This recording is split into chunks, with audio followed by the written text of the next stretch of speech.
Okay, I'm gonna play Zoroark today.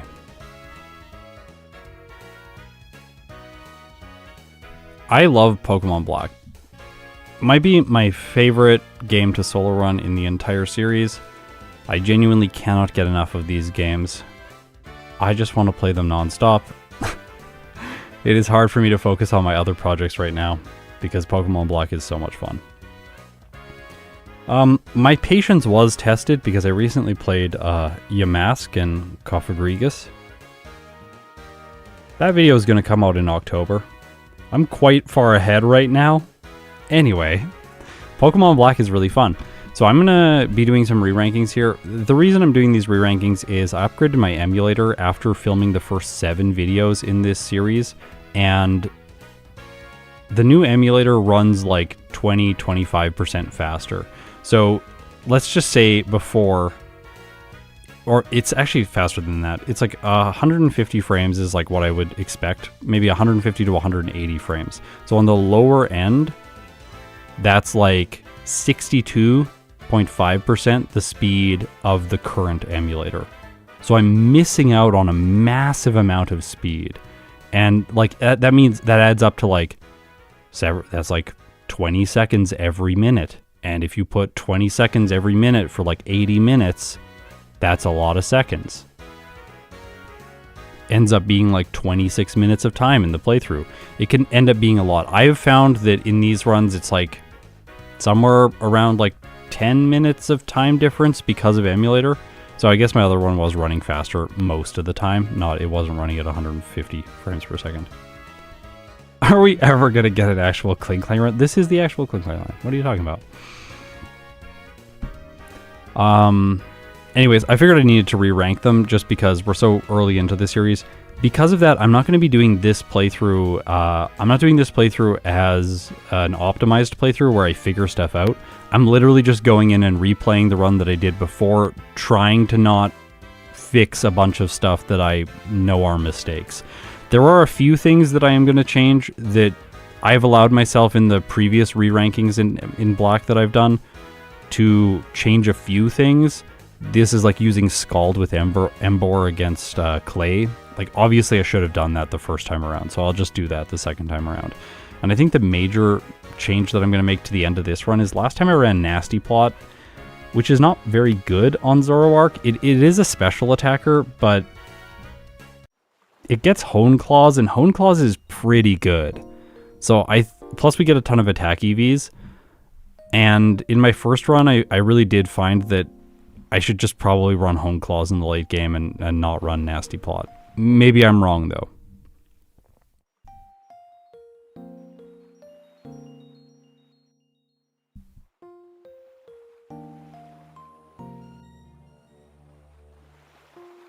Have you had a chance to do a vanilla playthrough of Black? I have played Black before, like in my spare time, like as a casual playthrough, but I haven't done one recently.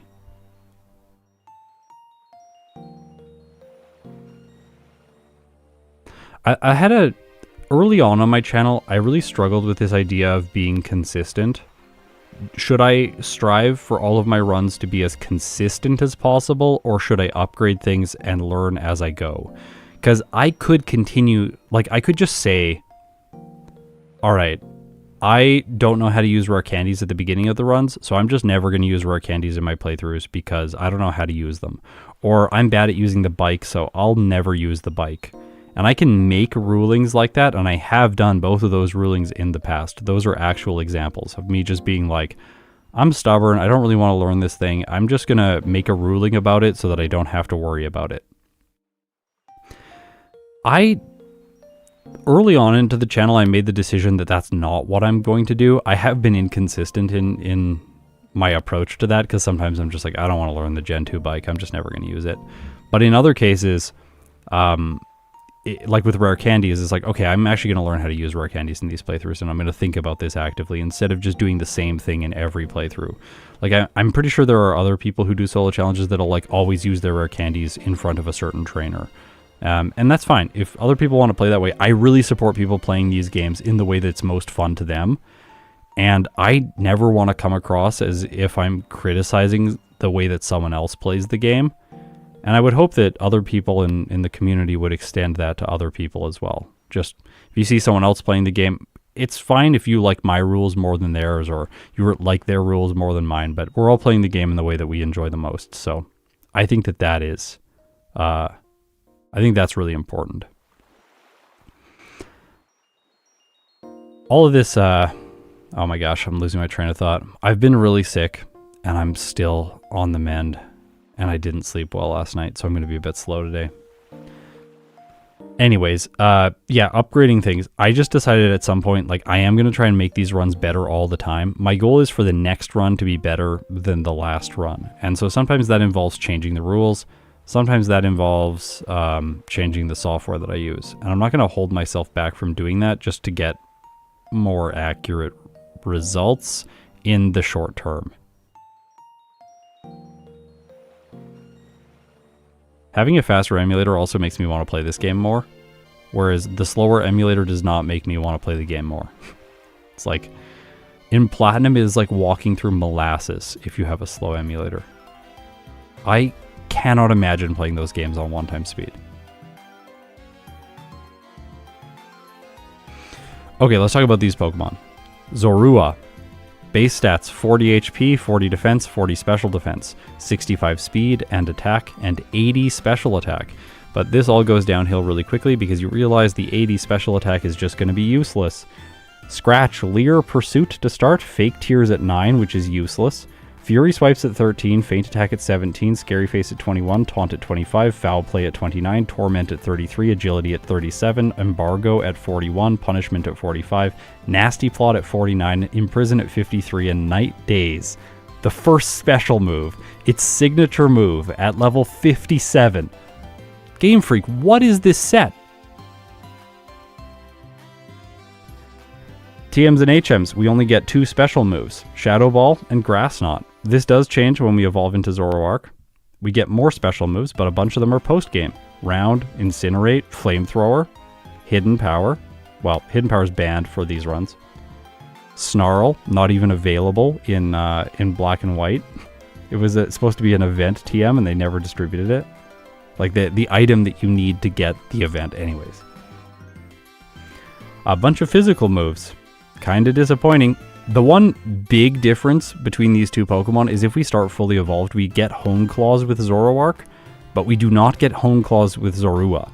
We actually never get Hone Claws. So we have to evolve into Zoroark and then use the move reminder to get Hone Claws.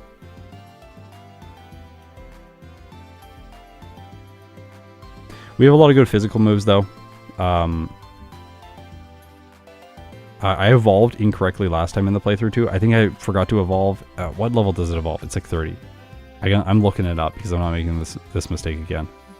Yeah, level 30. So I evolved at 31 and then I missed Night Slash because you get Night Slash at 30 when you're a Zoroark. So you have to evolve to get that move.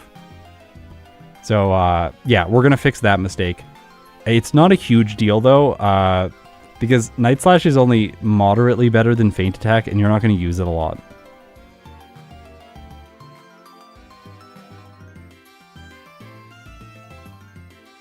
But like we get Dig, we get Return, we get Night Slash.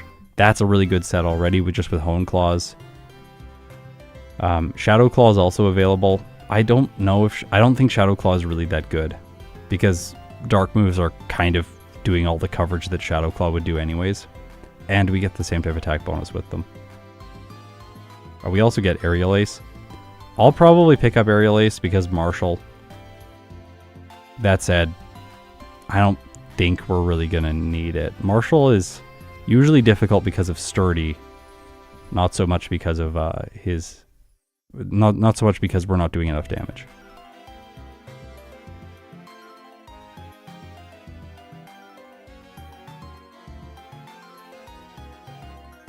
I'll skip Grass Knot, obviously. Okay. Last time, Lenora was absolutely brutal. It took so long to beat her. I anticipate that will be the exact same thing that's going to happen in this playthrough.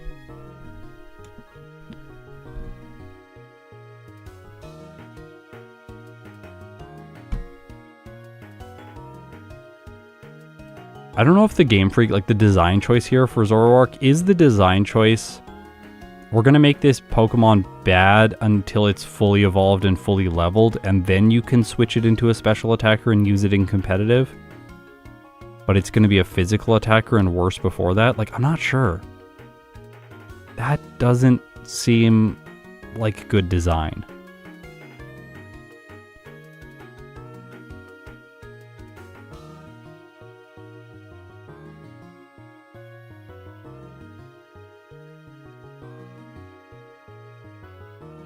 Luckily, we're in medium slow growth rate. Medium slow growth rate is pretty solid. This is, again, like another unoptimized playthrough. So I'm going to be using evolution, and I'm also not using a nature. Knowing that I'm going to run Hone Claws in the future with this Pokemon, I would run Adamant, which is hilarious.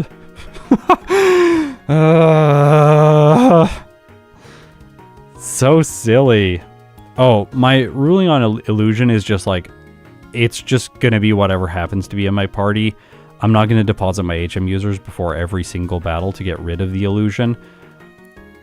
Also, I don't necessarily think that it would be faster for the game overall if I caught Pokemon to make use of illusion. Now, maybe I am really wrong there, but I don't think that that's really the case.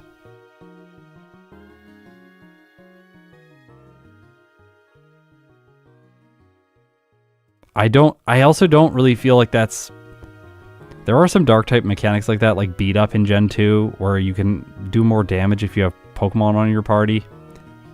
I'm not sure how I feel like doing that in a solo challenge. Would Grass not have a use against Crocodile or something? No, we'll just one-shot the Crocodile with something else. Oh yeah. I want to point this out to you. We get oh my gosh, we get Low Sweep and Rock Smash, but we do not get Brick Break. So actually one of the reasons that I prefer Hone Claws is because Hone Claws is great at setting up against the Scrafty on Grimsley's team. The Scrafty has Sand Attack, but we're raising our accuracy with Hone Claws every time we set up. So we can just set up our attack a bit and then one-shot the Crocodile even after Intimidate with Return. I don't actually know where the Low Sweep TM is. I've looked it up before. I'll look it up again. I don't think it's going to be worth it.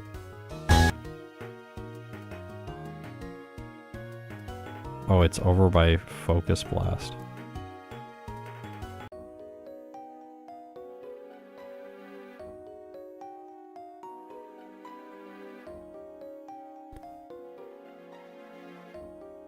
We have a setup move, and I don't think that we should need it.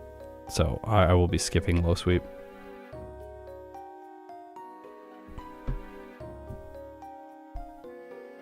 Okay, I think I'm ready to play.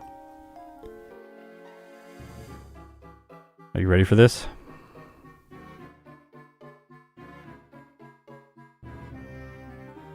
Oh, if I'm feeling up for it, we might watch a Stoutland playthrough after this that I filmed when I was really sick and could not stream.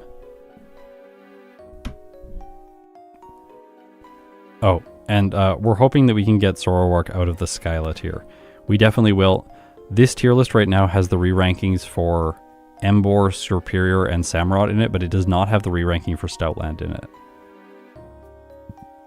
And now I really want to play a Druddigon re-ranking. Because I played Druddigon 8th in my whole series, and I think I did a really bad job with it. Like, it's way faster than that. It should be sub 110. It's so good. Anyways, I'll probably come back and play it sometime soon. Alright, here we go. Oh! Oh! Nothing is working. Why is that not working?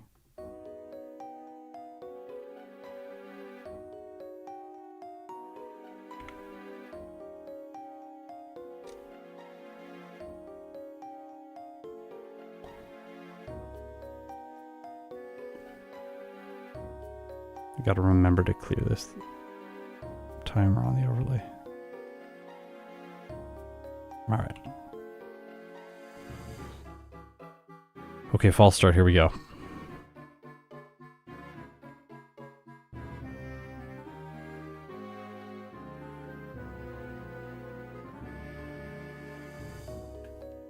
character's name is Hilda, so I named myself Hilda.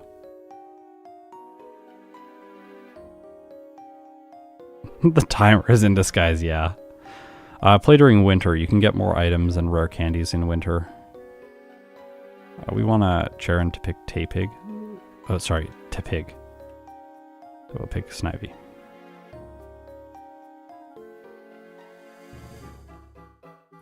We do get Pursuit to start, which is pretty decent as a same type attack bonus move. We're just very squishy.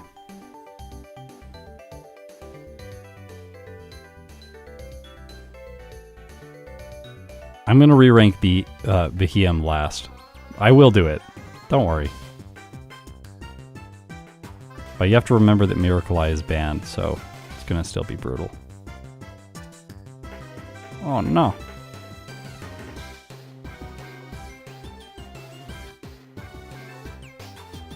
Is girl always faster when you can pick gender? I don't know about Pokemon Black and White. I think so. In some games, yes. In like, in Heart Gold and Soul Silver, the girl is faster. Oh, I don't want a nickname.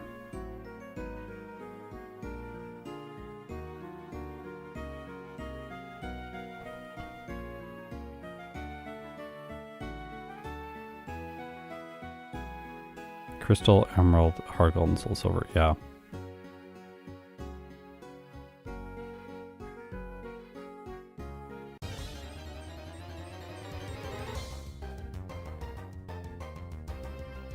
Honestly, I picked the girl in this game because I really like the girl's design.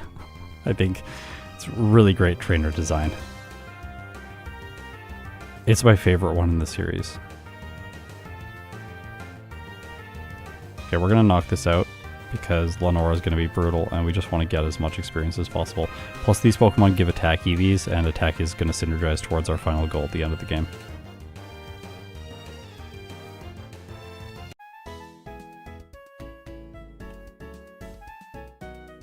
Spam B, then spam B and push up right there because you don't want to talk to Professor Juniper again. And then spam B throughout all of this dialogue, and then she will leave. Bianca will talk to you again, and then press to the side. And we're going to buy 11 potions here just to ensure that we can do training.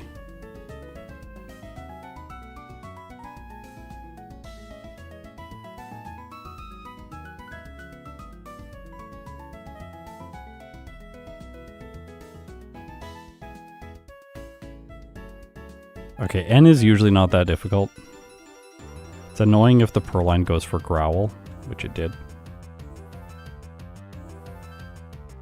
Well, you get to level 8 here even if you didn't fight the one wild Pokemon. Medium slow is really good. I also like to be on this tile here. I'll show you why. So you're going to get the running shoes here after this X transceiver call. And then I can run and bump into the tree. And then bump into the potion. And then fight this guy. It's just really clean overworld motion that doesn't require a lot of extra thought. Wow, that did a lot. Sometimes you lose there. He's pretty scary.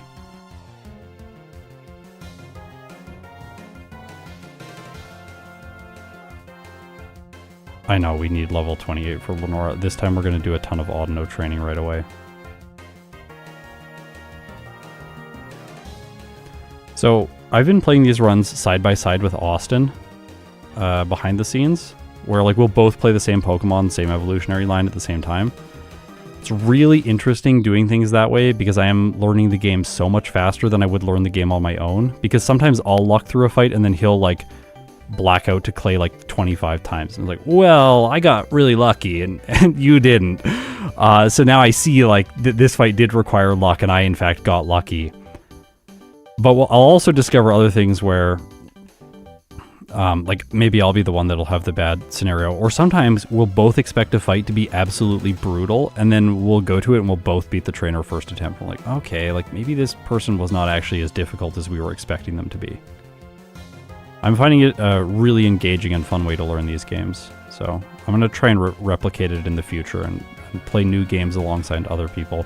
And I'm starting to take this process and move it back to the other games that I'm currently playing. Like Austin and I have started playing Fire Red and Leaf Green together. We did our first run of those games the other day. Don't pick up the monkey there, that was just a streaming error. Now I gotta do this. Like, I don't want to save for Charon and waste time. Why would I save for Charon and waste time? So, I'll just fight him, and then if I black out, I black out, and hopefully we beat the Tepig. It would be so nice if we could make use of fake tears. Okay, this fight's easy.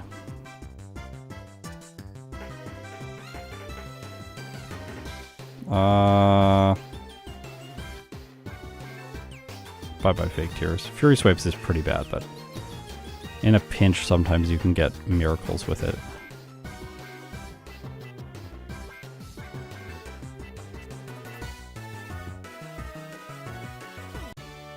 Well, yeah, Lenora is also a really interesting one to analyze through the dual perspectives, because some, like, we'll be like strategizing while we're blocking out. Like, what do we need? Do we need like a hypnosis miss? Do we need a crit? Like, what do we need? And then oftentimes one of us will get that and then get a lead.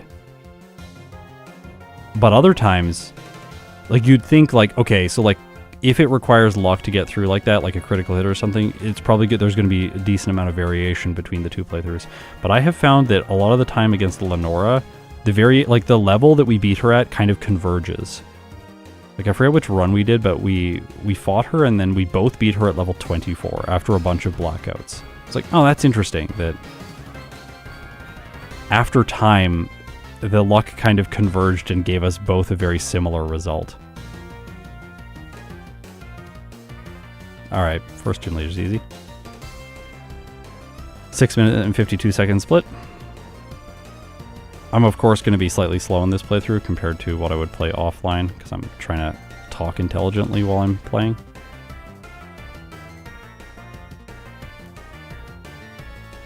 Have you thought about where foul play could be useful?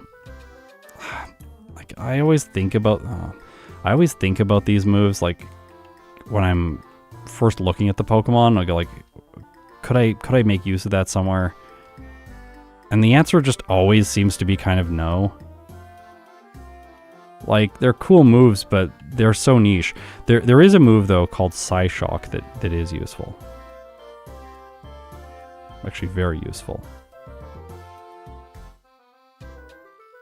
Now you have a sense for what I've played later in the year. I guess I should just say it now. I have actually finished recording all of the Pokemon Black videos for 2026. I finished them last week, last Friday. I am not in fact using a Pampor. It just looks like I am.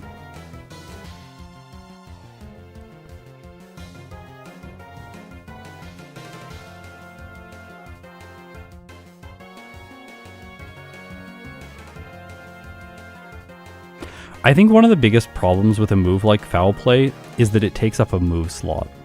If you had a Pokemon that had incredibly small and shallow move pool, I could see that it would be good to get a move like that and then use it against like 1 or 2 targets throughout the playthrough. The problem with these runs is that it ends up being more of a time waste to go back and like move remind Foul Play for one trainer and then teach another move in its slot. All of that excess bloat ends up ruining the time more than just getting through with a slightly substandard move. Or, sorry, subpar move.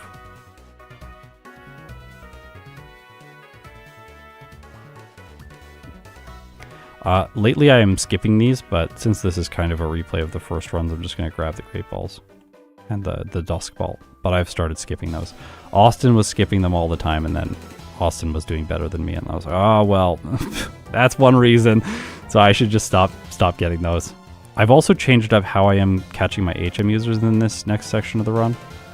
If we lose here, we block out, and then we deposit the monkey, and then we come back and fight him again.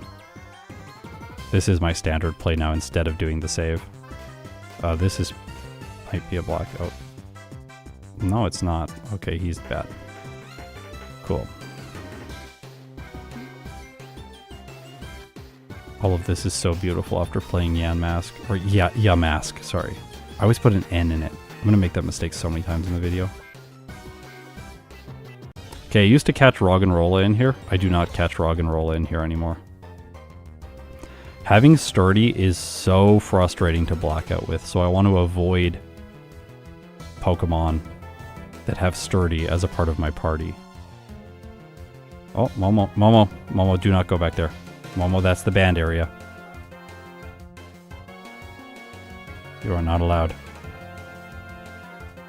My finger is hovering on the pause button. So here I used to catch Woobat. I don't catch Woobat here anymore. This was an idea that came from Austin specifically. We're going to catch Starly in this patch. You will have noticed there that Starly appeared right away. That is a forced encounter that I have added to the patch that I play the game on. So that we will, sorry, Pidove, not Starly. They look very similar. So that's, I forced that encounter with the Pidove, but I'm just going to catch a Pidove here and then 2 other Pokemon. So then I have 5 HM users overall. And then I will get Tortuga as my final HM user so that I can use Surf and Strength. And then I can minimize the amount of time I spend catching Pokemon. These trainers are all bad because you have access to Audino by this point. The trainers on Route 2 are slightly different because you do not have access to Audino at that point. In here, deposit, then heal, so that the healing animation is shorter. Oh. I usually buy items here because I'm about to black out to Lenora a bunch, so I get a bunch of super potions. We get Rock Smash, then we'll defeat Nurse Sherry so that she can heal us, and then we'll do some Audino training. Now, Audino training is very good, but it is very inconsistent. Feint attack in the place of pursuit. Sorry, just gonna pause for a moment. Oh, hi. Okay, hi. Yeah.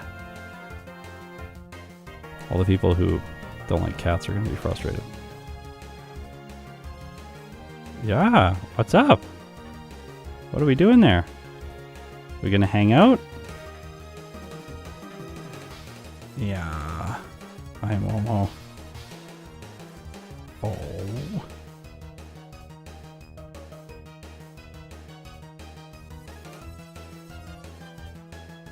She's so sweet. She has her paw on my arm. I don't think I can play anymore, actually. I think the stream is over. She's purring right now. I need to get her a little cat mic that's very sensitive that I can just put right in front of her face so that we can hear the purrs. Right, Momo? Yeah. Okay, I'm gonna take the arm away now.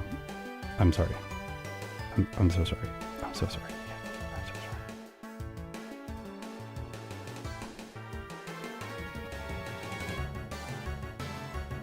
sorry. Oh, she's gonna lay down there now. Okay. Well, back to the game now. Just know Momo's hanging out. Yeah, she's a little orange girl. Very sweet. Okay, so now I need to find Audino. This is going to be visually bad, so don't look at this. The patches need to be on screen to spawn the Audino encounter. And N has a fighting type, so fighting N right now doesn't make a ton of sense. If I'm going to go through multiple patches, I will repel first, so that I do not encounter another awful, like a Pokemon that I don't want to encounter first. Sometimes that happens and then you miss the Audino encounter and it feels really bad.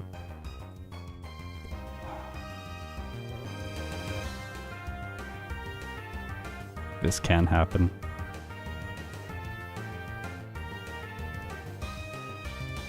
We did not get a blackout for that. Interesting. So I got hit by Attract. The lower level Audino do not have Attract, just so you know. But we got a level 15 Audino, which would have been amazing for experience, but then we got attracted and missed a bunch of feint attacks and lost because of that.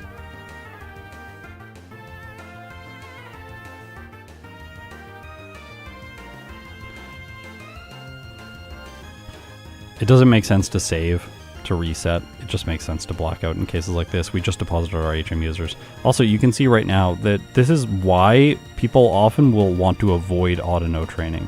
because you can sit here for like minutes and there's just none that show up. Do.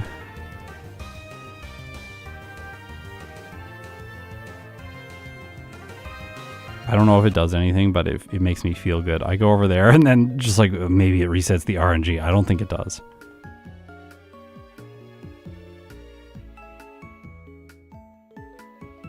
I love that patch. That's one of the best patches. Okay, level 12. This won't be hard.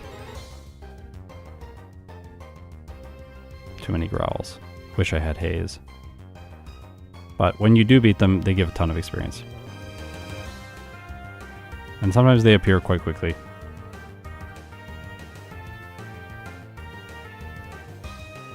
And then she can just heal you. It's very, very efficient.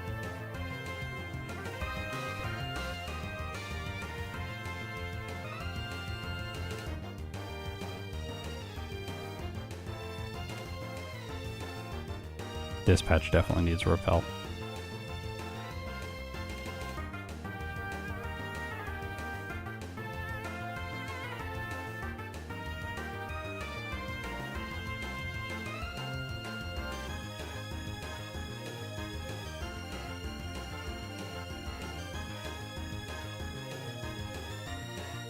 I don't know if the patch below is better though, because it's just like, this is nice because I don't have to think about where I'm moving because I'm never going to accidentally run into a grass patch.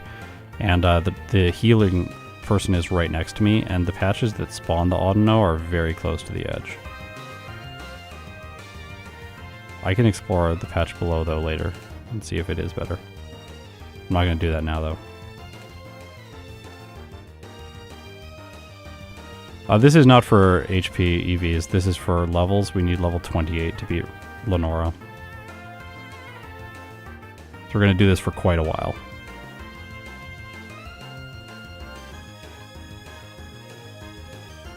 We just need like a level 15 Audino here and there, and then now they'll be useful and they won't be bad anymore. Unlike the first one. I don't know why I didn't count the blackout there. It's weird. I mean, it's a wild battle. Maybe you don't get blackouts when you blackout to... I feel like I've seen them before, though.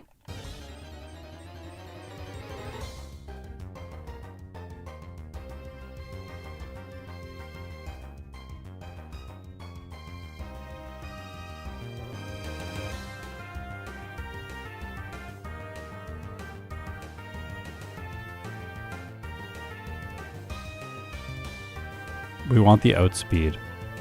Make Lenora better. Oops. Sorry about that. Whoa, we don't want to fight this. See, I don't want to have that be easier to happen in a different location if I can't bonk, because I can bonk both up and down here.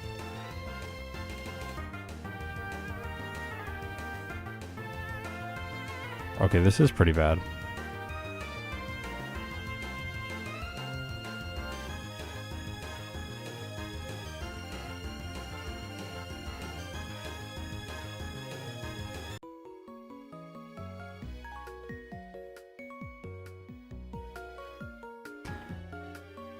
Come on.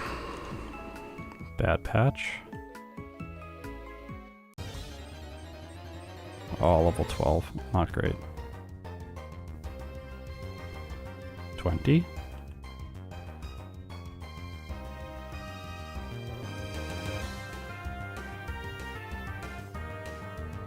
Is this faster than fighting the trainers in the surrounding region and battling a bunch of random wild Pokemon? Yes, 100% this is faster. It feels so slow sometimes because you are not fighting anything, but this is massively faster than doing the other things.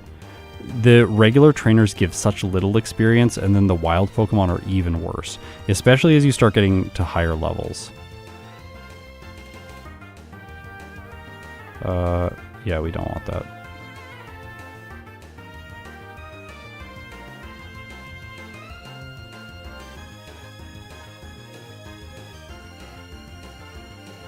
Sometimes it's like this. Blacking out to Herdier is it's sometimes good. Blacking out to Herdier is good if you have a chance to win with luck on the Watchog. Oh gosh, terrible input. Lost the encounter. So the patch that's shaking goes away if you get a random encounter, which is why I'm repelling in all the other cases. I'm just tired. Couldn't sleep last night.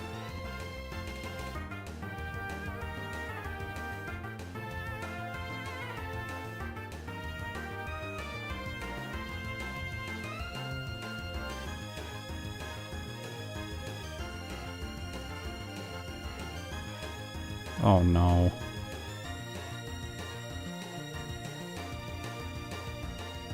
Don't know why the blackouts are not counting for wild encounters. Interesting.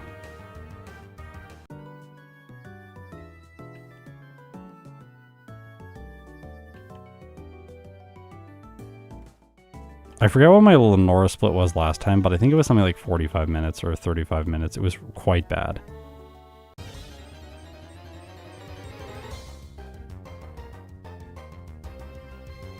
We're getting there now.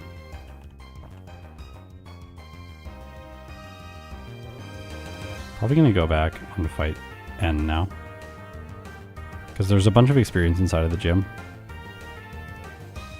Oh yeah, it doesn't learn this, I forgot that. You have to evolve to learn it.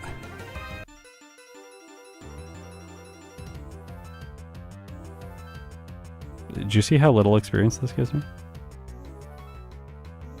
And how much better the Audino is than fighting a trainer? Like that trainer gave me like maybe 30% experience.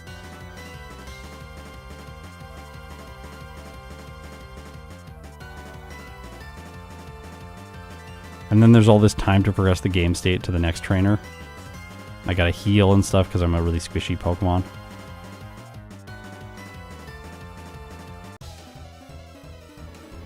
Yeah. Attract double slap spam was not good there, yeah.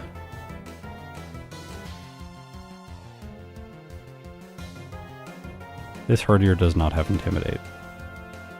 It's very nice. Oops. Usually it's not a problem. Some really weak Pokemon do struggle there. And I have sometimes had problems here with Lydia, I think her name is. She has 3 Lillipup. If you can't one-shot all of them, sometimes it's a problem if you don't heal after the Herdier. We're one-shotting though. I will black out to Lenora here just to like test it. And I'm already in the gym, so I might as well try and get the experience in the attack EVs from the Herdier. Then probably, if it's really bad, back to grinding. Alright, I already outspeed everything, so maybe we can do this. Change my mind.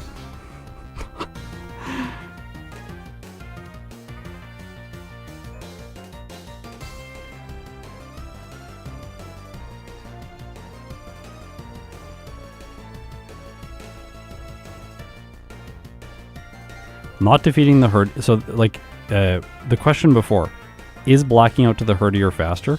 Well, not if you can't knock the Herdier out. You have to be able to consistently knock the Herdier out for that to be the better choice than doing the grinding here. And as you saw, that's not going to happen every time. So I'm going to go over the next damage routing threshold and then check again. So 25 if we two-shot the Herdier after Intimidate, maybe.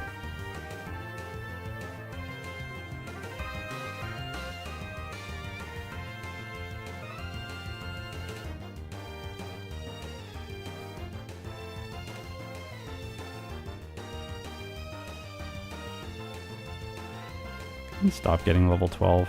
Oh no.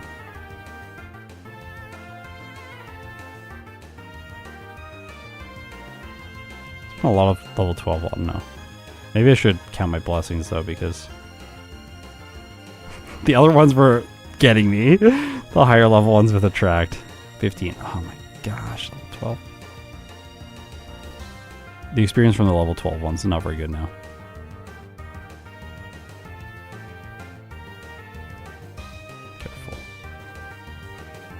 Oh, that's a 5% chance.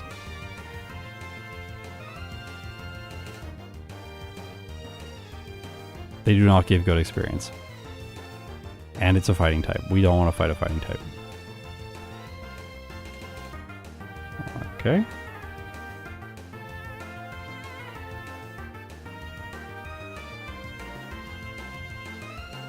I have sometimes tried to fight those throw and then just get one shot and oh no. Feel really bad about everything. There's not even that much upside to battling them. If they gave great experience like Audino, I think it would make sense to fight them too, but it's neat here actually, the encounters. So the rare Pokemon, the Throw and the Sock that are 5% in the Shaking encounters are the Pokemon that you don't normally encounter in this grass patch. I don't think we want Taunt.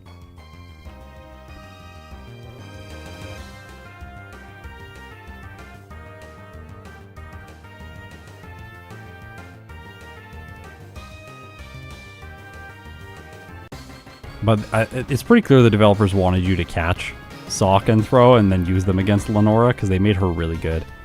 Alright, so the blacking out here is now possible, but you'll see the Watchog is really good. It's really good.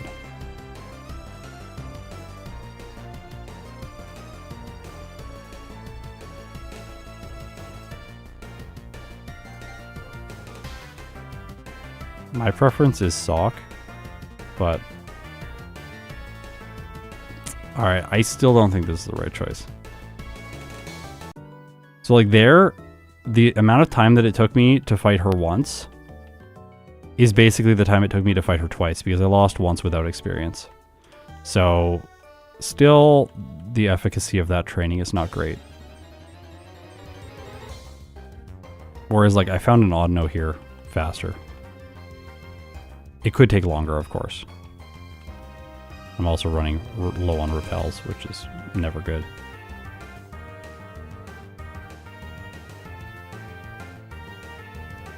I've also been getting a lot of bad Audino patches, like the ones that are kind of far away.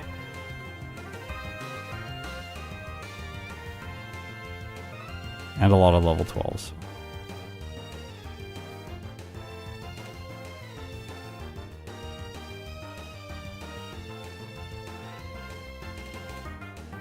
I gotta focus right now. I can't read that. I'm sorry.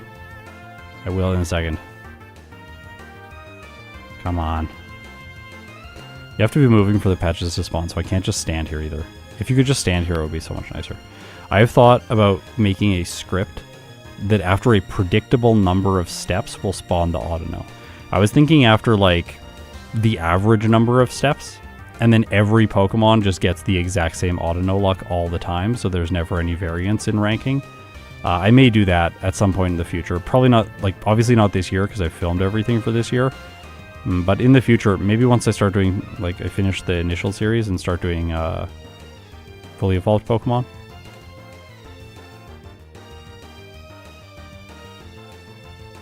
This is starting to get really inefficient. Losing money, like, if you noticed before, I spent all my money right before Lenora, so I am not losing any money from any of these blackouts. And money in Pokemon Black is not really that important. It's important in some runs when you need to buy Blizzard, Thunder, or Fire Blast, or if you're blacking out like a ton in the early game and spending your money unwisely, then you might not have enough to get Return in Nimbasa City. But I guess Sandstorm, Sunny Day, and Rain Dance are another reason you'd want money.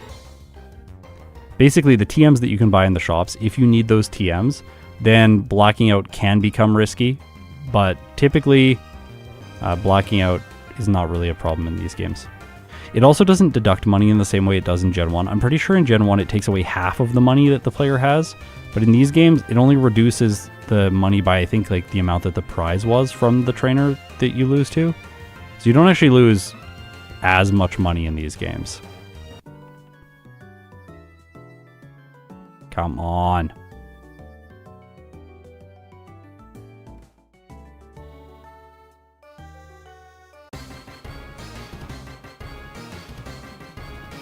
That was nice.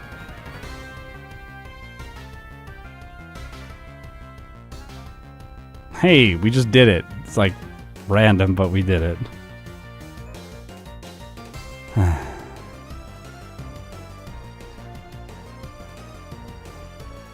Sometimes she does just lose.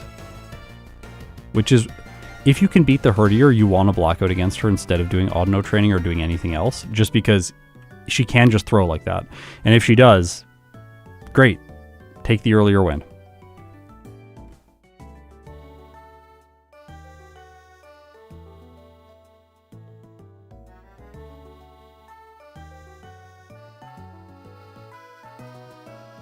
I was out of repels, but now I'm not. I don't heal in this Pokemon Center. You actually don't want to go back to the Pokemon Center ideally. You just want to talk to Nurse Sherry and heal up that way and then continue.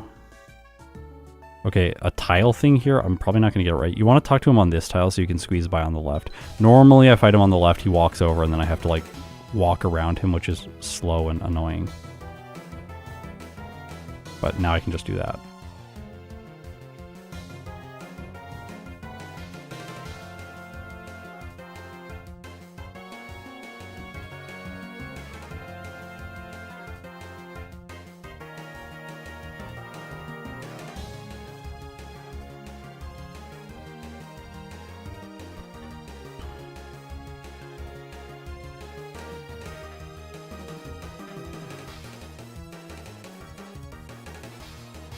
You run up, bonk into the trees, run over, bonk into the trees, run down, bonk into the trees, and then run up it's a really nice path.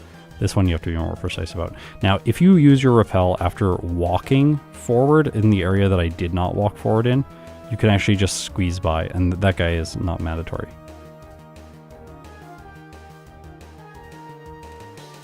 My Zoroark is never going to turn into Klinklang, but ends is always the Klinklang in the champion battle. That's why I went with the meme. Because he always sends it in and you're like, is that the real Klinklang or is that the Zoroark? It depends on which moves it has. We don't need Miracle Seed. We also do need the Quick Claw. The Quick Claw is from the hiker there in that little gate. We're not going to need Rest. We have a setup move.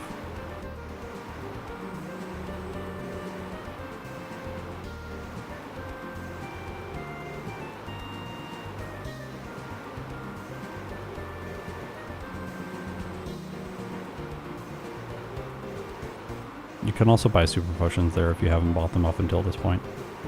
There's a Harlequin in here. He'll ask you to see a certain type of Pokemon. I have made it so that it is the solo challenge Pokemon. And then he will give you a berry of your choice, which can be a cherry berry before Elisa. Thanks to Shadow Stitch for implementing the script for me to do that.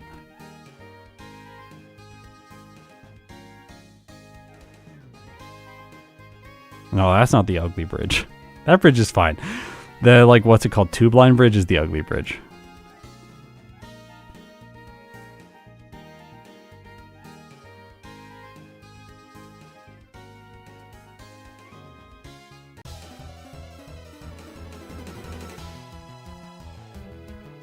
Fine. Torment is so annoying.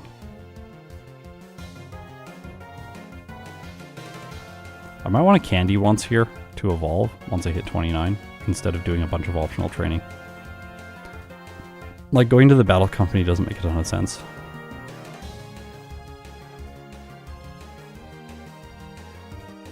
Like, we have a setup move. Being one level lower in the late game is not really something I'm worried about. But I would like to have the evolution for Berg, where we have a type disadvantage.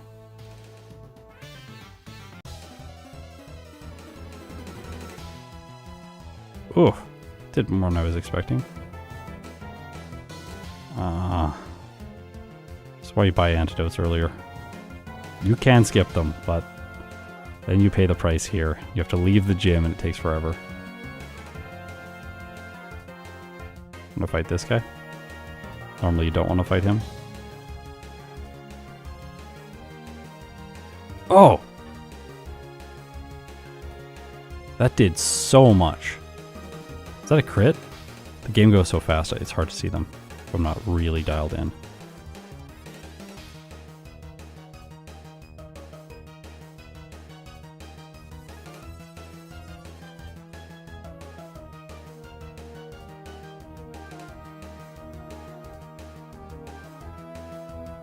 going around the bottom there over to the left is easier for bonks. And the guy in that little like switch, he doesn't fight you unless you you bump into the switch. To actually walk into the switch for him to get you. Just hoping this is enough. Alright, it is. Like, I guess I'll forget Fury Swipes, maybe. We'll find a use for it.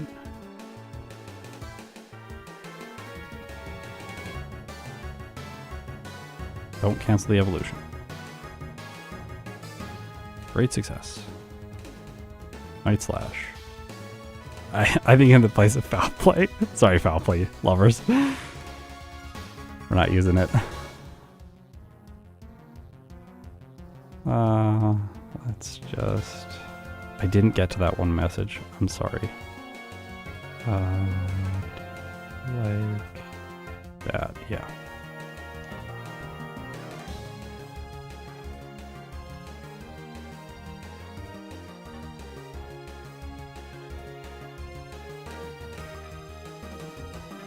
Okay, 1 second.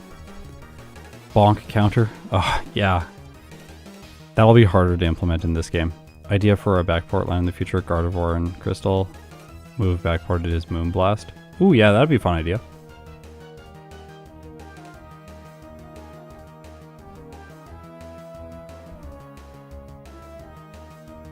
What's the base power of Foul Play? And they have no boosts.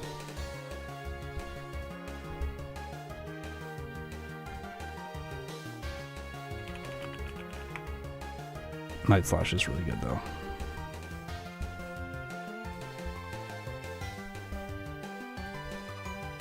Is there a reason why you didn't keep Foul Play? Because it's bad. It's bad. It's really not that good. I don't want to use it. It uses the target's attack stat to calculate damage instead of the user's.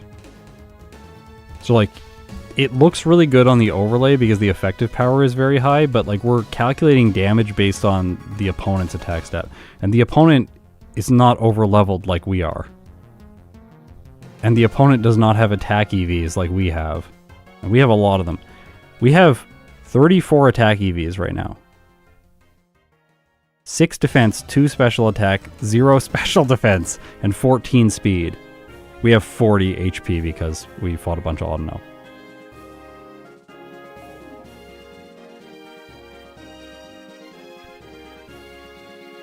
What ability would you most reasonably and realistic give the Zoroark line in the solo playthrough? I would like Hypercutter or something. Just don't let my attack be lowered. That'd be nice.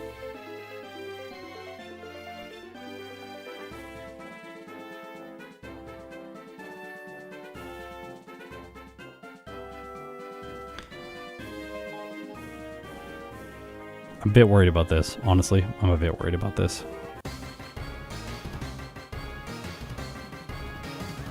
Okay, I'm not that worried about this.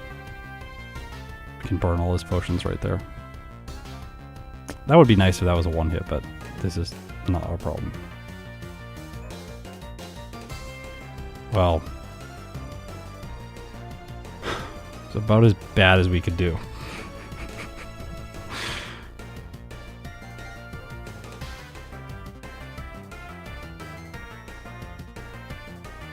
Yeah, it only has one ability though. Illusion. My PV's low. Gotta visit the nurse.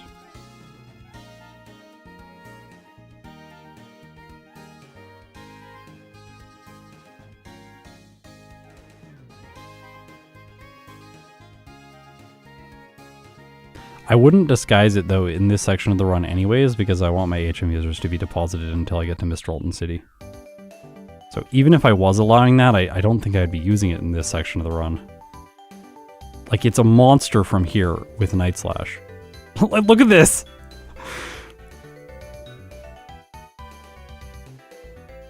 Maybe Charon is going to cause problems because of the Pignite.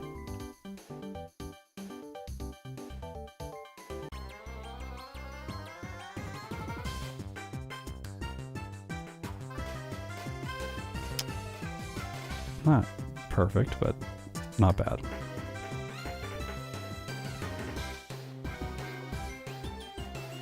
We'll get dig after this.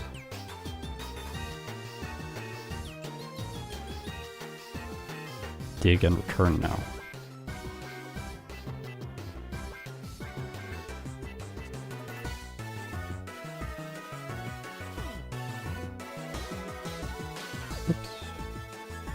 We can also get the black glasses. I think I will. I'm kind of undecided if this is a good play or not. It's quite out of the way. You waste a lot of time coming up here to get them. It's kind of funny too. They're right here, and the guy above them, he has black glasses on, but he gives you the soft sand. I haven't read his dialogue, but it's probably something like, I dropped my glasses in the sand. Why does the guy that has black glasses always lose the black glasses?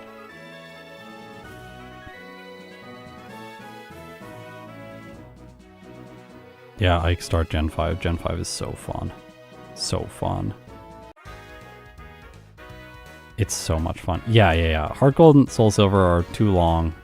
Platinum is too long as well. These runs are the perfect amount of time. So good. You can also get the Macho Brace here. I don't think it's needed for Zoroark. We're also going to skip the Anvil Town Candy. It's just not needed. 100%. Might skip Strength as well.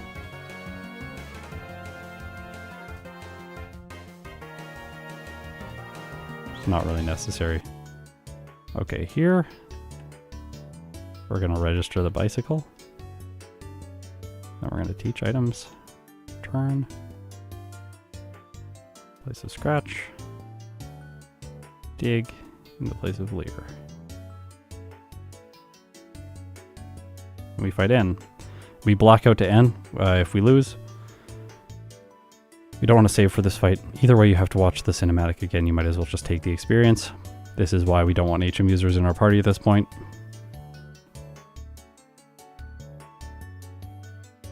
Yeah, we also get a ton of friendship from fighting Lenora over and over again. So the blackouts there really help for friendship, making return ridiculous by this point. Oh. Well. This is how you lose. This is how you lose. You get hit by Swagger and then you die. Oh, well, we're still fine, but... Oh, Momo!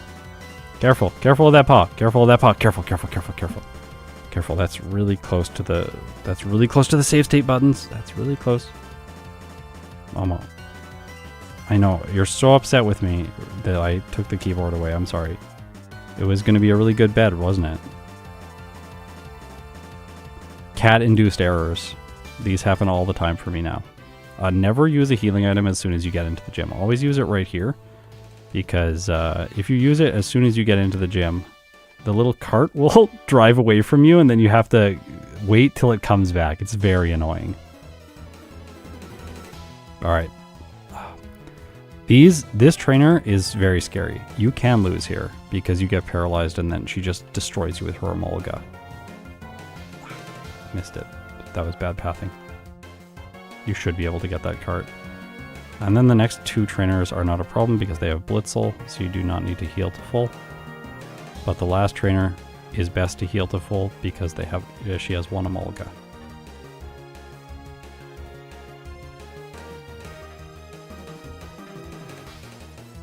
Yes, Cut is the only HM needed to beat the game. Obviously we are going to use Fly, but we do not need to use Strength or Surf.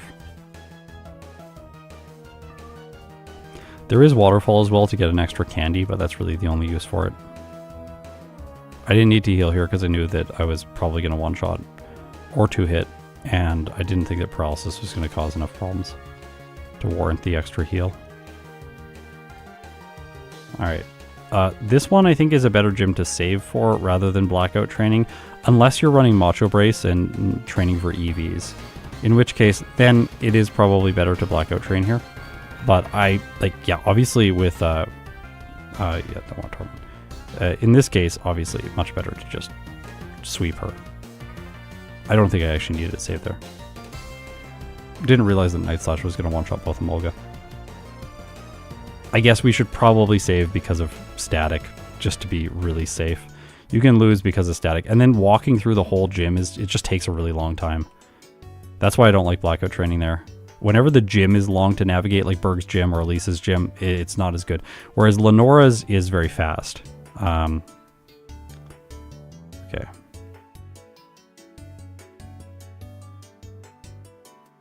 Yeah, perfection. It's the most important part of the run. I got a comment that was like, are you gonna pause the timer when you do that? No. The timer is in the emulator. It cannot be paused if I'm doing things in the game. But also, these are first runs. I'm just having fun. Well, they're unoptimized playthroughs. I don't think it makes sense to save for this battle. If you block out, you go to the Pokemon Center, you're right next to where you would be anyways. I should have returned.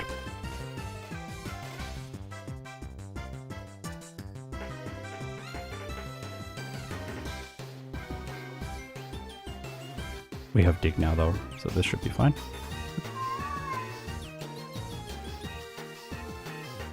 Yeah, we should put the black glasses on, you're right.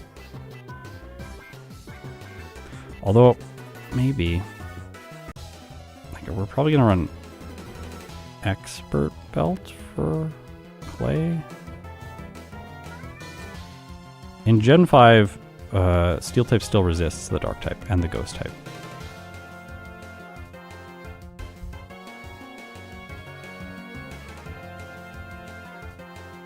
No, that's true. That's true. Momo is peacefully resting right by my mouse and my keyboard.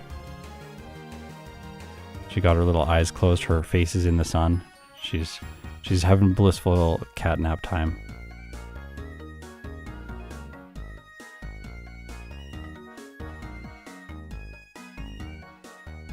This might seem weird, but like, I just don't want to open the inventory to put the black glasses on because it wastes time. And I'm pretty sure we're going to one-shot everything in here.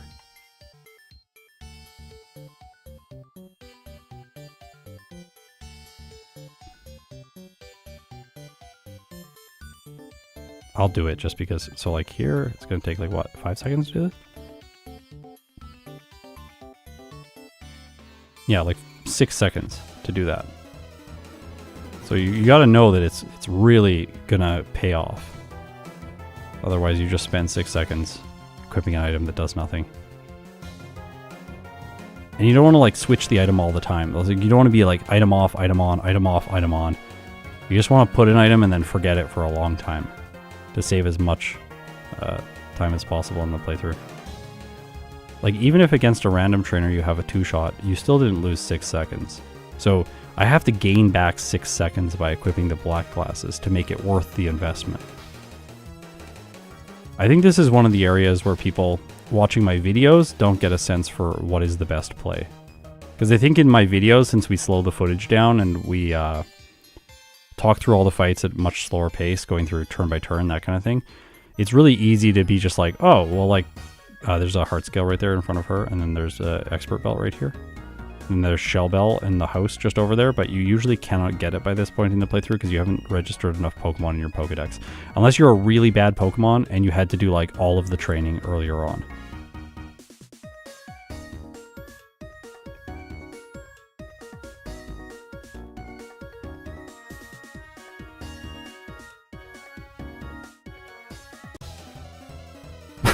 The Klinklang joke. Okay, I'm glad it's getting people.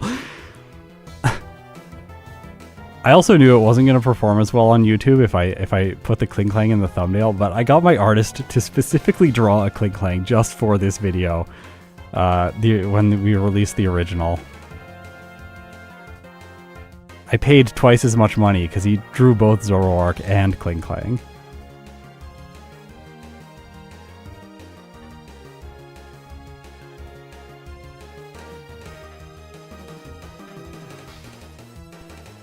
Like, we might need expert belt for the expert roll. I'm not sure. I don't want to switch the item, so we'll try like this first. We're like, medium slow is so good at this point in the game, so we're quite overleveled. All right, we don't need expert belt. This just does enough damage. Well, okay, yeah, it does. Expert belt would have been nice to save a little bit of time there and make things less sketchy, but we still have enough health. Thanks, Audino.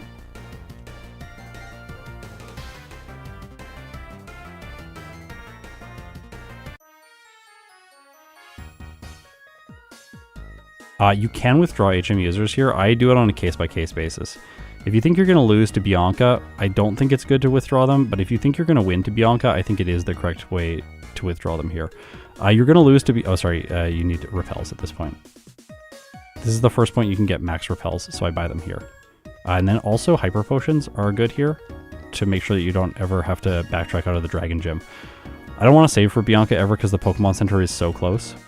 And the scary Pokemon here is always the Musharna. So, well, we're a Pat Rat now.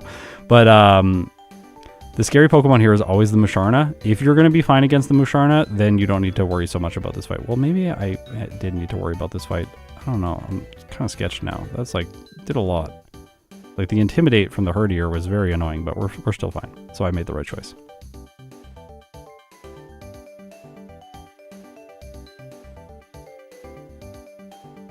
And like here, okay, we could equip the expert belt, but like there's no reason to equip the expert belt now. This is a weird item in these playthroughs. It seems like it's going to be really good. Also, I like walking this area a little bit more than running, just because the, I like running a little bit more than biking because there's some precise motion that needs to happen.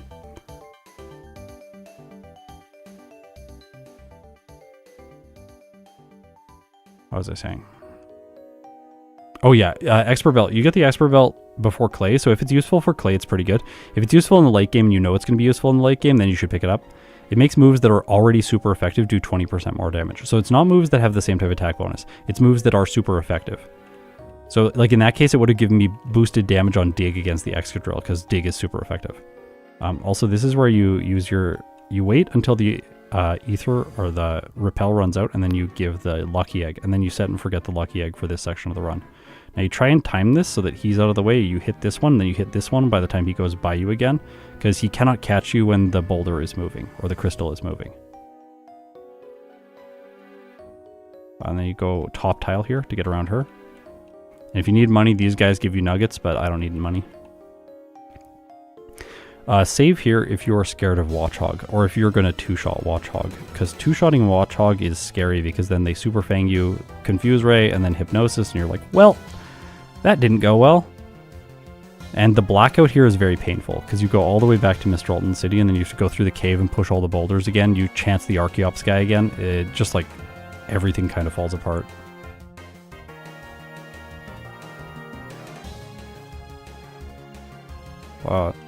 No. In fact, we do not want agility with a Pokemon that is very fast.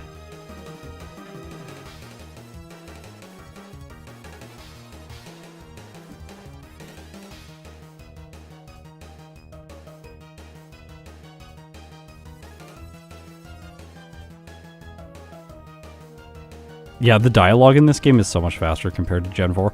Gen 4 is like really bloated with dialogue, especially Professor Rowan. He just loves to chat. There's that one thing where he like counts to 5. I'm like, every time I see that, I'm losing my mind. Like, how is this in the game? Who thought that this would be fun? You can slip right by her if you just go down and you're very bold about your movement there. Oops, sorry. And then she's really not that hard to skip. If you just stand on this tile and then wait till she goes by, you can just walk by her. You don't want to fight her. She has a very good Lilligant. Like, Austin has died there before. We've been doing the challenges together. I don't think I've lost to her because I lost to her, or I had some scary situations against her in my initial series. But I'm very careful against her now. Well, yeah, Bulldoze does not hit when you're using Dig.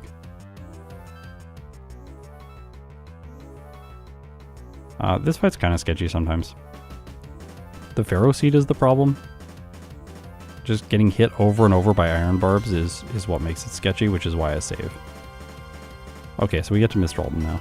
This is normally where I withdraw HM users, because you need to fly from Celestic Tower, otherwise you waste so much time. It is awful. Never want to have to backtrack. You don't even want to go north a little bit and then walk back to the center. You lose a ton of time. And there's some like triple battle, like rotation battles and stuff you can, or at least one rotation battle you can run into, and that's bad. It's very bad. It wastes so much time. All right, we'll give up Feint Attack now. And we'll remember Hone Claws. We cannot get Aerial Ace until we beat Skylaw. So this is not an option right now. I personally do not like the bike on this route because you can't go through the tall grass with it. So I prefer just staying on foot. I repel on this square. You don't want to fight these people. Go around, talk to the PP up from the left side, otherwise the trainer will catch you.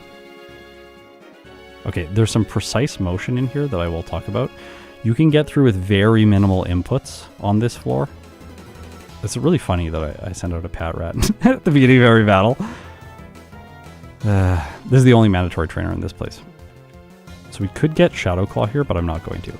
Okay, this floor, we walk down, we walk over, we press B once, go down, B again, and then we pass. So only 2 B presses required here. B and hold B, run to this location, B again, and then pass. So only 2 B presses on that floor as well. And the first one is a hold so that you can run and then you can bonk into walls to get by all those trainers. So you never have to fight those people. The spinners are coded incorrectly. They turn when you press B. And if you spam B like a rapid fire button, they rotate very rapidly and it's quite hilarious.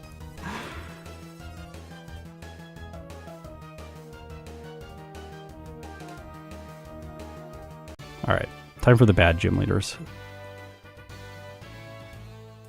Oh. This guy's mandatory.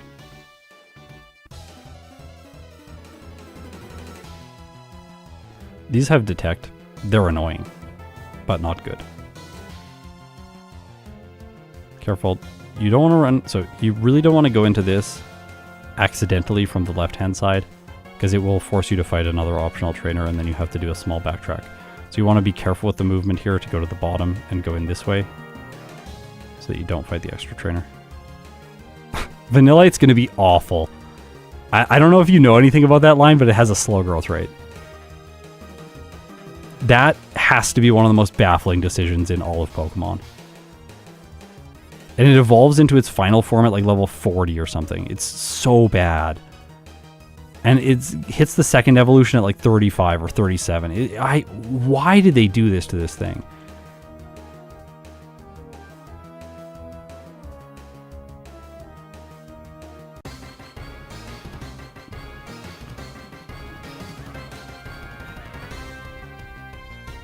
No, it didn't go for an attack there. Don't learn it. Go.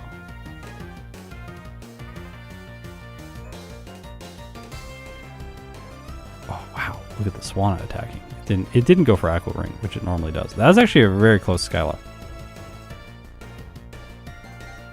She's normally not that good. All right, Bryson's next. The man, the myth, the legend. Oh my gosh, I can't do that. That was so bad. 35 and 47. Yeah, what are those Evos with a slow growth rate Pokemon that's an Ice type? I am baffled by their decision. Okay, talk to this guy, this youngster in here. After you talk to him, you go over to the tarmac on this side, get the Aerial Ace TM, then they come back over and talk to you again. This TM takes quite a while to pick up. I do not like getting it if I know I'm not going to use it. I'm just picking it up today because I'm not pushing to get the absolute best time with Zoroark. It's kind of simulating the first run, and we're already massively ahead, and I think it's fun to show. I also might need it for Marshall. It's not like the worst TM to pick up in this run. You could also just bonk up there, jump off the little ledge, bonk, fall into the grass. As long as you have the max repel, you're fine.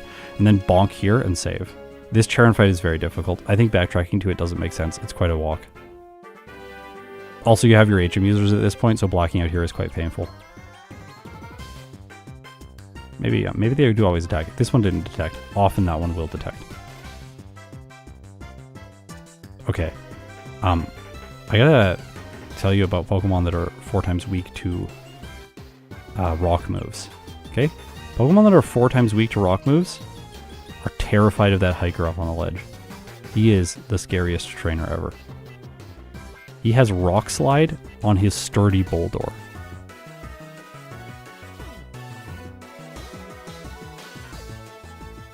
Yeah, this Boldore, sturdy. Rock Slide. It is very good. Just saying, I played a certain bug type.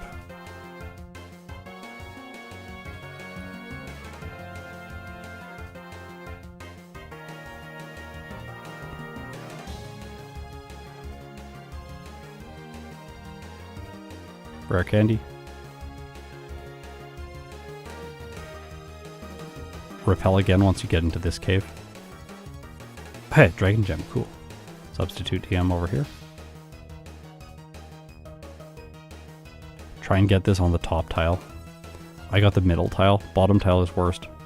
But you want to just go around like that. So if you get the top tile, then you save one step. Brick Break TM is from that lady, but of course we don't get it. Why would we get it? Now Austin goes through these trainers. I didn't even realize that you can do it, but like look at that. You can go right through them and get this rare candy. There's also a max potion down here.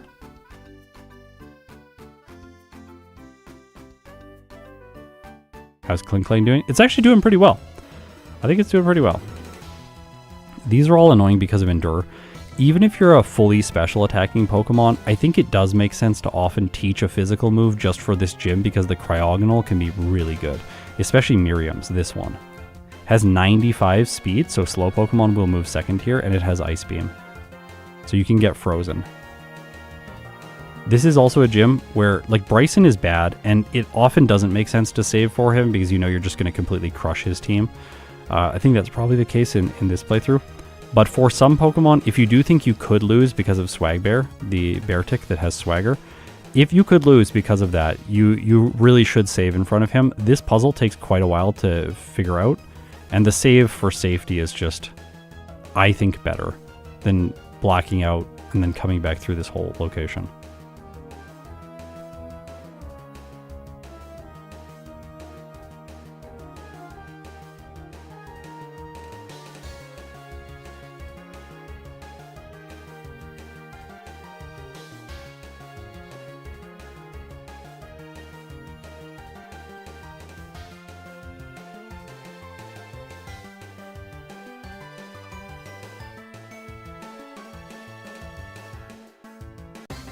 Save in front of Bryson feels wrong, though. I know. It does until you lose to him, and then you're like, I didn't need to lose to him, and I don't need to go back through this gym ever again. Like, really easy. This whole location's really easy.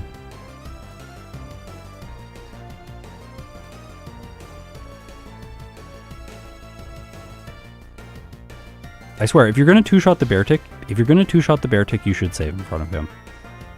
Because if you two-shot and it swaggers you and then you lose because of swagger and you didn't save, like you lose so much time. And the save doesn't take nearly as much time as it does in Gen 4 and Gen 5. Because there's no like saving a lot of data. By the way, saving a lot of data in Gen 4 gets triggered if you deposit your HM users.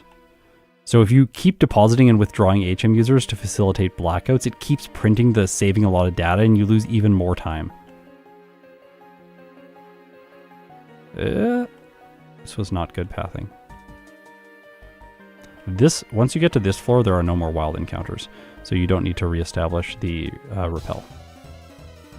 I actually think the floor before it might also not have encounters. Give up on punishment. Our moveset right now is really good.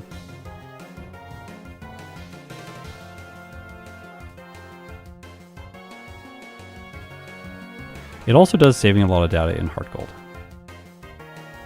It's not as long, though.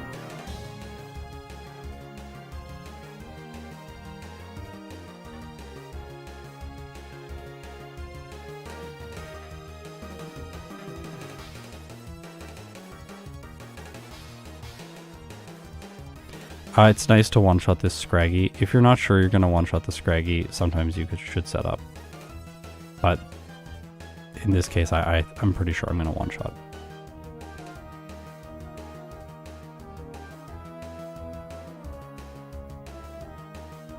Go this direction instead of the direction I showed you in my videos previously. Get the max elixir here.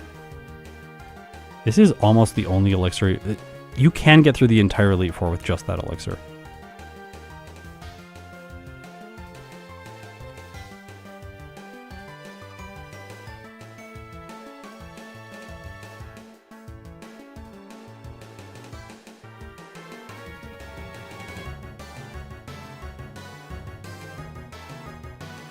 20 attack buff.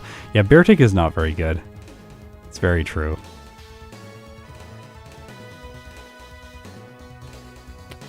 These are really annoying. I didn't mean to click Hone Claws. I wanted to hit click dig.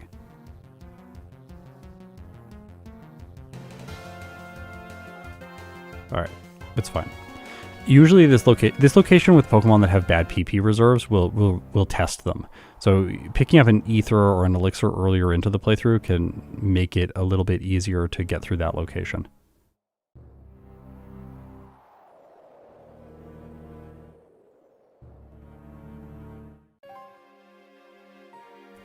But once you finish that location, we're gonna fly back to Nimbasa City and then we can just heal there.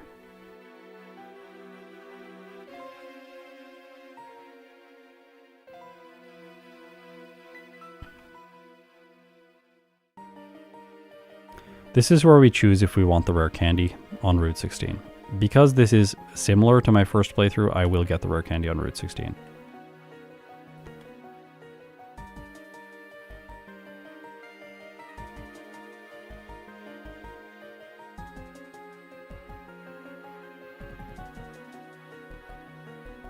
It doesn't take very much time, but I think in playthroughs that are quite good, you should skip it. The Anvil Town candy we can also pick up now, but once you have Fly, it's good to get it. You can also get it if you're really going to struggle against Elisa. I don't know if I like the bike here,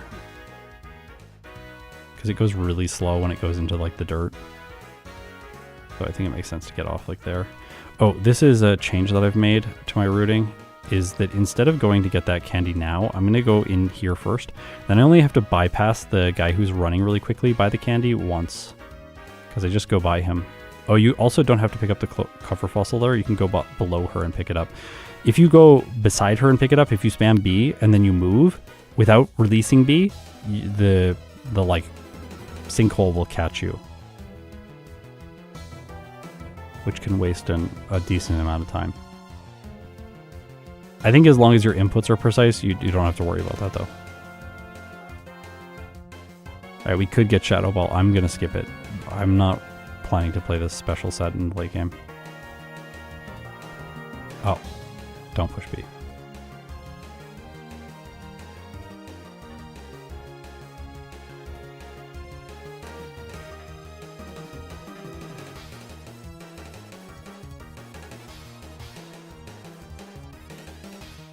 I just got it anyways. Oops. Wasn't thinking. When you fall down that one, run right to the left. And you're gonna bump into this guy, and then you just don't hold B and walk across that, and then go down until you bonk, and then left. You get this guy. Then one step down. After one step down, you push left, and you can get the PP up if you want the PP up. I will probably take the PP up.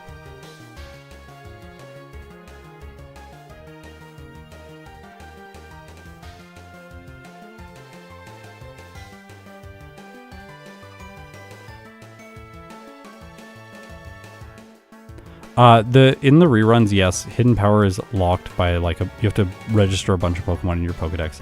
So people have strategized around which Pokemon, like which trainers to fight and where to get those Pokedex entries so that you can get hidden power as fast as possible. So there is a method to it. I like that it's a tricky I really like that it's a tricky TM to obtain. Because then you don't just get this generic move that every Pokemon uses, like in Gen 2. It's like, well, the Johto movesets are so bad, like, you basically have to use Hidden Power or you're going to struggle.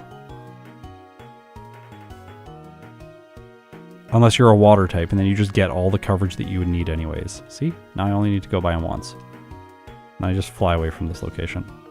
Also, if you hold directly right, you fly to this location almost perfectly from the Desert Resort.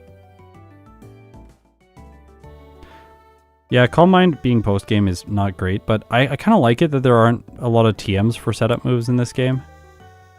Like, the TMs for setup moves in Gen 3 really break Gen 3. Gen 3 becomes all about those moves. You get Bulk Up, you get Calm Mind, you're a really good Pokemon. You don't, you're probably not that good. This is where you would also teach Strength if you're going to get the Strength candy, but I am not going to get the Strength candy. Then we go back to Icarus City. If you have enough PP to fight Bianca, do not heal. Oh, sorry, you gotta loop around like this.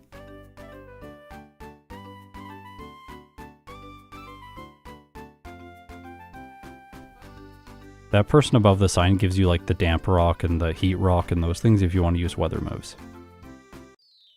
I've recently been trying out weather moves more. Alright, Hone Claws. Maybe 1 Hone Claws is enough. Probably should have gone for 2. It'll still be fine, but... This... Bianca is good in this fight. The Stoutland can be very good. Alright, this is... So I am not going to learn Nasty Plot, which is the major change from my first run. In the late game, the accuracy buffs against Grimsley just felt like they were good. And then... Felt like they would be good, I mean. And we have to wait all the way until 64 to get Night Days. So I could candy for that, but like... That's 10 candies. I don't have 10 candies now, so I need to level even more. And then if I don't, I just hold Nasty Plot on my set for a long time. I haven't figured this out yet, by the way. Zeke, right there. I can't get by Zeke without pausing my motion, but other people can, so I haven't figured out exactly what I'm doing wrong.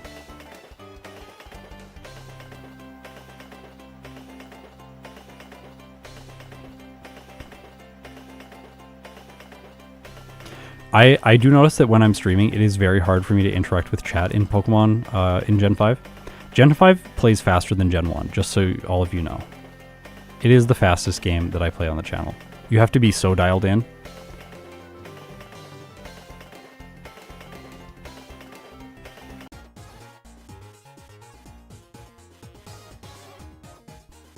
Like, yeah, we get setup moves though for... No, Flamethrower is post-game. But like, yeah, I think that's what you're saying. Like, yeah, it makes sense to use physical moves if you get set up for them, but you could go Nasty Plot, and like what I did in the video is I went Nasty Plot, and then I switched into, okay, that damage range is like really bad. It's going to slow down progress here so much if we have to two-shot everything. This will be weak enough to one-hit with return, but if we're one-hitting a bunch of the... This might make sense to use candies here to stop the one-hits, or to get the one-hits, I mean. Like, we could use special moves. Okay, we one-hit these at least. Oh no. My brain broke. Oh yeah, you can just switch to a special stat for the late game. Like Shadow Ball, Night Days, Grass Knot, Nasty Plot. You can do that. Hugo is fine to not save in front of if you have Hone Claws. Or some setup move. Then it's fine. Oh no. Okay. I thought I was going to one-hit, but I didn't. 2 turns of setup would have been better. You want to set up on Hugo so he doesn't use Revenge, and then you just want a one-shot. So if you have a setup move, I think it's better to not save, and if you don't have a setup move, you should save. All of this strategy is for first playthroughs, by the way. Obviously, if you know exactly the damage ranges and you know you'll survive something and you can just 2-hit, it's fine. Do that. It's better, of course. I'm talking about like what are good defaults to have in your brain when you're playing this game, and the trainers that you're going up against are a little bit murky. You're not entirely sure. Like, will I one-hit this? I'm not sure. If I set up once with Hone Claws, will I still get the one-hit? No, I don't know.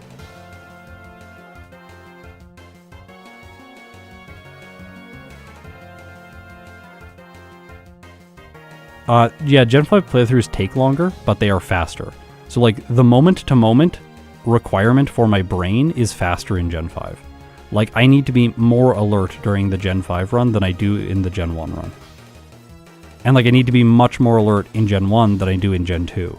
Like in Gen 2 I can just kind of chill and watch the chat, like it's easy.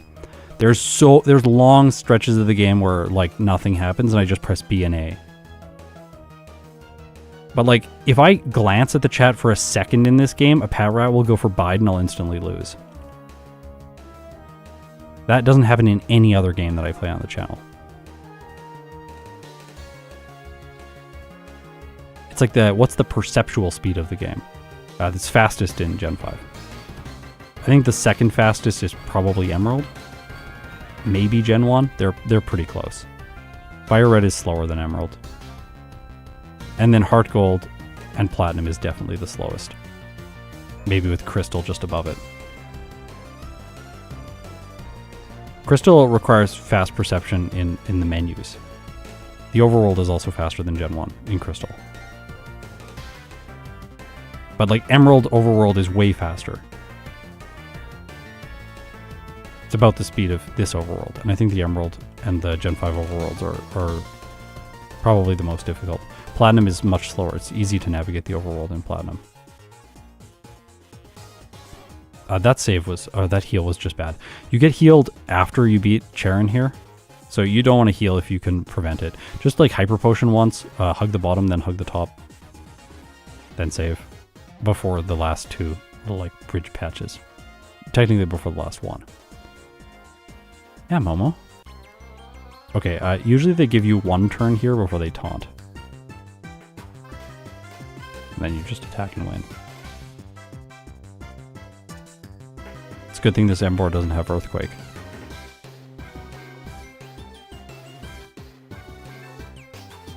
Oh, that's beautiful. 58. I'm probably going to candy right after this before I face Shanta in the Victory Road. I'll do it when I max repel before her in Victory Road.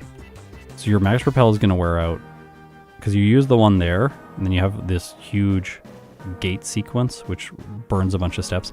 You also want to have the max repel there because there are grass patches during the gate sequence.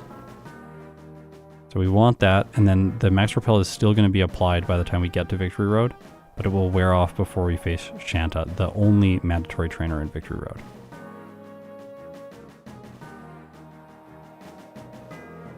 Oh, it doesn't actually. Never mind. I thought I was going to wear off right before. Maybe that's Super Repel, because I used to play with Super Repels. Okay, we got 5, so we'll do 5 candies here. We don't want Imprison.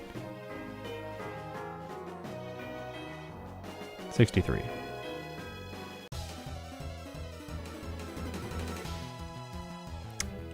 Okay, I didn't save for her. I slightly regret that, but it should be fine. Yeah, it's fine. She's very scary. In most cases, you want to save for her because the Zebstrika, if it survives and paralyzes you, everything gets bad. And the Whimsicott is also a bit annoying. Her team's also quite fast. So slow Pokemon.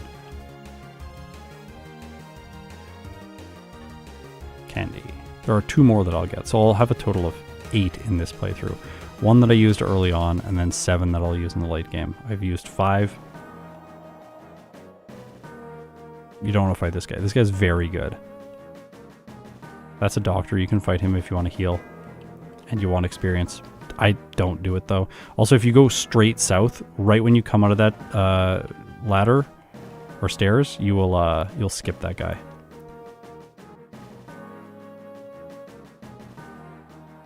And then just to the left and up.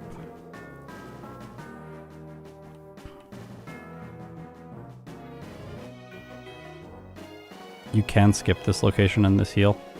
Remember, don't deposit HM users. If you do in other games, don't do it here. Unless you want to black out early into the league, which it's viable. We're probably going to fight Caitlyn first, I think.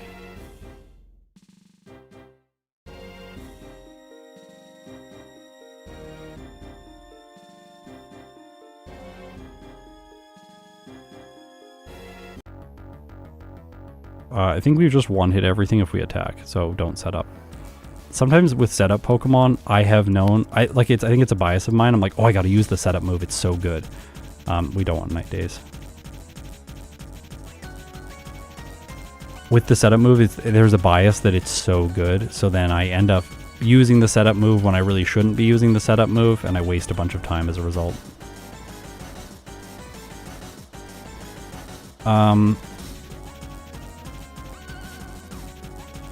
So Substitute is really good for this fight.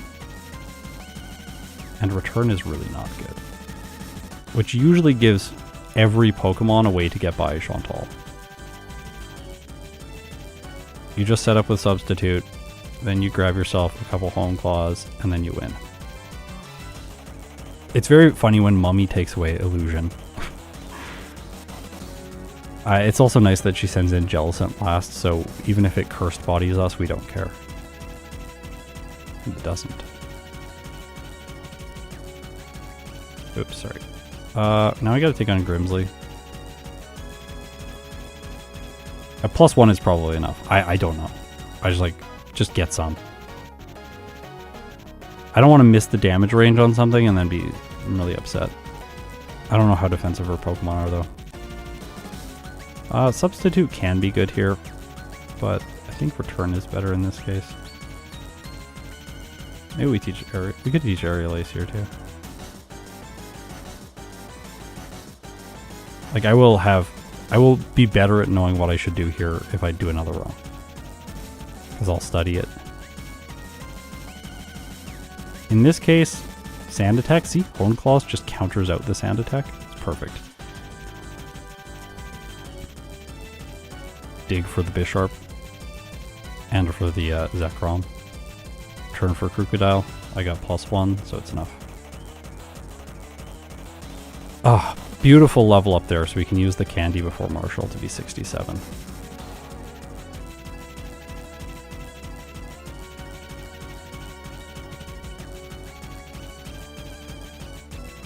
Yeah, all the gym leaders have 3 Pokemon, and then the, I do think it feels too low, I agree with you. I think the late game, I definitely think the late game here in Black and White is not, like, it's not my favorite. They could have done a better job balancing this. Like, Skyla should have 4, I think, Bryson should have 4, and then maybe Drayden should have 5.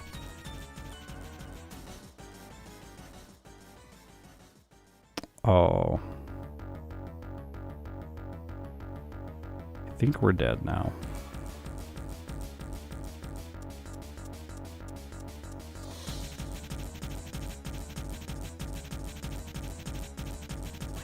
Maybe we do want Aerial Ace.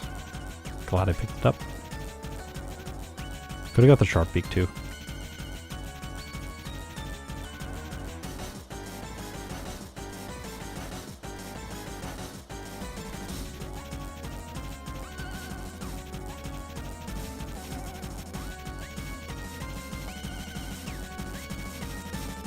Ah! Do we roll that damage? We don't. Okay, so maybe we have to wait.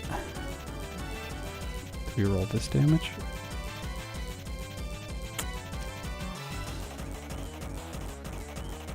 Yeah, we gotta Expert Belt it. So it's good I got that.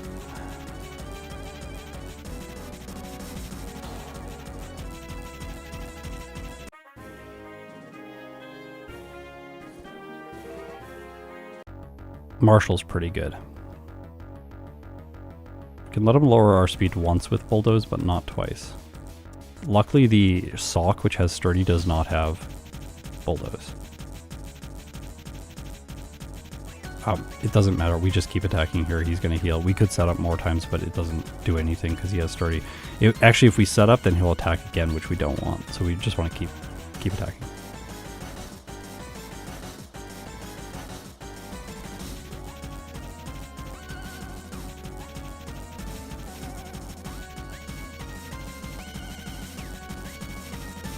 I wish the Elite Four members had 5 team members for sure. The thing is, though, as far as these solo runs go, from what I've seen so far, them having 4 Pokemon does not necessarily make them cakewalks. Like, they give up the team member that would have been bad in all the other games. Like, Glacia would lose a Celio or something like that. It's like, you're never worried about that Pokemon. Or like, Drake gives up his Shelgon. Oh, the Pokemon that we get free setup against. So I don't find that them having less team members makes them easier in this game. They're still very good. Alright, there's one more candy, so we'll get 68 damage running threshold for N. N should be fine because we have Dig. Dig is very good against the Zekrom. His base 80 power starting in Generation 4. 100 in Gen 1, 60 in Gen 2 and 3.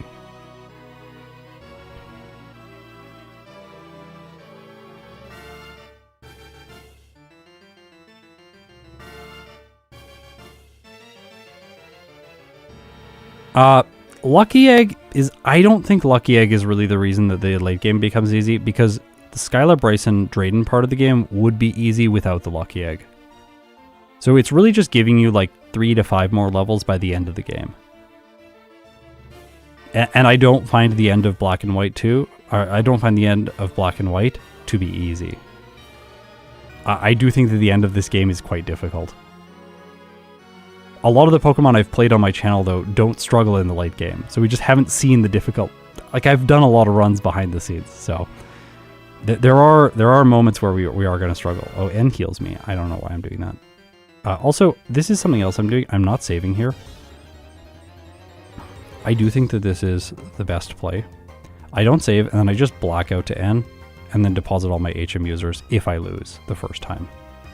Because then I never have to go through that Reshiram thing again, and it's roughly the same amount of time to catch Reshiram and then fight N again, as it is to just black out and deposit everything and then come back. So here we're going to go for Dig. Oh. I guess that's because of my typing. Or it's because of what I illusioned into. Is that the illusion? I think it is. Yeah.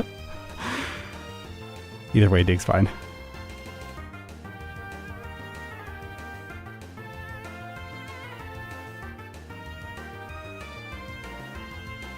Oh.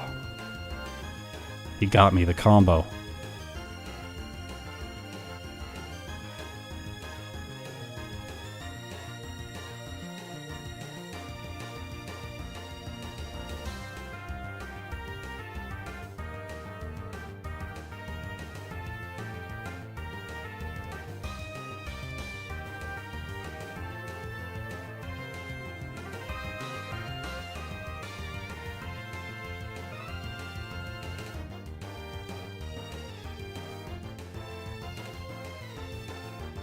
I think I meant also that 2 times losing to N and recatching the Reshiram is the same amount of time as just blacking out and coming back.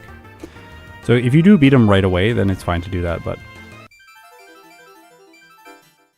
I think he's gonna... Yeah, he's gonna light screen here. And then he's gonna heal. And then we're gonna knock it out.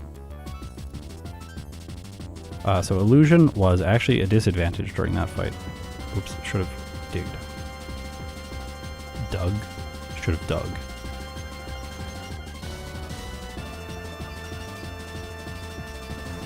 I wish if you crit the Caracosta, it would knock it out in 1 hit. This Pokemon is so annoying. Sturdy's really good. I probably lose to Getsus because I don't have Substitute. We'll see though. I'll try and one-shot the Coffergregas at the beginning to avoid Toxic. And then I'll Hone Claws on... And I'm not sure what's going to come next. Going to be the Hydreigon. It has Focus Blast. Might be the Hydreigon. Yeah, it is. Not a great matchup for me. But you see, blacking out to N also facilitates very fast Getsus blackout. Which lets us change our moveset between N and Getsus. The obvious choice here is get rid of Aerial Ace, and I don't think I need a save.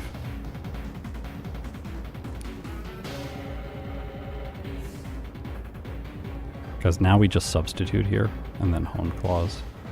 And then if he tries to Toxic, we just set up. I don't know how much we need. Let's just go all the way.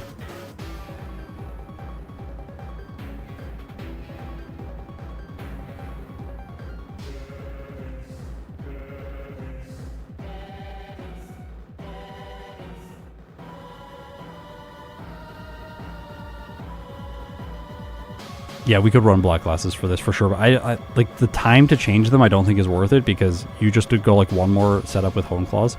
I think one more turn of Hone Claws is faster than equipping the Black Glasses. The reason to get Black Glasses would be +6 does not one-shot a key target that can ruin you.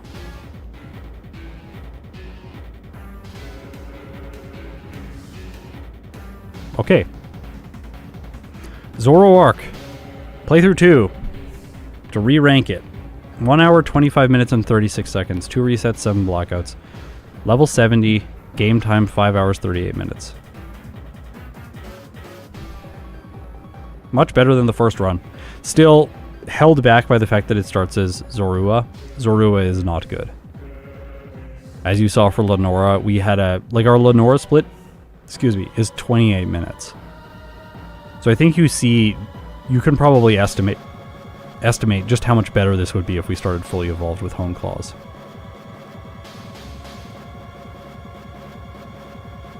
Alright. Tier list.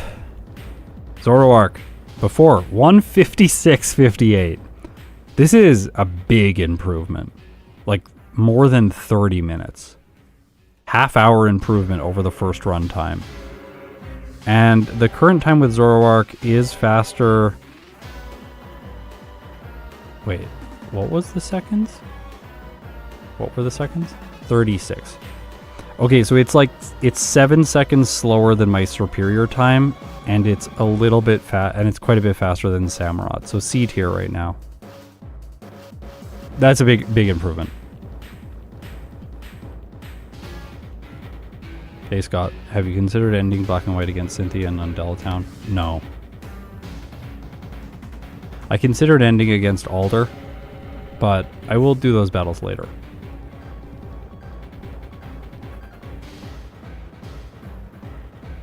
I like the fact that I'm playing a short format. Playing a short format is really fun. It's nice to sit down and you don't have to plan your whole day around doing a single playthrough. With Heart Gold, I have to plan my entire day around just getting the Heart Gold playthrough in. And if I wanted to do multiple attempts, I would have to do 3 days of this is Heart Gold time. I'm gonna play runs during this time. Even Emerald is a game it can get long enough that it's a little bit hard to do repeated runs in. So I like that Black is a much faster game than Emerald.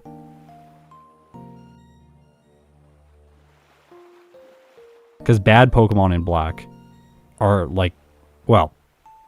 bad Pokemon in Black are getting times 2 hours.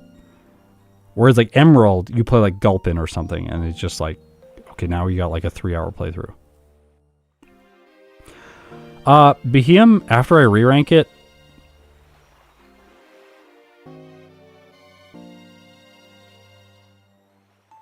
optimistically Skyla tier. Less than 2 hours. I don't think it's going to be faster than a 150 because its early game is so slow. And it's still not a good Pokemon. It struggles absolutely everywhere, not just the early game.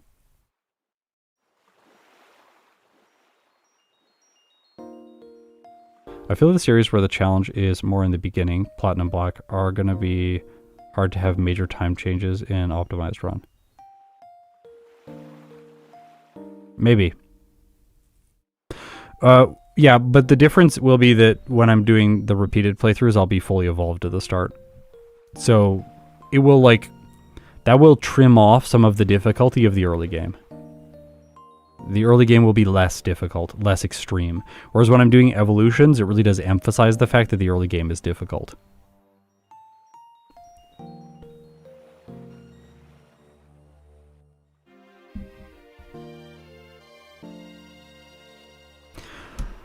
Well, this was a pretty good playthrough. I'm going to re-rank Genesect as well as Behem later.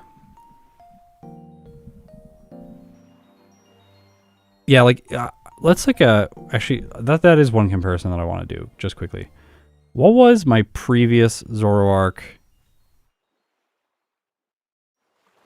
split? I want to know exactly what it was.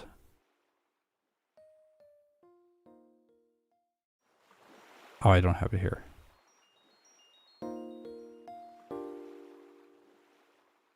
Where would it be? There are so many files. Do you regret ending Emerald at Steven? No. He's very hard. He's the reason I played Emerald, though. If I didn't want to end Emerald at Steven, I would have played Ruby and Sapphire. I don't think ending at Wallace is fun. It's not interesting. Wallace is not that good of a trainer. Optimizing around beating Wallace is so easy. Beating Wallace and Steven, optimizing around that is very challenging. You force a lot of Pokemon like, they have to make choices with hidden power and stuff like that. You don't have to do it in the same way if you just fight Wallace. I don't think Wallace is the end of Emerald is very interesting. I really think Steven is interesting, though, because Steven is very challenging. Like, if you're going to get a Pokemon that really falls apart, like a Delibird, for example, like, Delibird is not going to be like that bad against Wallace, but it's terrible against Steven Stone. It's really bad.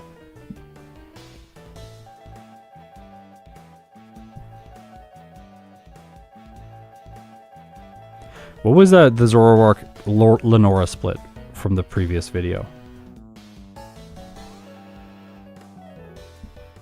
If you had to rank your favorite games to play solo challenges from best to worst, how would they go? Let's do this. Let's actually do this. I'll do this in the tier list generator thing. I've been thinking about doing this for a while, so let's just like fire it up, make a template, and go. Template game, solo challenge games.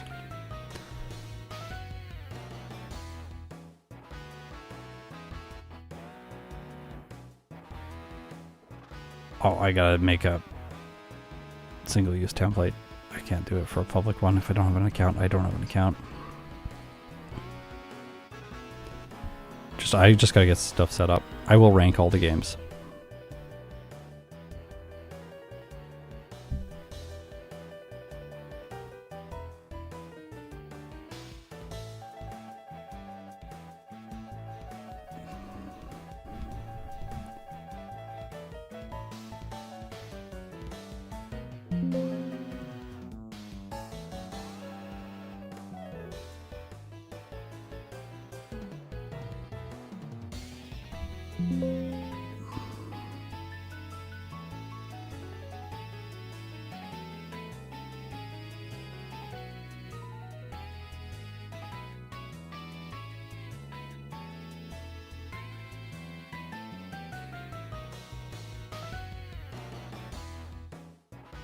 Okay.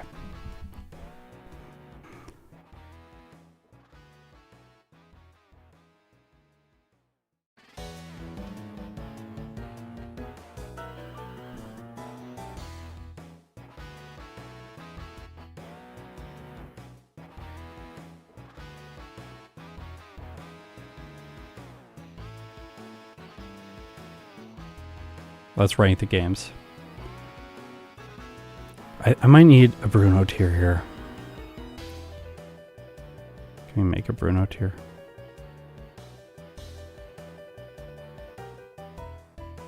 No.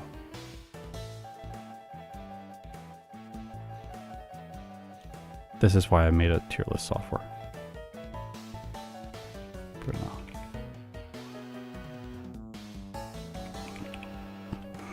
Okay, here we go. So we are going to rank all of the games that I play on the channel, as well as some of the games I don't play on the channel, as to which ones I enjoy solo running. This is my enjoyment of solo running. So it is subjective, and this is not exact. It's not an exact science. I realize there's just the poop emoji chilling up there. I'm going to just make this window a little bit more dialed in over here. Yeah. This is looking better. Take away the tier list. Look at this production value. Oh my gosh. Oh my gosh, I'm a professional. Okay, so like yellow is obviously better than red and blue for solo challenges. I think it's A tier. I think that yellow is I would be lying. It's S tier. Yellow is very good for solo challenges. All of the AI is better than it is in red and blue. All of the teams are better than they are in red and blue for the enemies, and the game makes you think more.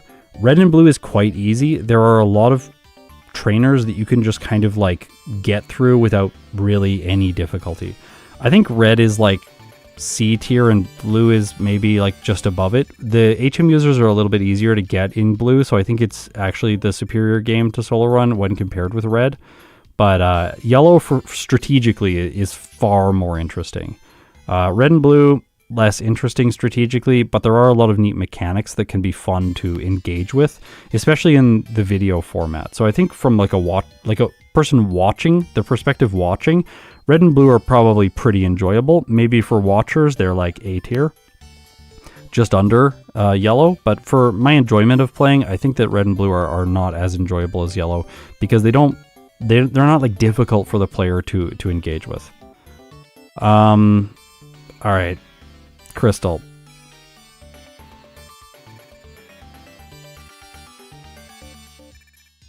I think I have to do this. I don't know if I can put any other game in the Bruno tier. Crystal is my least favorite game to solo run. So I think, well, for now, we'll put it there for now. It's hard. It's actually really hard to rank gold and silver because they are worse than Crystal, but I don't play them.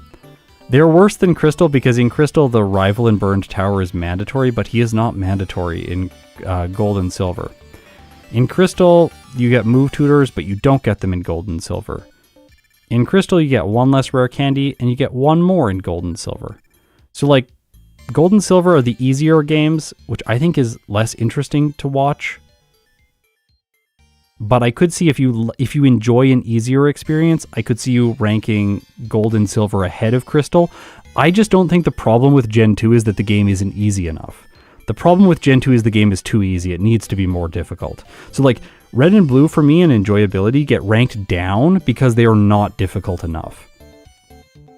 And the same thing is true with these games. They're not difficult enough, so they get ranked down. But yellow is difficult, so it gets ranked up. I don't play Ruby and Sapphire. These games I'm actually very interested in. From a solo challenge perspective, I'll rank them last because I have a sense for what's going to happen in the games, but I'm not entirely sure. Fire Red, I do not enjoy. D tier. Leaf Green is the same. I find that Fire Red and Leaf Green are an easier version of Yellow. They are not as difficult until the very end of the game. The second champion battle is quite difficult. Second Elite Four is quite difficult. Bruno especially is very good. Agatha's better because she has Levitate. But the vast majority of the game is easier than it was in Yellow. Like there's so many random trainers that just never defeat you in Fire Red and Leaf Green, and they always get you in Yellow. And I think that the mechanics in Yellow are a little bit more interesting than the mechanics are in Fire Red and Leaf Green. Even though they're more modern mechanics, I just think that the Yellow mechanics are more fascinating. And I would prefer to sit down and play Red and Blue than I would Fire Red and Leaf Green. Also, right now it seems like I hate these games. I love playing solo challenges. I literally don't play any other video games. So like, this tier list really is, I'm making a tier list within the S+ tier of video games overall in the world. And this is what it looks like. Crystal is at the bottom of that tier list, but that's okay. Okay, Pokemon White, S tier, ahead of Yellow. Pokemon Black, S tier, ahead of Yellow. I love these games. Gen 5 is so much fun. It is my new favorite game.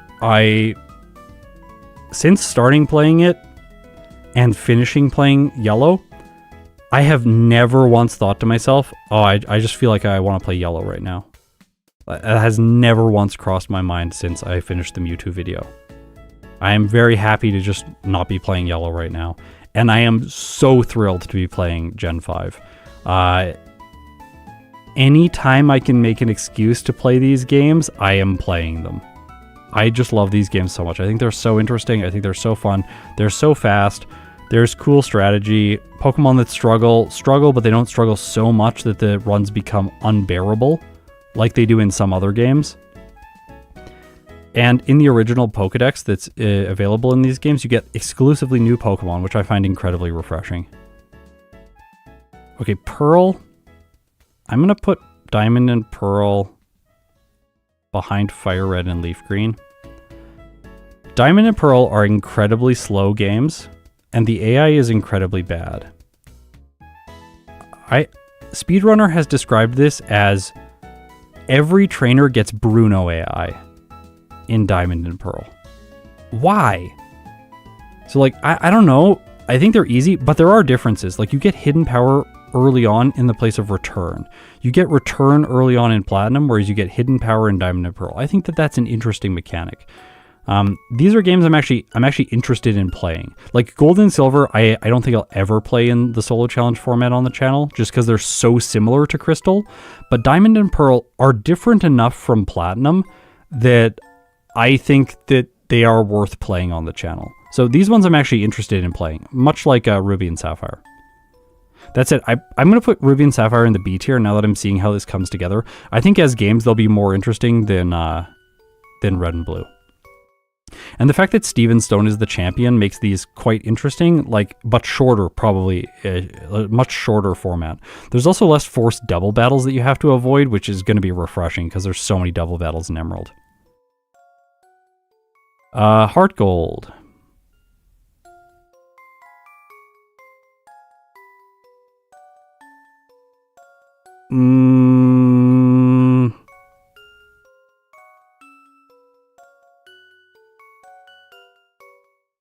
Okay, I'm going to do a shuffle here. Ruby and Sapphire are going into the A tier. Heart Gold and Soul Silver are going to go in the B tier. I think these are interesting games, but there are two things that I don't like about them. They take so long to beat. If they ran faster and I could beat the Heart Gold and Soul Silver in, like, let's say a fast playthrough. If a fast playthrough could be an hour and a half or an hour and 15 minutes, these games would be much more enjoyable. But right now my fast playthroughs are like 2 hours. And that's brutal when you get a bad playthrough and it's like 3.5 hours. That's a lot of time. That's why I like Black and White. It's like when you get a bad playthrough, it's 2 hours. When you get a good playthrough, it's an hour. That's amazing. I love that. So I think Heart Gold and Soul Silver, for me, because of the time constraint, they're a little bit lower. Also, I received so much negative feedback when I released the first 7 videos of Heart Gold and Soul Silver on my channel. I had a bunch of people write comments that were like, I have been excited about you playing every other game, and now that you've started playing Heart Gold and Soul Silver, I have realized that these videos are just not interesting to me, and I don't enjoy watching you play Heart Gold and Soul Silver. And they're like, the pacing of the videos is bad and all this stuff. And now every time I sit down to play Heart Gold and Soul Silver, I just think about that. I'm like, yeah, maybe people don't like watching these as much. And that does definitely like color my perspective on them as games. Okay. Here we go. We're going to do Emerald first. Okay. I think I have to do this. I think I do have to do this. But emotionally, I want to do this. I find Emerald feels just a little bit too long to make it the kind of game that I really love and think about. Like, oh, I can't wait till I get to sit down and play Emerald again. I can't wait. I appreciate... If you give me Heart Gold love in the chat, that does help, because then I know people love the videos. Like, I started telling people Platinum videos do worst on my channel, and then everyone was like, we love Platinum. I'm like, yay, I feel great about playing it again. I do think I have to put it in S tier. I think that as far as a game goes, it's very difficult. There are a lot of trainers that can cause problems. It's similar to Yellow in the sense that there's a lot of complex mechanics. I think it does fall victim... No, I'm putting it in the A tier. Sorry, Ike. It falls victim to the generic moves a little bit more than Yellow does. Yellow has some generic moves like Body Slam and Mimic, but they're not as generic as Attract is or Substitute is. So it's going to rank down because of that. And I actually think...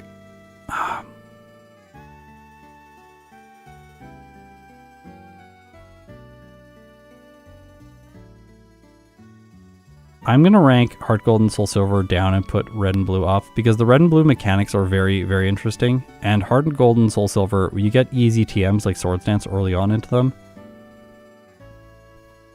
And I do think the mechanics are a little bit simpler in Heart Gold and Soul Silver than they are in Red and Blue. And complex mechanics makes a very interesting optimization process. Okay, Platinum.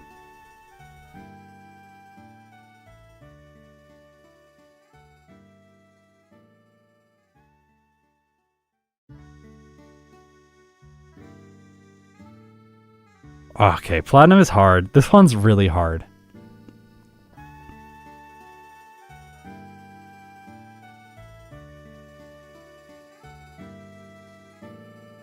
I think I'm going to put it here in the B tier. Oh no, I'm going to put it in the C tier ahead of Heart Gold and Soul Silver. It's definitely not as good as Red and Blue for solo challenges, but I like it more than Heart Gold and Soul Silver because it is faster overall to play than Heart Gold and Soul Silver. And I also prefer I prefer the games that just stop at the champion. Like Black and White and Yellow. Those, I love those. Emerald is fine because there's only one post-game trainer, so it feels like it stops right by the champion. Ruby and Sapphire stop right by the champion. Blue, Red stop right by the champion. I choose to stop Platinum without doing the league rematches, and I like that format. I like the format where I don't do the post-game in Heart Gold, in Fire Red and Leaf Green. But Heart Gold and Soul Silver have this really extended post-game, which for solo challenges is not my favorite.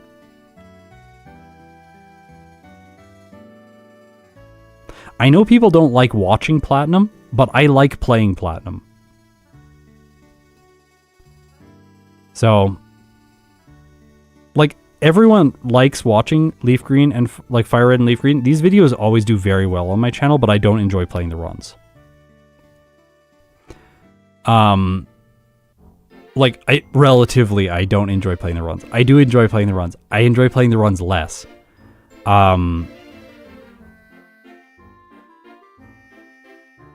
Yeah, this feels about it to me.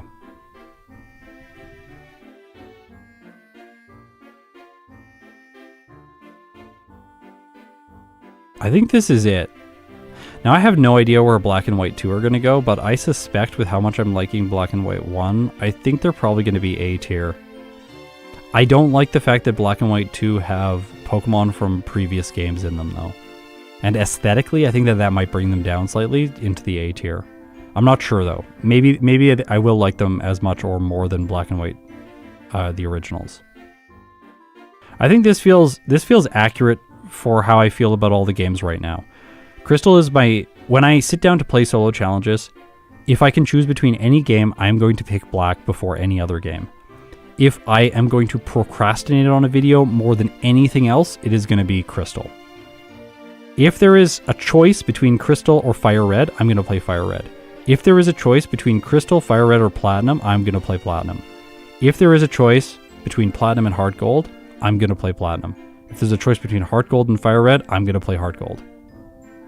Emerald, I will pick over... Well, sometimes I'll pick Emerald over Platinum. If it was for optimized runs, I'm going to put Emerald at the very bottom. I do not like playing optimized runs in Emerald. I find it a very frustrating game to play multiple times.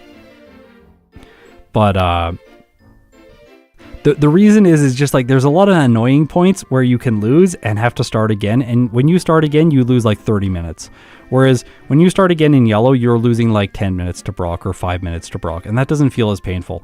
But like losing to Norman 5 times in a row because you chose to go for a lucky strategy and then you restart is like just awful.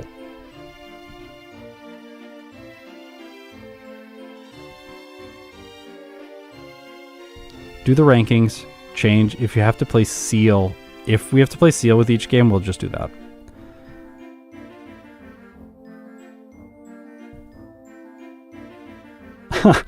No, I ask for help to optimize Emerald because I'm procrastinating on Emerald. And then it comes to the point that I know I have to release the video and then I'm like, okay, I gotta message Ike about this. Like, I have to at least get a strategy and play another run. So then I send you a message and I'm like, please help me. Okay. I'm having a good time. I want to talk about more Pokemon Black. Give me a second.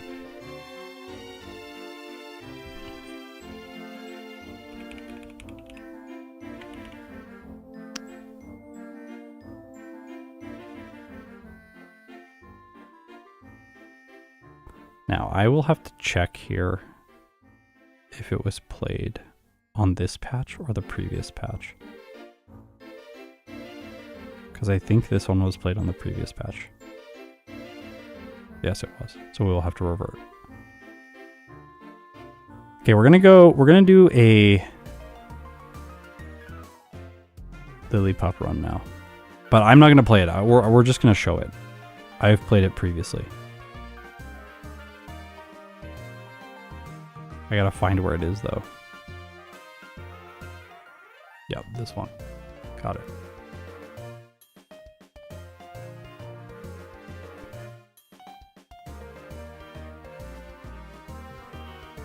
I played this when I was very sick. I could not stream that week, but I was like, I want to play black, and I don't want to play a video that is going to come out on my channel. I just want to do something that's a little bit more chill, so I decided to play Lillipuff again.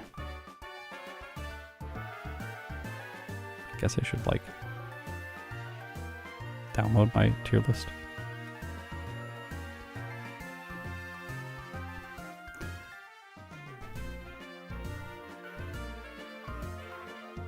Why did the image go away? Weird.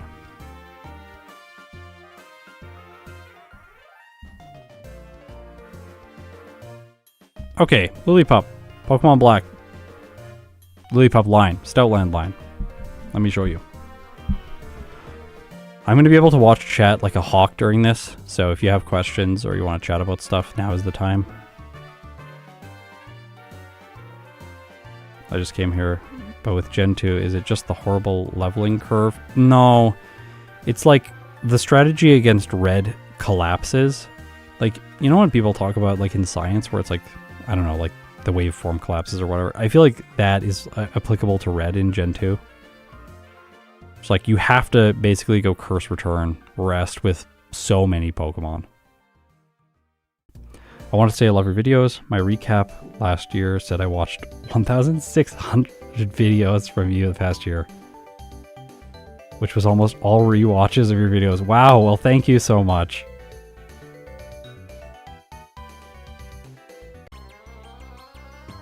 Yeah, it all collapses to curse at the end. And then the mid game is either really bad because you have to level, like, over level to a ridiculous amount against Jasmine, or you just run hidden power and then you beat her in 3 one-shots. So for me, or like Lance is difficult, but then you just get hidden power ice and you win in 6 one-shots. Like, the moves that solve problems solve those problems so well that every Pokemon solves those problems in that way. And the only other alternative to solving problems in Gen 2 is over-leveling, which takes forever because of the bad experience curve. So I guess it does come back to the bad experience curve, but it's like bad experience curve plus bad move pools plus moves that over-centralize the metagame plus long playthroughs. Because, like, if I play Execute in Pokemon Crystal, like, that is not a 2-hour run. That is longer than 2 hours. And if I play Voltorb in Gen 2, that is longer than 2 hours. That's not fun. Whereas in Yellow, it's like you do a Voltorb run and it's like an hour and 30 minutes or an hour and 45 minutes. And you're like, wow, that Pokemon is terrible. But it's still not over 2 hours. Way easier to schedule that in and justify, like, yeah, I could play a Crystal run today. I got some time. I got 2 hours. You can't do that with Crystal. With Yellow, you can. Yeah, the Rocket plotline is also really slow.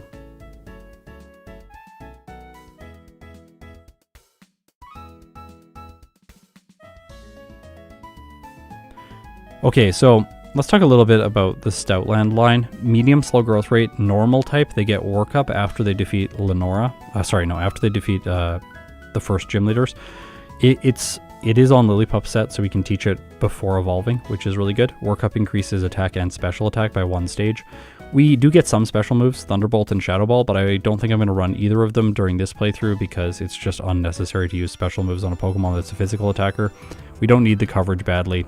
In this case, we can just go minimum battles to N and fight him right away and then level up to 8 off of his Purloin, learning Bite in the process.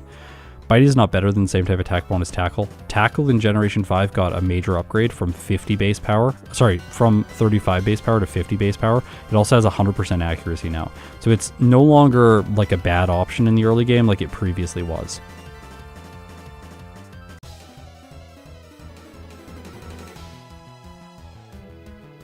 Also, I say this all the time, but I do really enjoy playing Crystal.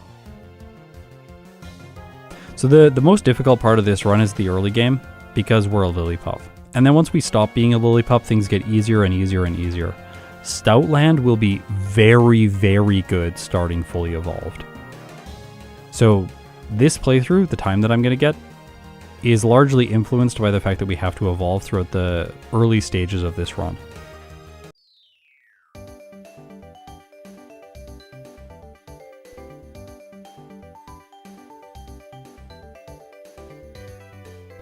Also, it says a lot of people are watching. It's like 600 and some on YouTube. 660, so thank you.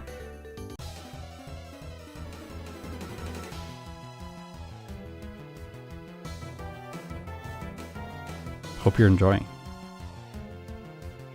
With first stage Pokemon, I do find that it is better if you do the Dream Yard first for the experience. With fully evolved Pokemon, I would fight Charon right away and then the Gym Leader and then do the Dream World after. Do you have any advices for someone who wants to start solo runs as well?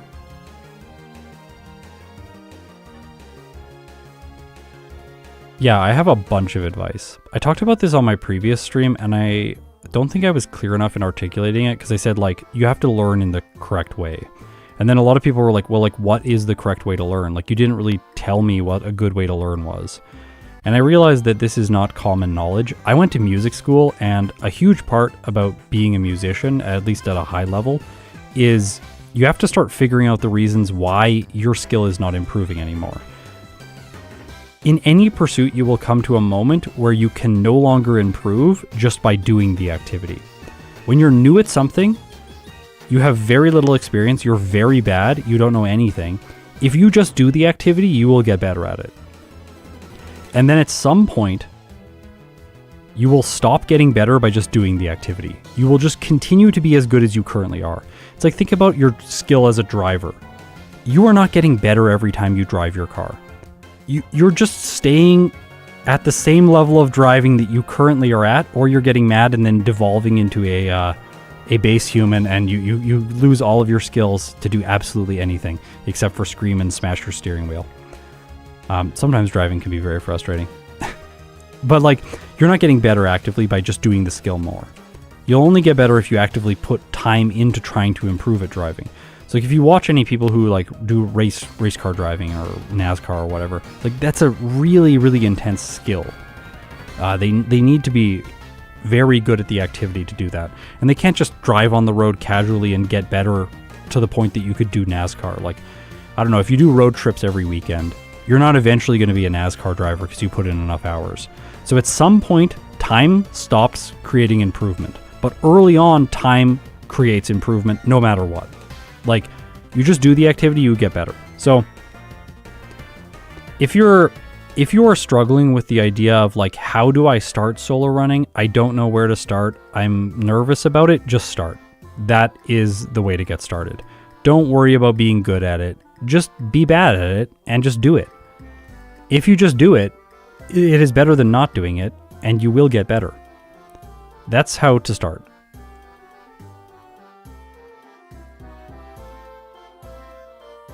Now, if you want to learn correctly, you do need some amount of time put in to just start learning correctly.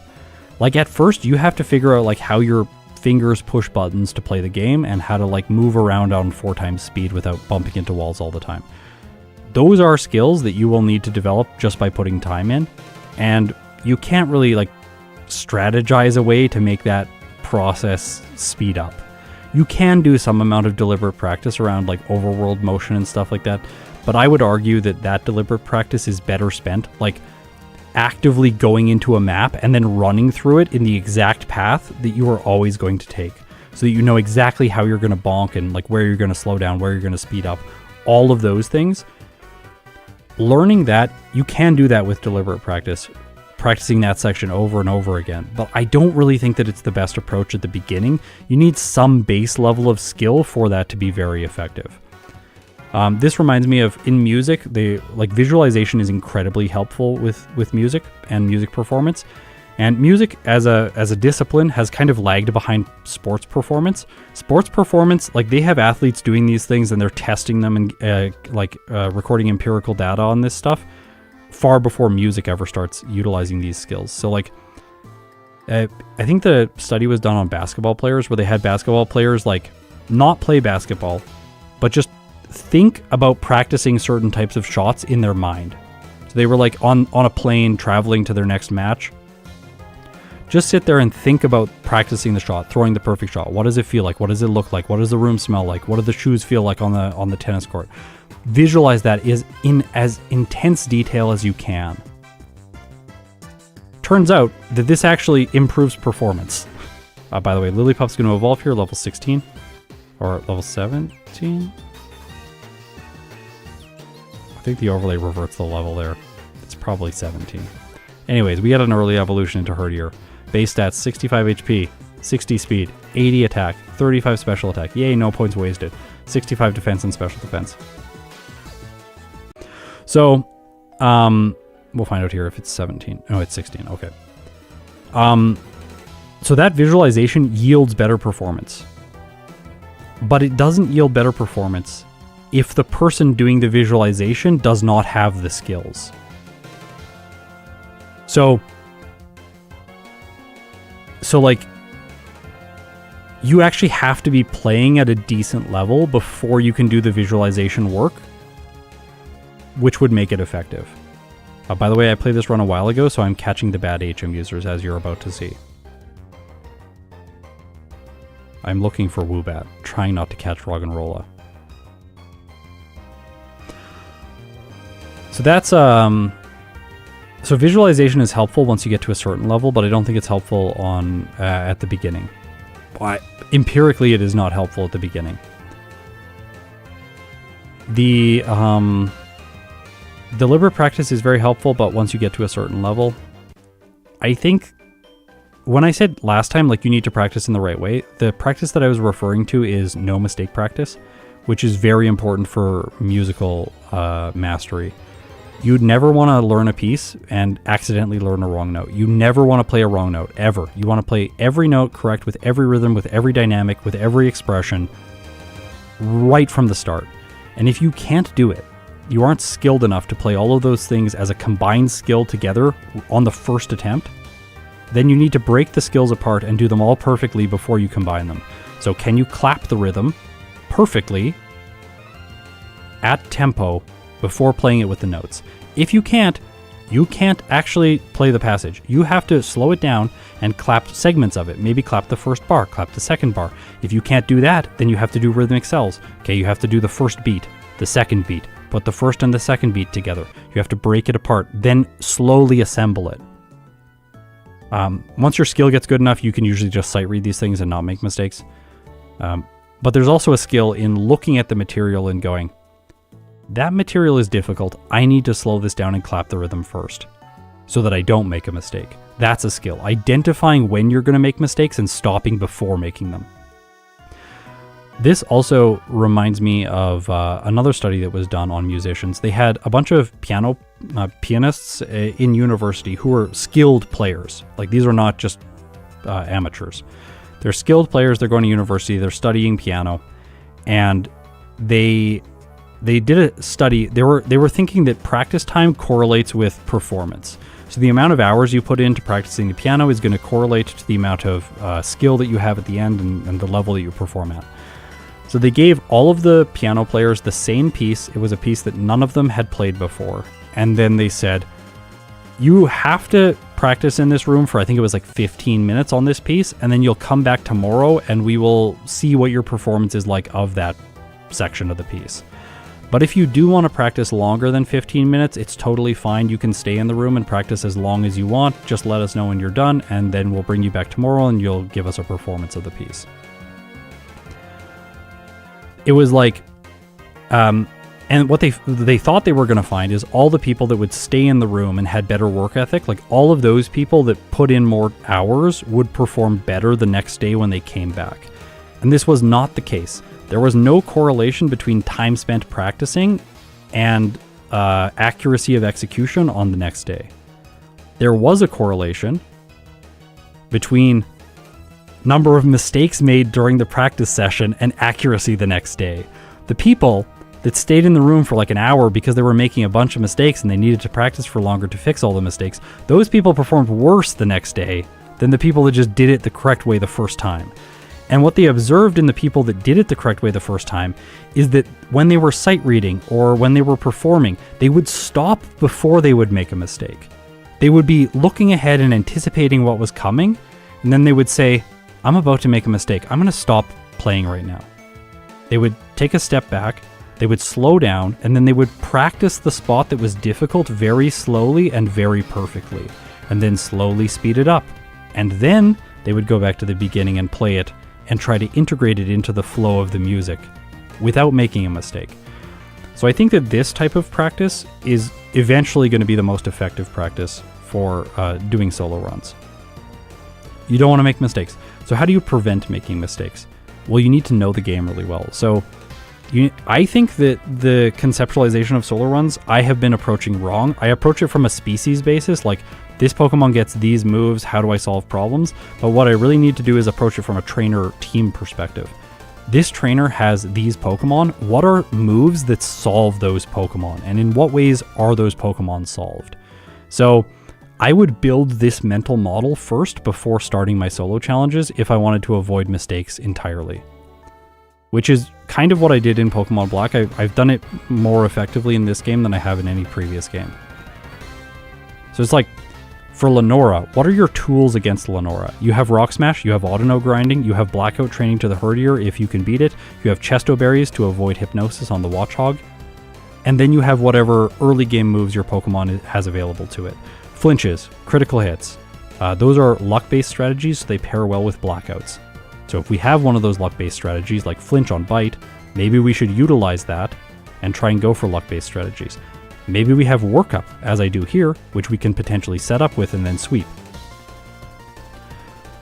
So understanding the sort of tools that are available to any Pokemon at any point in the game and how those tools interact with each given threat gives you a mental model to then sit down and go, oh, I see, Herdier, we get Workup, we get Bite, what's our base speed, when are we going to outspeed Lenora? Okay, we can probably Flinch the Watchog as a solution. We can probably Blackout to Herdier because we need attack EVs, and Workup is going to give us a solution that might also work early on. Probably don't need Audino training because we have medium slow growth rate, so I won't even go over there and try. I don't need to overlevel. Probably skip all the trainers before Lenora and see if I can knock out the Herdier right away. Then if you want to get one more level of like prevent mistakes, go in, run the damage calculation. How many turns does it take to knock out the Herdier after one turn of Intimidate?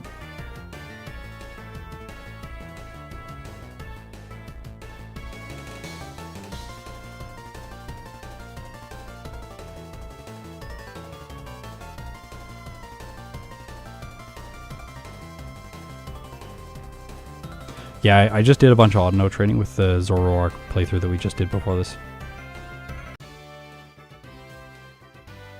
There we go, 15 minutes, 59 seconds for Lenora. This is by far the most difficult point in the game for the Herdier and Stoutland line. Audino training is not that hard on 4x speed. I'd made mistakes today, but I normally don't make that many mistakes.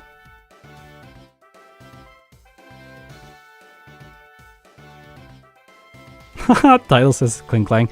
Yeah, I wasn't intending to do this Stoutland playthrough, or like show this Stoutland playthrough, but I wanted to show it at some point and I was having fun with Gen 5, so I just decided to show it after the Zoroark playthrough. And like that, like her, she has a Munna. It's very scary for Pokemon that are weak to Psychic types, so coming over here and fighting her right away is not really a good idea with those Psychic types. So like, with Pokemon that are weak to Psychic types, like a Poison type, like Trubbish, for example. Like, maybe don't fight her with Trubbish, but like, you can build into your brain the check for that before you ever play. So that then you don't walk over there, fight her, Blackout, and then go like, oh, my time is really bad now. Yeah, because you made a mistake. Like, that's why your time is bad. So like, avoiding mistakes is one way to get better and better times with solo challenges. But then at some point you will plateau with this approach. Like, this approach is very good for first playthroughs, that kind of thing. At some point you will plateau.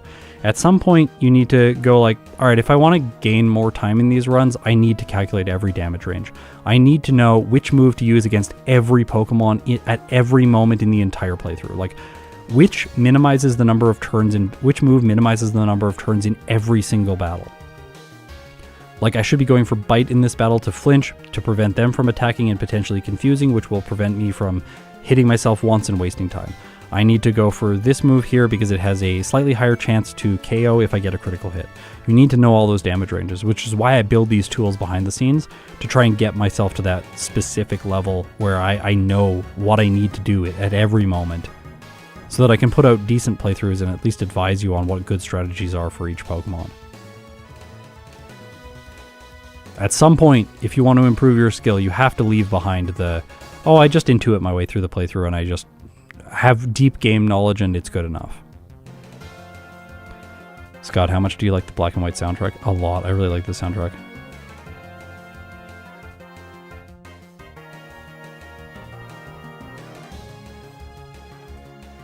Oh, yeah. Actually, Uphill Cow says a really, really important thing here. I picked the one you'd have the most fun with. That way it doesn't turn into a slog. Yes. It is very hard to get good at something that you do not enjoy. Very hard. But it is not that hard to get good at something that you do enjoy. Because spending time to get those first hours on the skill is not difficult. You can just spend endless time and you're having a good time. Yeah, probably play the game that is the most fun. Play the Pokemon that are the most fun. Don't necessarily play the game in the way that you like to play rather than in the way other people play or the way you think other people want you to play. Like, just discard all that and do whatever brings you the most joy.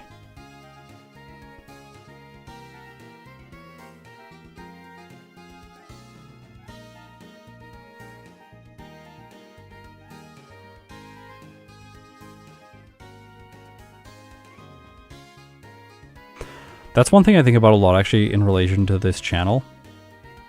I got this term from a YouTuber. What is his name? He does, like, productivity stuff.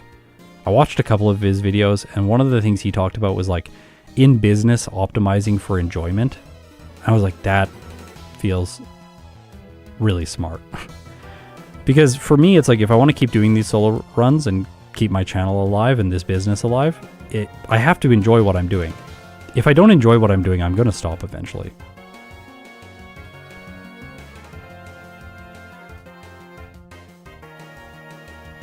Like, I think the reason a lot of people are like, oh, I want to retire, I don't want to do my job anymore, it's because you don't enjoy it. That's why. So, like, my life, and, like, it's going to sound obvious to you, I worked a job like that, like, a while ago. It's been a while now, actually. I'm very privileged. But when you don't enjoy doing a job, you want more than anything to just stop doing it. You see, you can't get the Eviolite there if you don't have enough Pokemon registered. So I tried to grab it early on, but Herdier is so good at going through the early game without fighting a bunch of optional trainers that we don't have enough registered to get it. So I'm going to have to fight Berg first.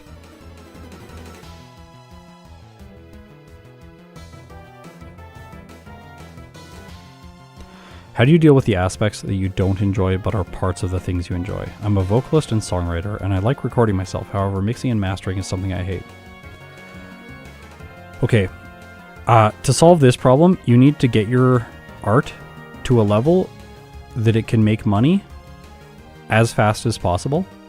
And then you need to take all the money that your art generates and pay people to do the mixing and mastering so that you don't have to do them anymore.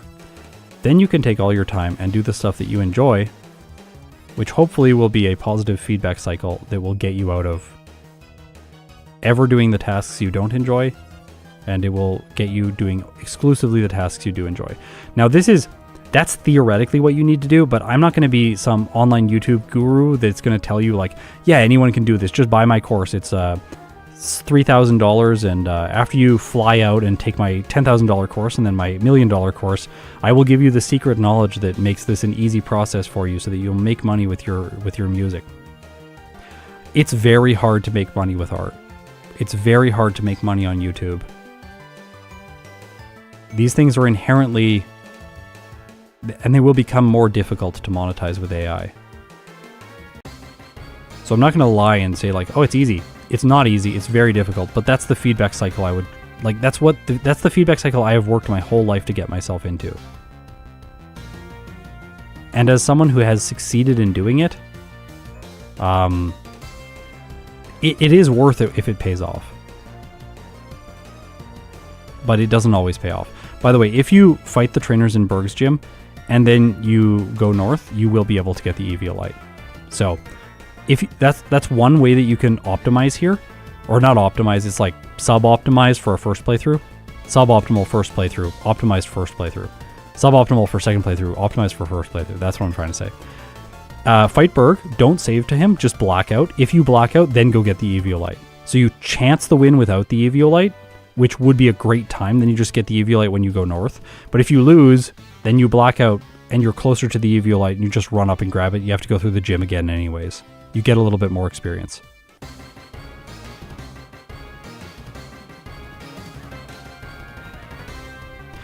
The other way to make parts of the task more enjoyable that you don't like doing,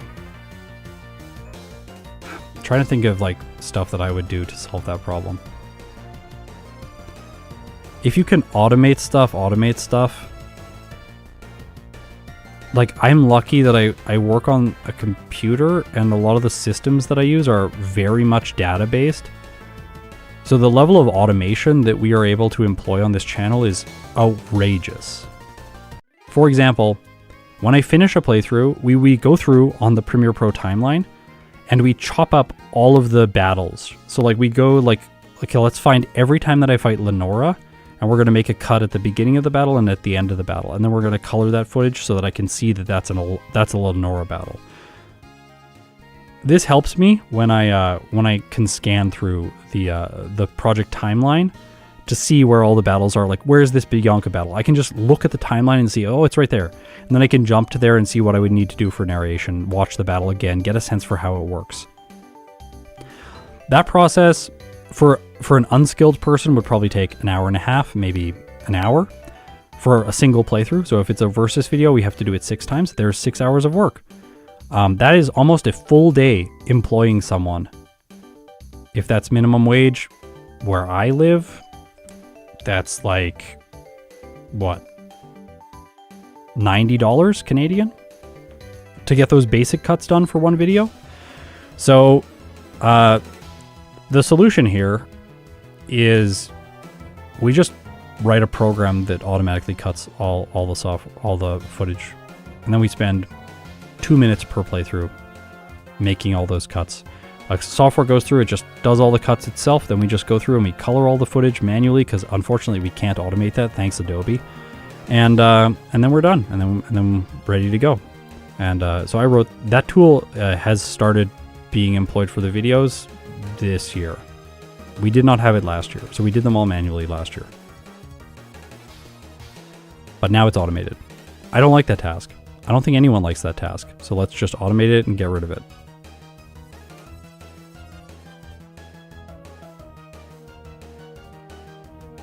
The music example for that was like, okay, you don't like production. Well, like, save a ton of presets so you don't have to reset your compressor every time you work on your audio. Like, just have a template that you're like, yeah, this template is all my instruments. This template has all of my sends set up. It has all of my effects set up, and I can just drag and drop them onto the channels that I need them on, and it's easy. Like, that saves a ton of time. It's a little bit of automation, and then it gets you away from that mixing and mastering as much as possible.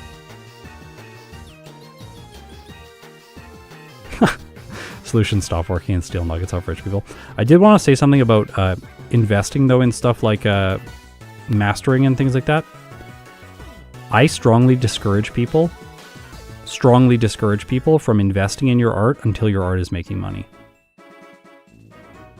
So, like, if it's a fun hobby that you have and you have to buy supplies to do the task, like you're a painter, you need to buy canvases and paint. Okay, you have to spend money on that. But don't, like, spend money on, like, a course about how to promote art. Like, don't do that. You can spend money on a course on how to promote art once your art sells. So you sell some art, then spend money on a course to promote your art. Let it be a feedback cycle. Don't inject money into something like this. So, like, the example is for YouTube. My example is buy a microphone so that you sound good. Buy a good microphone. Spend a bunch of money on that. Buy nothing else. And only allow yourself to buy new YouTube tools like a computer or network attached storage, a controller, a keyboard, better graphics card. Only buy these things once the YouTube channel gives you the money that you need after taxes to buy those things. I have seen personally in my life a bunch of people that overinvest in something, creative pursuit, a passion pursuit. They overinvest in it and it puts them in a bad position because they weren't being realistic about the chance of success.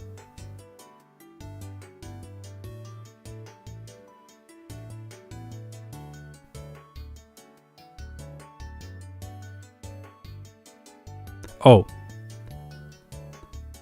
What would be good microphones and phones to avoid? Do not buy a Blue Yeti. Do not buy a Blue Yeti. If you want to hear how a Blue Yeti sounds, go back to my first videos on the channel and listen to them in comparison to the videos I produce now. Blue Yeti versus Electro Voice RE20. And like the price is very different. Like the microphone I have now is probably 4 times or 3 times the cost of a Blue Yeti. But this microphone, I will never need to buy a new microphone. In my whole life, this microphone will be good enough. And it was like, I don't know, like 350 Canadian for the microphone, and then I needed an audio interface, which was for like $200. So it's expensive. That's expensive. But that's the only thing I would invest in to start a channel. Be like, I need good audio. Everything else can be bad quality as long as the audio is good. No, you think about you turn on a TV and the audio is terrible. You're not going to watch the show. You're going to switch channels.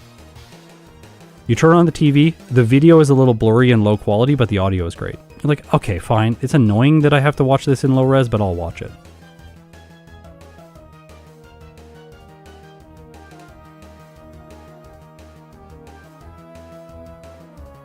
And that's even more true in the day of like second screen content.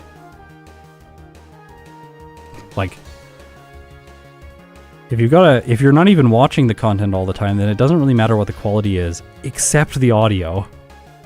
Okay, here we go. Evolving into Stoutland level 32. Gonna get a massive base stat increase here. Oh, overlay is not doing what we need it to do. There we go. Base stats 85 HP, 80 speed, 100 attack, 45 special attack, 90 defense, and special defense. It's a really good Pokemon. You will notice that we could move tutor the Fangs on. I don't think they're very useful. We do so much damage with same type attack bonus return. We're just going to one-shot all of Elisa's Pokemon. I could probably return the Zebstrika as well instead of using Dig here.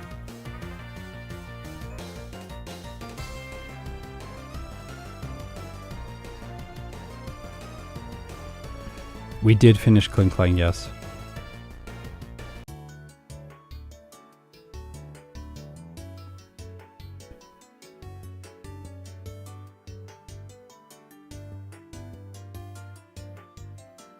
Yeah, if you can't buy a mic, that's also okay. Oh yeah, I went with the pink bow. If you can't buy a mic, then don't spend money on it, obviously. But just like you can record your audio in a closet where there's a bunch of clothes and stuff, you'll get rid of so much more of the reverberation from the room, which is one of the main things that the Blue Yeti is very bad at doing. It picks up every sound. Whereas if you go to like I think it's a dynamic microphone? Yeah, dynamic microphone. Like the Shure SM7B or the Electro Voice RE20. If you go to one of those microphones, it's not going to capture too much of the room sound.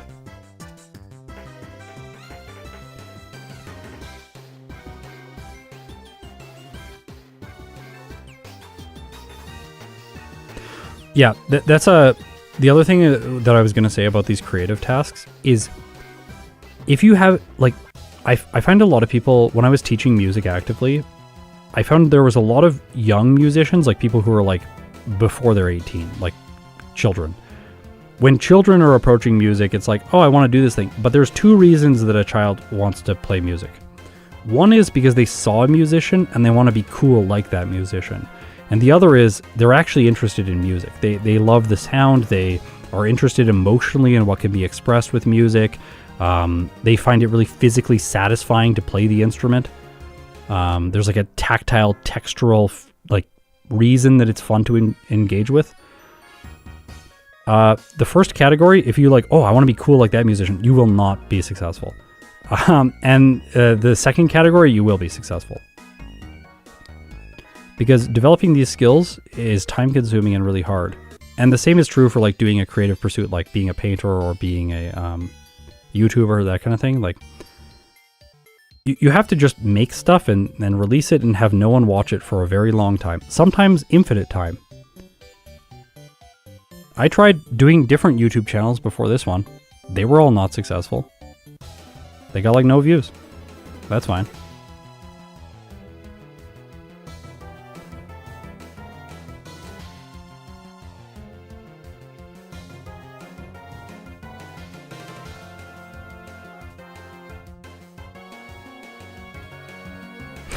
Hey, Snowy.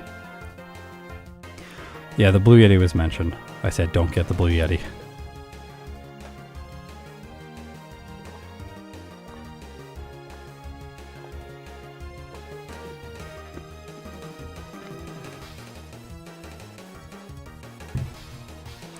Okay, Clay seems like Clay would be a threat to Herdier because he has a steel type, but it's not a problem. We have Dig. Dig is super effective. We also have Workup. In the early game, you can catch yourself a Timpole, and then the Timpole has a 50% chance of holding a Personberry. In my patch, I have changed this, so it's a 100% chance, so that if I'm going to catch a Timpole, I know I'm going to get a Personberry, because it's fairly likely that it would be the case anyways. And I don't want there to be discrepancies in runs, because one Pokemon got a held item and the other one didn't.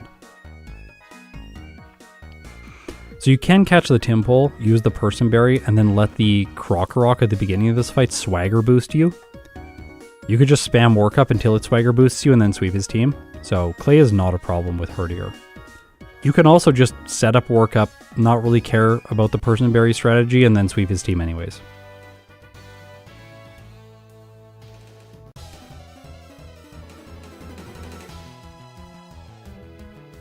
Also, if you're making something, like say you want to like make YouTube videos, you're like, oh, I want to do solo challenges. It would be so fun to do solo challenges and make videos.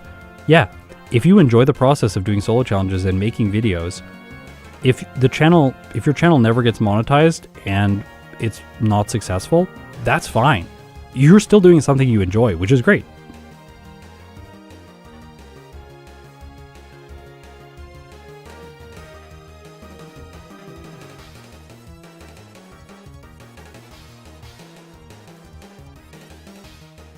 Yeah, we'll talk about Marshall later.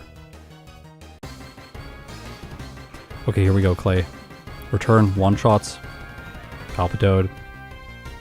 I just squeeze in 2 Workups here on the Palpitoad because the Palpitoad doesn't have Swagger. So that's another alternative. Knock out the Krokorok. Set up on the Palpitoad if it's coming in second. Then Excadrill. Go for Dig. One-shot. Stoutland. Easy peasy.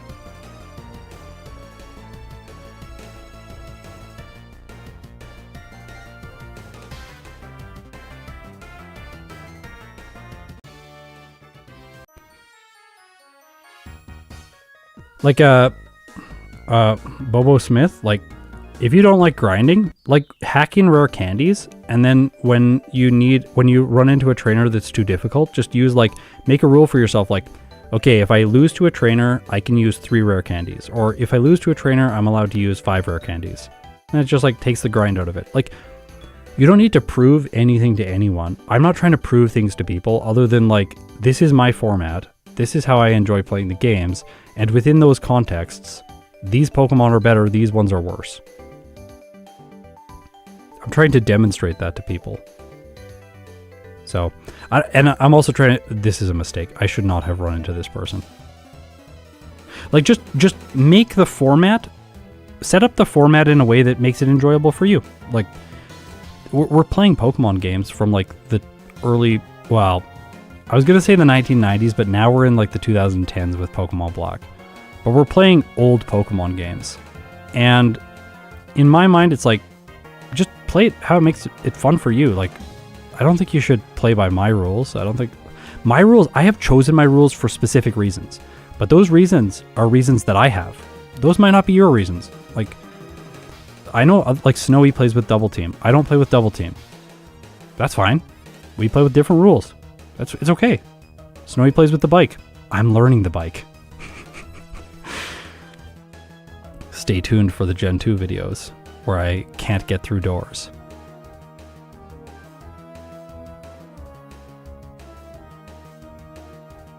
Yeah, like, okay. Yeah, cheating does count if it's multiplayer. I agree. If you are ruining someone else's experience because you have altered the game, that's not, I don't think that's okay, but that's just because you're ruining someone else's time. Like, I'm not ruining someone's time by going like, I'm using hidden power in this playthrough. If you don't want to watch my videos, you can just turn it off.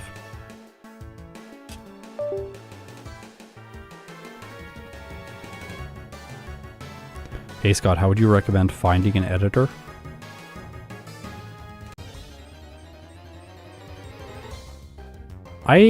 Okay. So Chargestone Cave.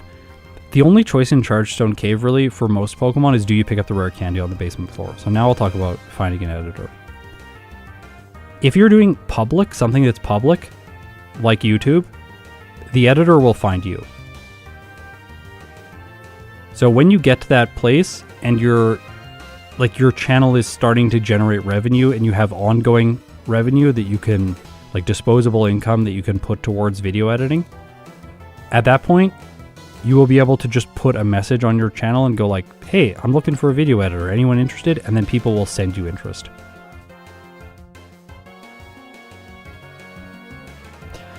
If that is not available, let's say you win the lottery and you're like, okay, I want to do YouTube, I want to make solo challenge videos, and I'm going to budget $500 a week for editing, okay?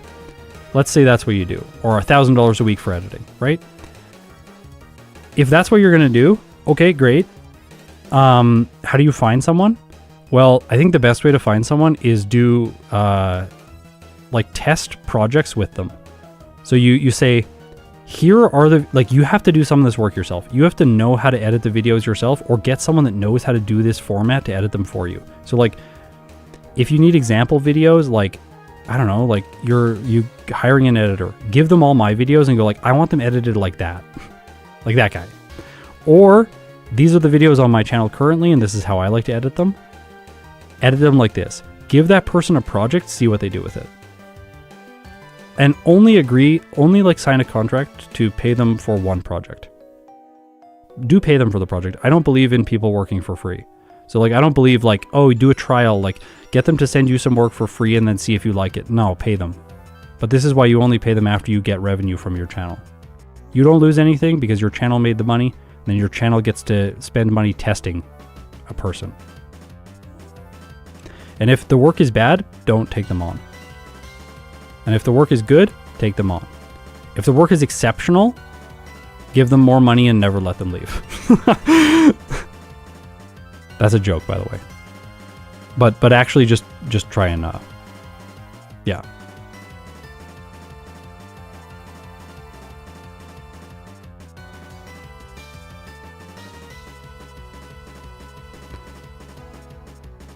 $1,000 a week is $52,000 a year. This is below the median wage in Canada. Or no, it's above. It's 48,000 is Canada. So $1,000 a week for a video editor, that's like around the median in Canada.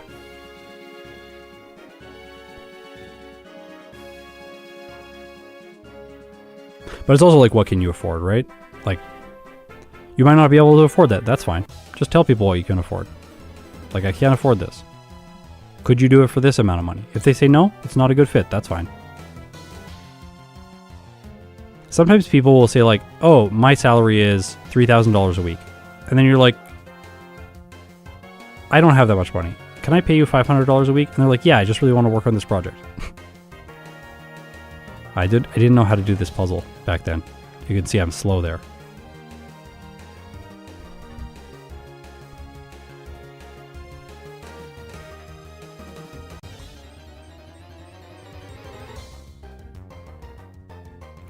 Do you think it would be better to start off with videos at the beginning of my journey of solo running, or are streams better because of potential advice from others?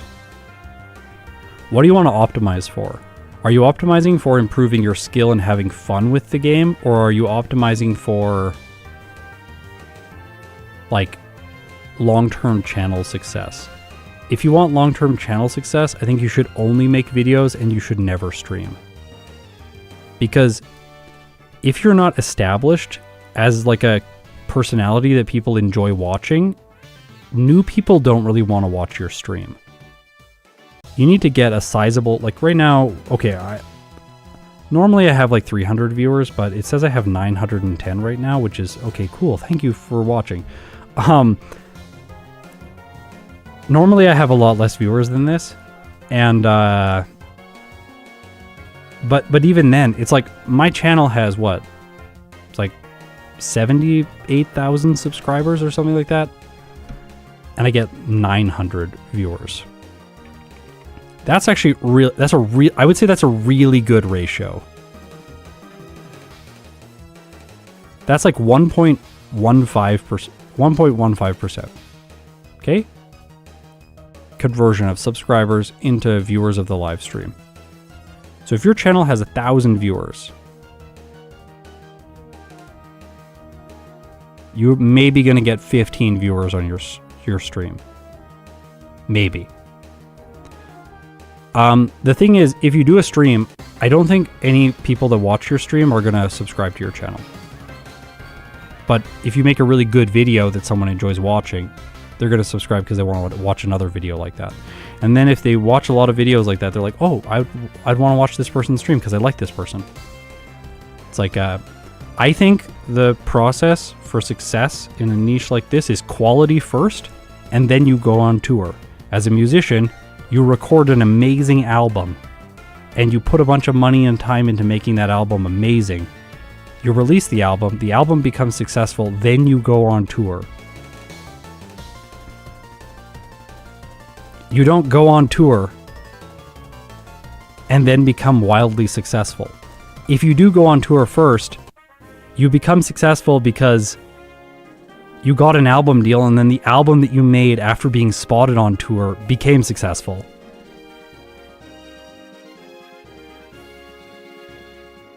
So quality product first, then you can move into the more like easy formats. The streaming is easier, it takes less time, but I don't think it's going to give you success on a platform like this.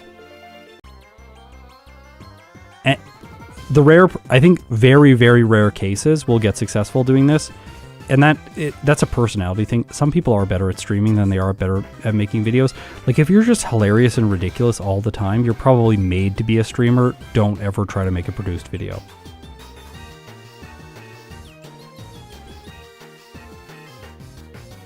This is Scott's content production thoughts and art thoughts. This guy, Boldor, so annoying. So annoying when you have a Stoutland. Gotta knock it out slowly. Always 2-hit.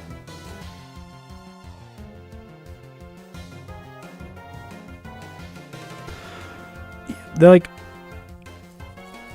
yeah, YouTube is like quite good at promoting new content, but the thing about YouTube is that like small content, they will try to promote small content. YouTube, like it's actively part of what they're doing is they're trying to get new content creators discovered.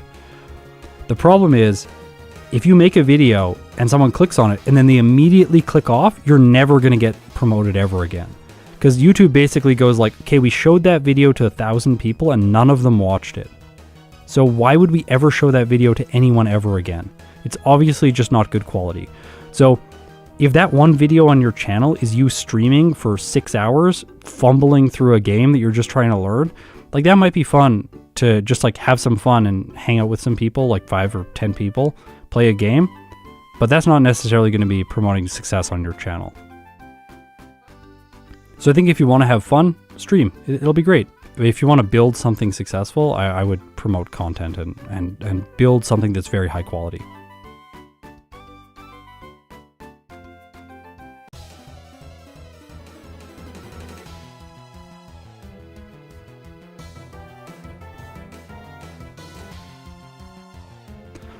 Luckily we have physical attack here, so we don't have to worry about any of the cryogonal being issues.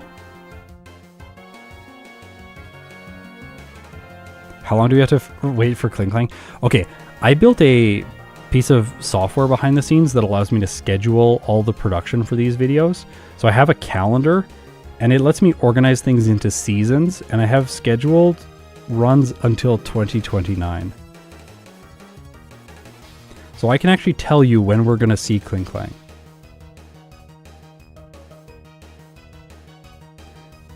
The answer is not this year, unfortunately. 2027.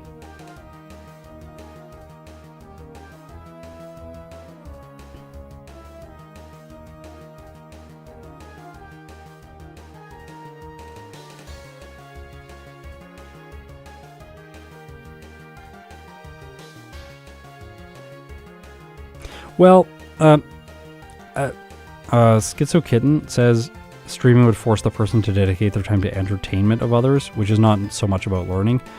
Yeah, but you can do like a learning-based stream. Like, I think deciding what your content is about and then doing that is important at the beginning. Because you don't want to get successful for doing something you hate. Like, it's easy to like look online and go, okay, what's going to be the most successful thing for me to do right now on this platform? Like, okay, I can do reaction videos to political topics. I'm going to get so many views if I just have hyper-polarizing opinions on all of these topics and I react to everything the day that it happens. And I clip this and put it on Twitter, TikTok and everything. I cannot imagine something that I would like doing less than that. Like, so you want to get successful with whatever you do. You want to get successful doing something you enjoy. Otherwise, you're going to be successful and then you're going to have to keep doing the thing you don't enjoy to continue being successful. It is a much worse problem to be like, I am successful and I hate it and I can't stop, than I am not successful and the world is open to me. I can do whatever I want.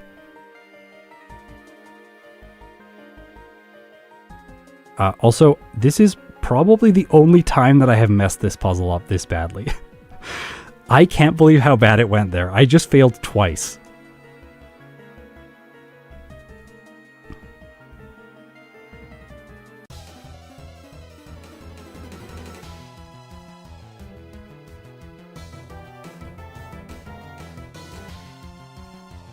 Anyways, I just think like you have to find that synergy between the thing that you're good at doing, the thing that you like doing, and then the thing that other people want to watch you for.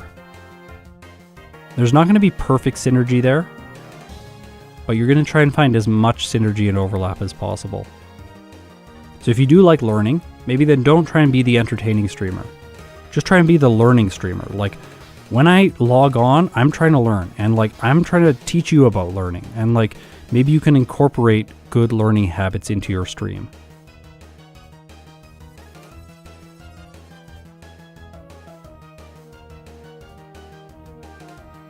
Like, I'm sure there is, I'm sure that, see, this is the wrong path to go through here, because the item, picking up the item takes a lot of time. So, like, I'm sure there's a niche for like, or the ability for someone to get successful and have a job doing YouTube where it's, I teach you how to learn while I play video games. Why not Adamant Nature? Because this is a, this is like a redo to retime the first playthrough. So I'm using first playthrough rules here. Hardy Nature, Hidden Power is banned. I switched emulators, so I had to refilm it. We're going to see why in just a few minutes. My previous time with Stoutland was like 124 or something like that. 129? I think 129. Obviously, this should run Adamant Nature. Obviously.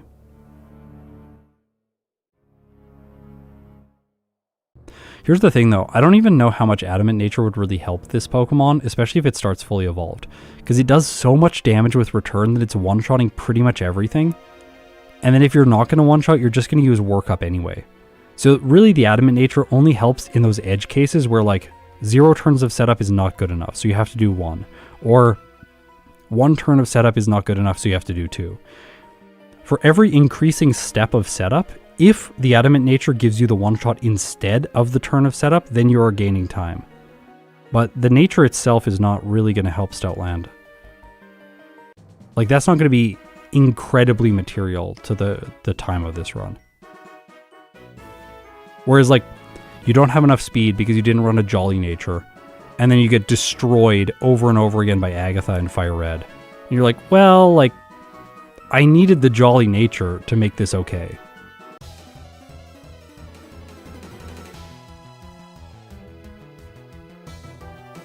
Scott, when you are playing video games, what else do you do for fun?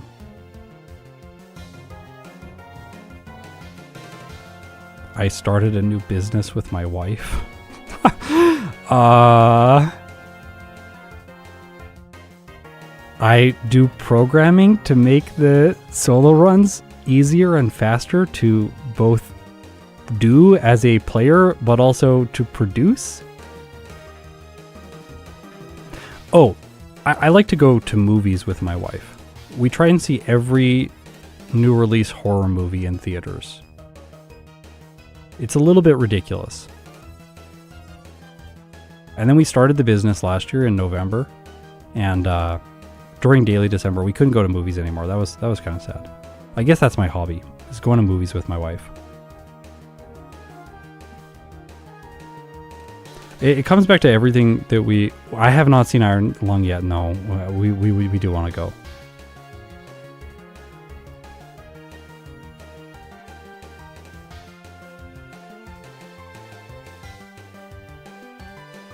Oh, the business is going way better than I was expecting. I'm actually blown away.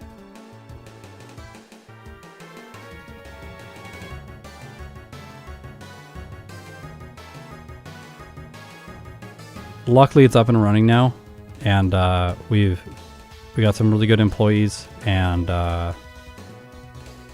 it's my wife's passion project. So I can just be involved in the channel most of the time now. I'm not needed on an ongoing basis for that anymore.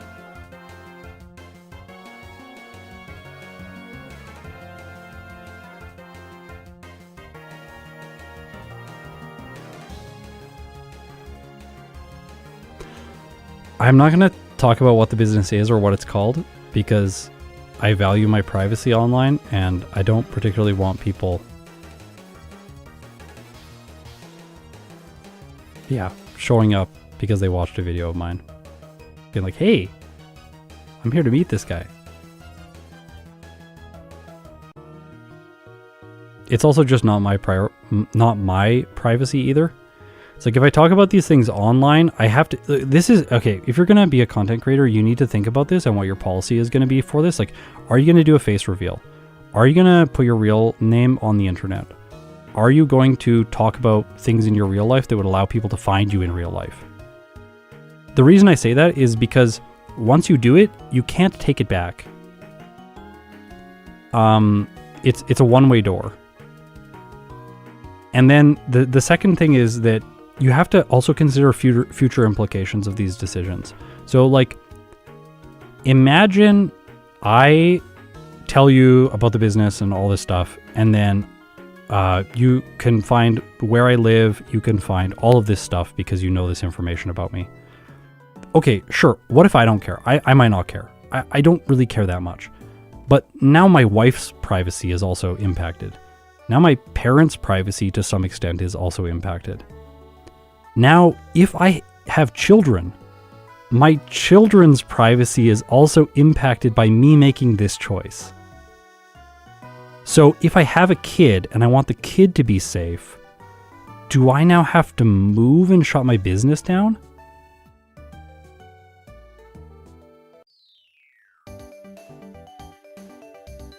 So for me,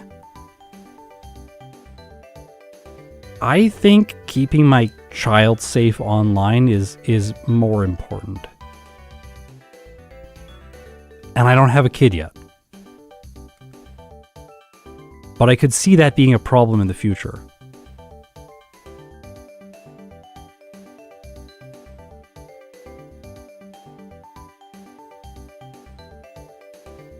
Yeah, the cats. It is that they want to meet the cats. They don't want to meet me. No, I don't think you're trying to pry. I actually think this is... I've never really talked about this on the channel. In the past, when people have asked me things like this, I just kind of like brush them off and then like gracefully move on. But I figured like now seems like... I felt like I had a really good way to articulate it today. Especially because I've been thinking a lot about like child safety online and things like that recently. And yeah, it's just like these are the things that I fear. And in my mind, not worth it.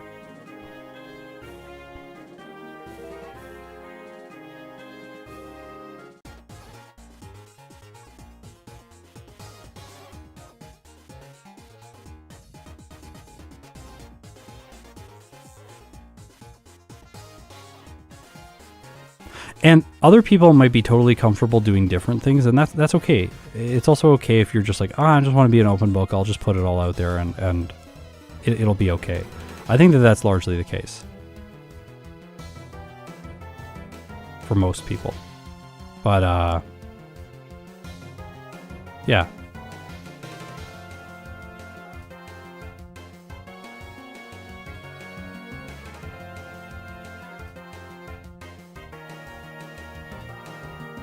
Yeah, that's another thing is like AI. AI is definitely a concern with putting stuff on the internet now.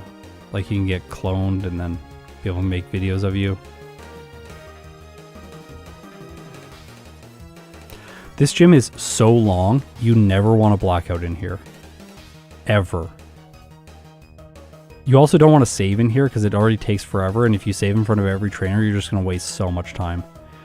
The ideal scenario here is that you figure out right at the beginning of the gym if you're going to one-shot all of the fracture. If you do, then you're fine. This battle against Hugo is okay to do without a save if you have a setup move like Work Up. Here I was fairly confident that Work Up plus Return would do enough damage, but I was overly safe there and then went to +2.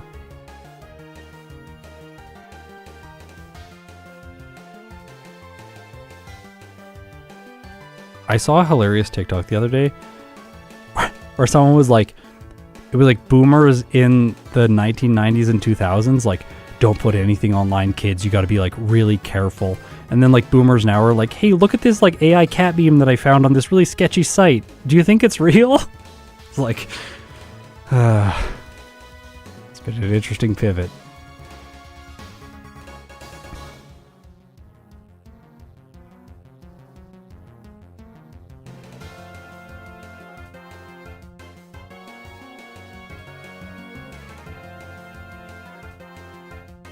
About to hit 1,000. Oh my gosh. Do I have to play another playthrough? Do we have to do Genesect today? How many likes does the video have? See, I gotta be a YouTuber now and do an actual YouTube thing. Doesn't tell me how many likes I have anymore.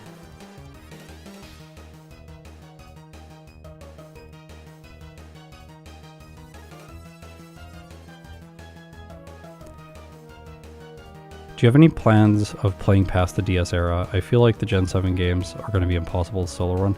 Speedrunner is soloing the Gen 7 games right now.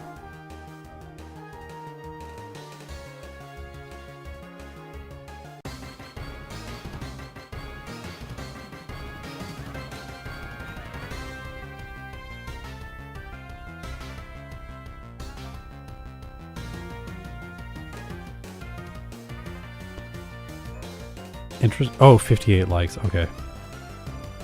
If we get it to 100 likes, I'll do another run. Seems unrealistic. Most people don't click like when you tell them to click like, but some do.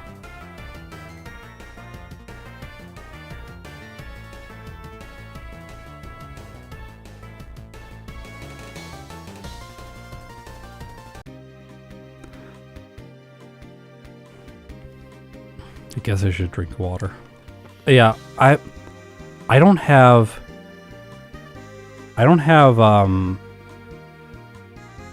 plans past the DS era. I'm leaving this open-ended if I can. I didn't want to, like, again, coming back to this whole conversation, everything is related to the conversation we've been having today about, like, liking what you're doing and creating. I don't know if I'm going to like playing Gen 6 or Gen 7 as solo runs. I don't know if I'm going to enjoy that process. If I'm not going to enjoy it, I don't want to commit myself to finishing series in those games.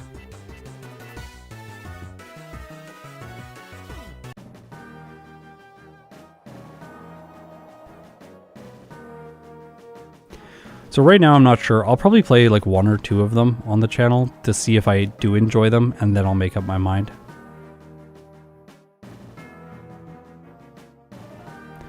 If I'm honest, I've thought about playing ROM hacks maybe in the future, but I don't have a strong pull towards playing ROM hacks and fan games. I would prefer to make a fan game than play one.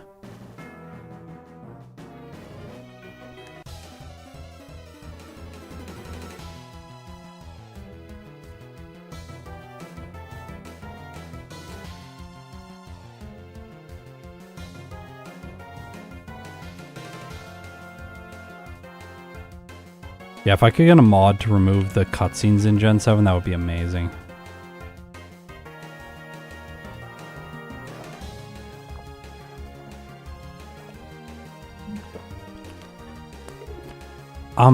What kind of things would you put in a fan game? Like, okay, when I say fan game, I think a lot of people, when they think of fan game, they're like, oh, I want I want all these upgraded features and quality of life stuff.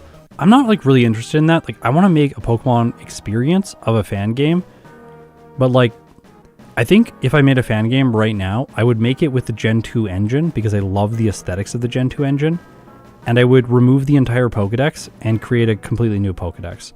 And then I would just try to make a Pokemon game like a Pokemon game from Gen 1, 2, or 3 within that engine with the new species.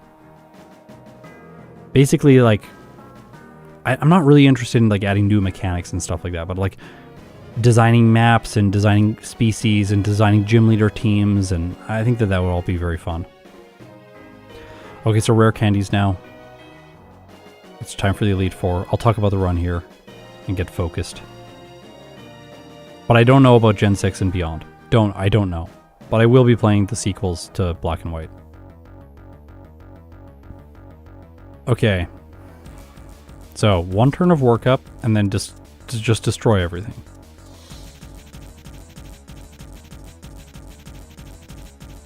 Like, look at how easy this is. No, this is definitely doable. Like, I could make this game this year. The issue with building something like this is just time. No, I would change the move pools for Pokemon. Like, I want to fix the problems that Gen 2 has. Like, I want to make a game in Gen 2 that's like a good game. That removes all the stuff that isn't good about Gen 2. So fix those mechanics. Like, make the level scaling actually okay. This Bisharp was a bit annoying. I got hit by Sand Attack, so I was missing with Dig. Also, I figured out that if I attack first with, I think it was Dig, it goes to 2 low health and then he heals. But I still win.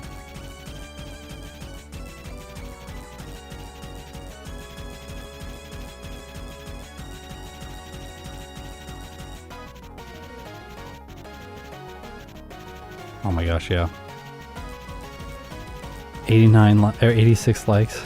Yeah, you got to do better than that.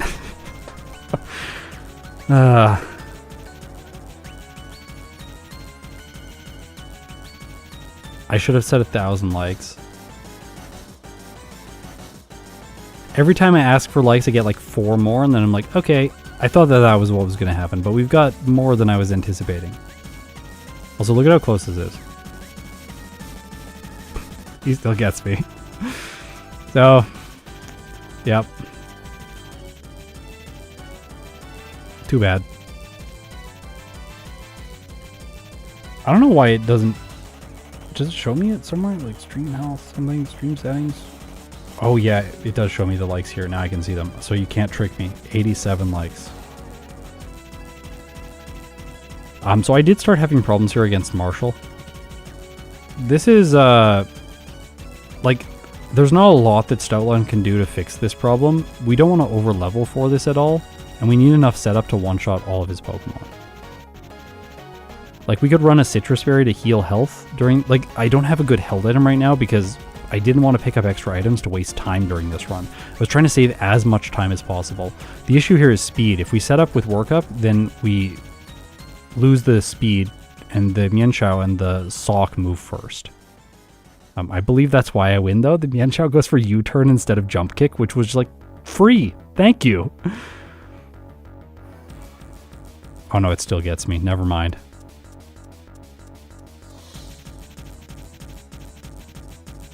Oh, 93 likes. Oh, it's getting close.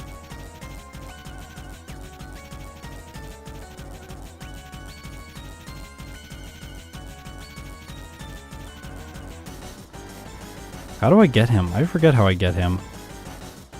Oh, it misses. It missed Jump Kick and damaged itself, and then I didn't take damage from it. That's how I win.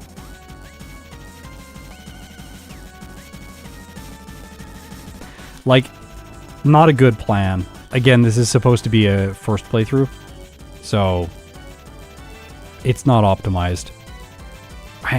How do I win that one? Like, it might be the case that Stoutland needs to run the Quick Claw there and then get a Quick Claw activation against one of the Pokemon that outspeeds it, which would be better than the Lucky Egg at this point in the run. So that does materially improve the battle. I guess I could... I didn't see how much damage Bulldoze was doing, but if Bulldoze is less than a quarter, it is possible to do Substitute Workup.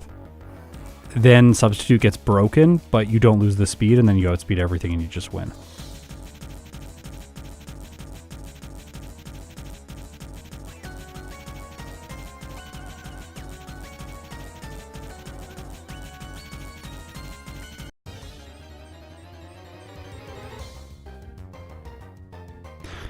This thing sometimes will just spam Will-O-Wisp over and over again, and other times it will attack you. It's kind of annoying when it attacks you, but we only needed +1 here. We might not even need +1. Crunch might be good enough. The activation here of Flame Body is pretty annoying, but we still get the knockout on the Jellicent.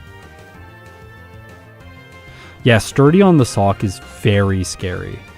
Sturdy is an amazing ability in Gen 5. It is trash before Gen 5. Before Gen 5, it stops one-hit KO moves like Guillotine, Sheer Cold. Those are the moves that it prevents from one-hitting. Not just regular attacks.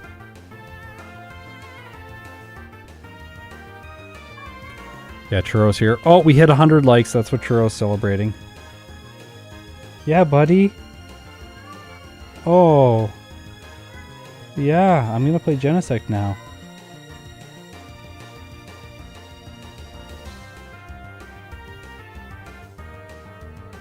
Okay, the final two battles.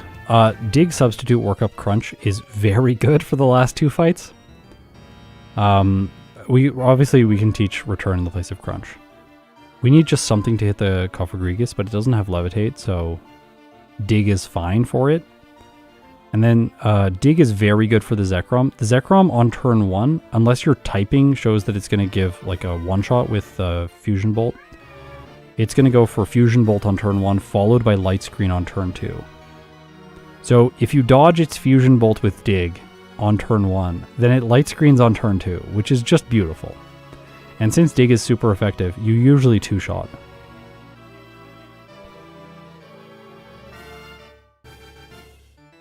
Now people are going to be really confused. They clicked on a stream that said Klinklang with Zoroark in the thumbnail. They saw the end of a Stoutland playthrough, and then the streamer played Genesect.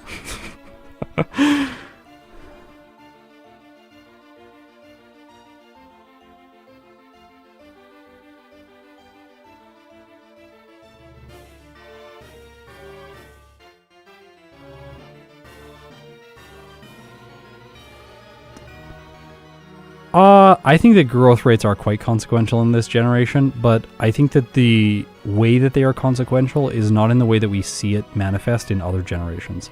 So in other generations, growth rates manifest as a problem for a Pokemon typically in the late game, because you're not the level you need to be by the time you get to the late game.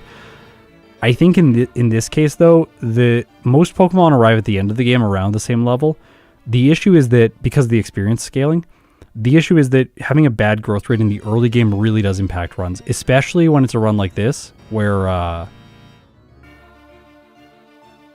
yeah, when it's a run like this, it's brutal. Because you get medium slow at the beginning. It's amazing. You get an erratic at the beginning, like, oh, well, now you're going to have a terrible Lenora.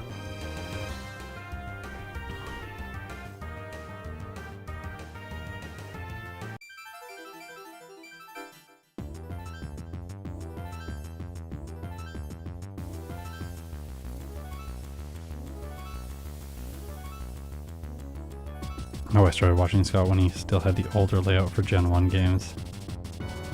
Oh my gosh. There have been many layouts. I don't know which the older one is. This fight is not that bad, as you can see, because of Dig for the Zekrom. And like, Return is resisted by the Rock types and the Steel types, but Stoutland is such a monster that once you set up, you can just crush everything anyway. I shouldn't have saved before the Reshiram. That's an old habit there.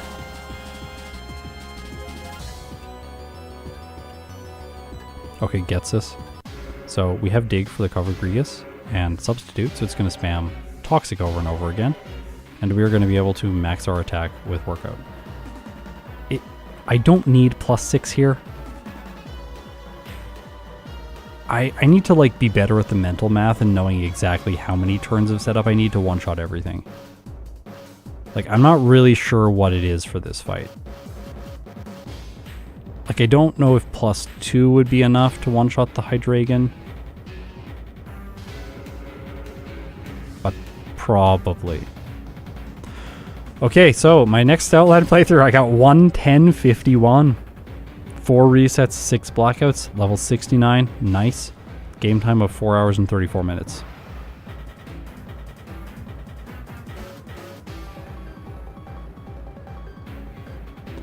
What did you expect when starting Gen 5, and how much was it different once you played it? Oh, my expectations were radically different from what this game is actually like. When I started playing it, I'm like, this is going to be the longest game that I'm playing on the channel right now. It's going to take so long and be so slow because of the experience scaling. I did think that this game was going to be pretty brutal. But it's actually not that bad.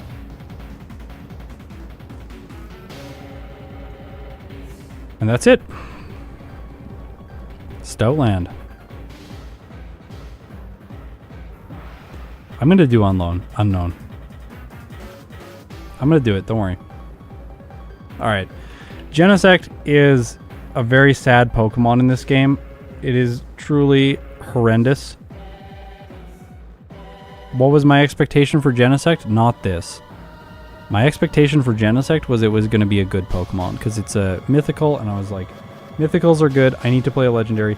Whenever I start playing the game, I like to play like a starter Pokemon, I like to play a legendary Pokemon, and then I like to get some good type coverage. So if I can, an electric type, if I can, a flying type, usually the 3 starters, then 1 extra Pokemon of some miscellaneous type that maybe is important for the game, in this case Psychic, because it's terrible in Gen 5, and then the legendary. So I'm like, well, I'll just pick Genesect. It's the last one in the Pokedex. It's a Bug Steel type. That's pretty cool. Should be fine. Has download, an absolutely amazing ability, right? What could possibly go wrong? What could possibly go wrong with Genesect? Why is this thing is terrible. I actually think the Zoroark playthrough that we played earlier today might end up faster than this Genesect run. Because, at least with Zoroark, we get a setup move. With Genesect, we get download, but it turns into special attack in every fight, basically, except for Bryson, which is hilarious. And we get all physical moves. Watch, I'm about to show you. I'm going to switch over to Genesect here real soon. Oh, no. Truly black. Here we go, Genesect. Genesect. Look at its starting move pool. Technoblast, Quick Attack, Magnet Rise, Metal Claw, Screech. Okay, we get the last 4 of those moves. So we don't get Technoblast, the special move that's its signature move, that has a base power of 85. Oh, very frustrating. Then we get Fury Cutter at level 7, which is not good against fire types. And as a bug steel type, fire types are absolutely brutal. Absolutely brutal. Okay, the 2 that I struggled with the most in this playthrough was the Pig Knight north of Castelia City. Oh my gosh, it was bad. I know how to solve it, get to level 29 and teach Slash, and then one-shot it. The next one is the Darumaka in the end fight, in the, like, just around the corner at the Ferris wheel. That one is awful. It has Fire Punch and it has ridiculous attack. Other than that, all of the other fire types are also really bad, and we just have to luck through them.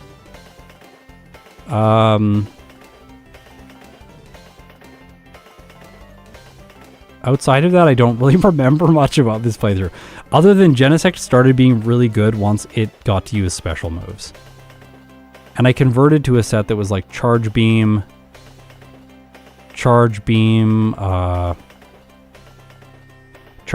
Signal Beam, Flash Cannon.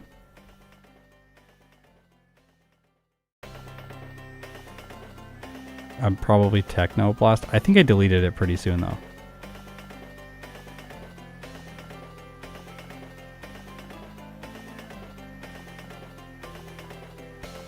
Hidden power should be banned. There we go.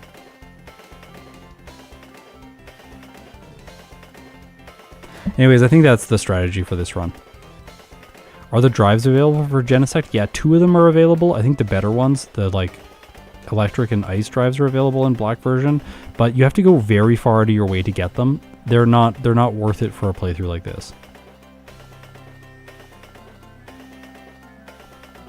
Like, just Charge Beam alone is enough to sweep the late game, and the fact that we're getting download boosts. The late game is fine. The early game is the part where Genesect really suffers. Yeah, the typing is great, except the fact that Charon is going to have Tepig, sorry. Someone else inhabited my body for a moment. Forced me to say the wrong name. Alright, let's play it. Genesect Pokemon Black. This is a re-ranking. Hopefully I'll do okay, but I'm probably going to lose a lot to fire types.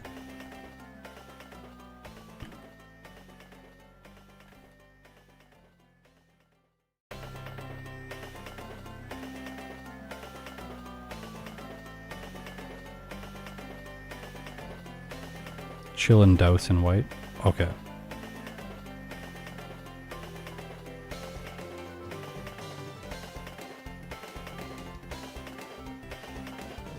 Oh, sorry, I forgot to change the starter. By the way the starter changing works now is I just click a button on my overlay and then it's done. I don't need the universal Pokemon randomizer anymore. It's very satisfying. Okay, now I'm ready to go. Let's go. And that is the case for every game that I play on the channel. No more UPR.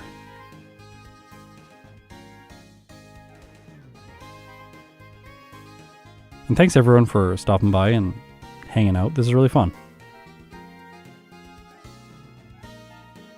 Playing Pokemon with other people is my greatest joy, I think. Yes, I know it says that I'm taking Snipey here. Why did it not do Genesect? I clicked the button, but the button did not work. What? Oh. Oh, I see what I did wrong. Sorry, the order of operations was incorrect.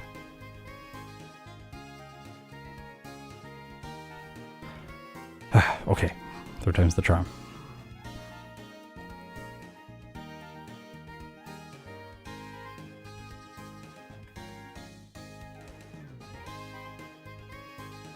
I may want to candy in the early portions of this run to try and get those thresholds like Slash and then maybe to defeat the Darumaka. Because there's a decent number of candies that you can pick up in that region of the playthrough. It's going to feel really suboptimal because this is a legendary and I'll be like going out of my way to get random candies, but the fire types are very terrifying. Alright, so Metal Claw is obviously my best move in the early game. Lovely that there's a water type that we go up against first. Gosh, slow growth rate. Look at how bad that is. Gain almost no EXP from the first fight. Also, Magnet Rise, what a trash move. I guess at least we have Quick Attack. Okay, that was a crit.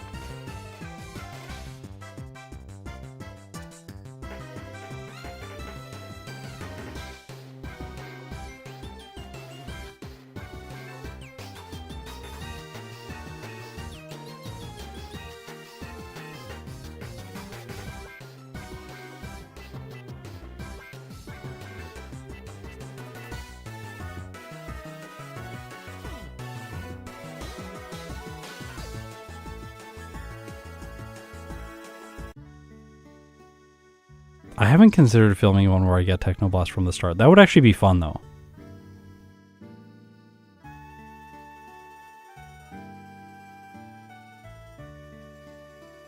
I'm glad there's a lot of people here on the stream today because I didn't sleep well last night and I would be absolutely useless trying to do any other kind of work. Yeah, the Black soundtrack is so good. Someone asked that question earlier and I didn't really answer it. I love this soundtrack. It is really good. Dodge. Oh. Attack EVs. Gimme. Okay, Metal Claw has a 10% chance to raise attack, I believe. Yeah. So that could be useful against some fire types. Like, obviously not Metal Claw itself, but like Quick Attack being boosted. I do think we buy the potions.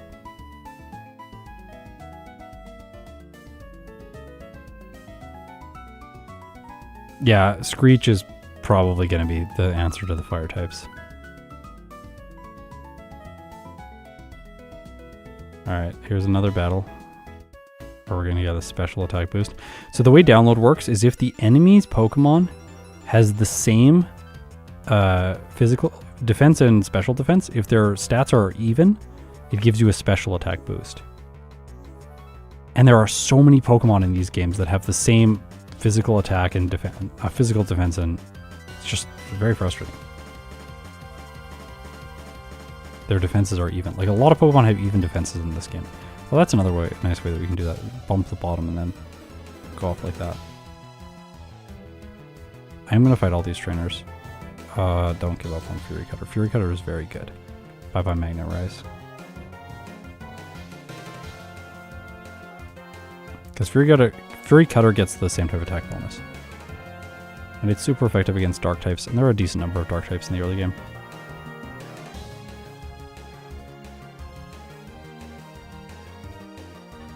Roland. Should probably switch Metal Claw into slot 1.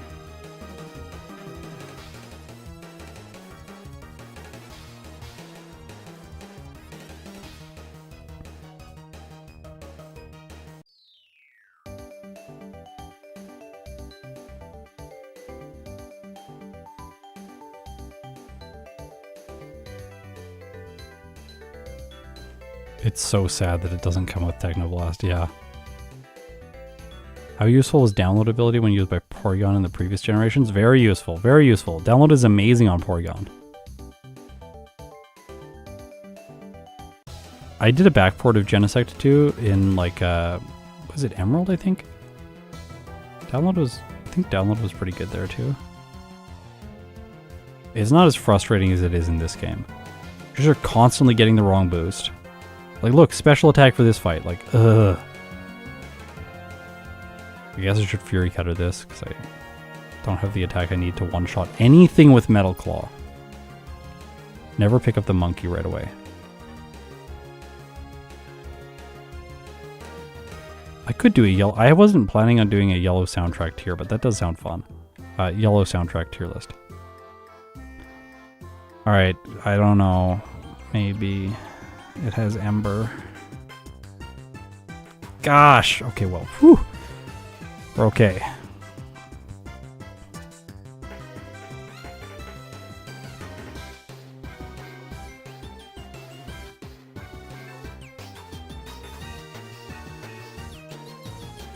Alright, Screech followed by Quick Attack was quite good there. I seem to remember that battle being more difficult the first time. No lock on, please. What a bad move.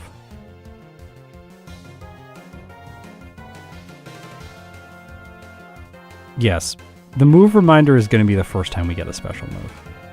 It's awful.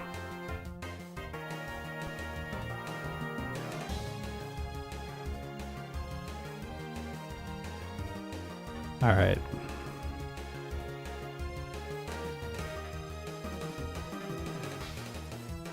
Don't save for this one, just block out. I will save and reset if we get to the point where I have to use, what's it called? I have to use my last Oranberry. Okay, well, that was really easy. He does have Incinerate though, so he can burn the Oranberries away. Which is kind of frustrating again. I just want to note, this split is worse than the other two Pokemon I showed today. Zoroark and Stoutland, Lillipup were faster.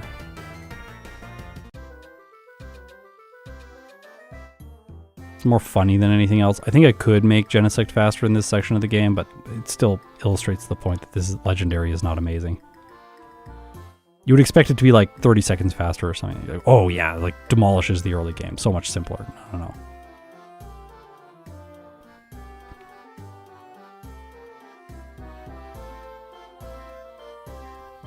By the way, if you do not beat the first guy in this battle, you have to fight them both again. I'm sure that will never be relevant.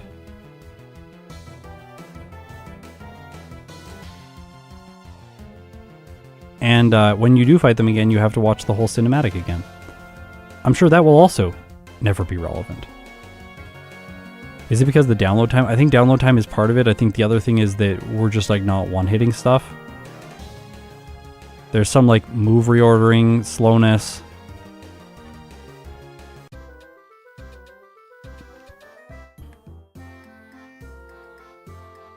I was more careful against the fire types than I was in the other runs. Like saving and healing and little things like that. It's only seconds though. Like these playthroughs are all still pretty close together. Okay, this is you'll note here that I don't need that. But you'll note here that I do spend my money. So I always try to spend all my money there. Just so that if I black out to Charon, I don't suffer. I will skip this in the Dusk Ball the next time I play this Pokemon. Not today, though. Yes, foreshadowing. Exactly. Well, that was easy. Okay, so now last time I suffered here. I really suffered here. It's over-leveled, so we are one level lower than it.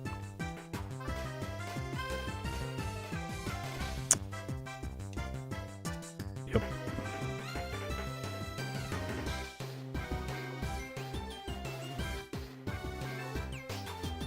Come on. Oh, he has no... Oh my... He only has Ember. He doesn't even have, like, a tackle anymore. The Tapig really doesn't like to use it. You have to have a second Pokemon in your party to get by the double battle there. So I could not deposit the monkey and skip the double battle and then fight Charon. That is not how it works.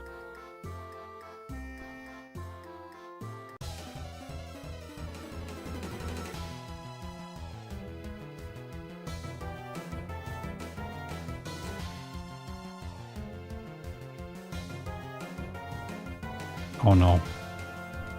At least Incinerate isn't that good.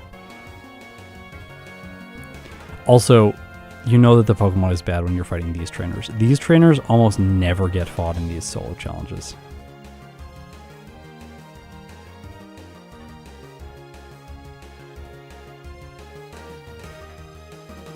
Does someone inside here heal me? Yep, she does. That's good to know.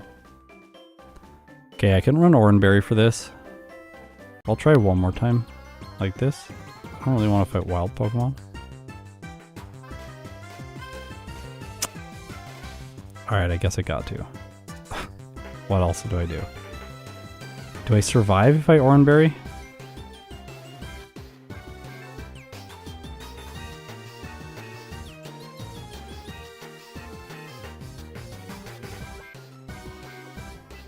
I think the monkeys give speed or attack.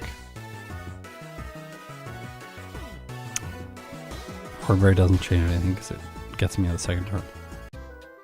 Okay. Oh yeah.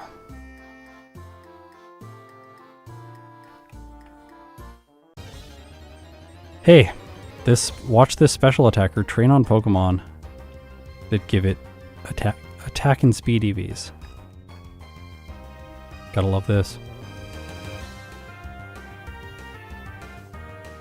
No, Blaze isn't activating though because it eats Thornberry before it attacks. So it's in green health when it attacks both times.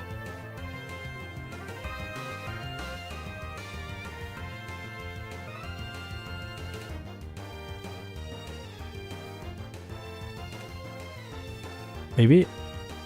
I don't think I can two-shot with Quick Attack, right? Not without the Screech. But if I'm over the damage running threshold, then maybe.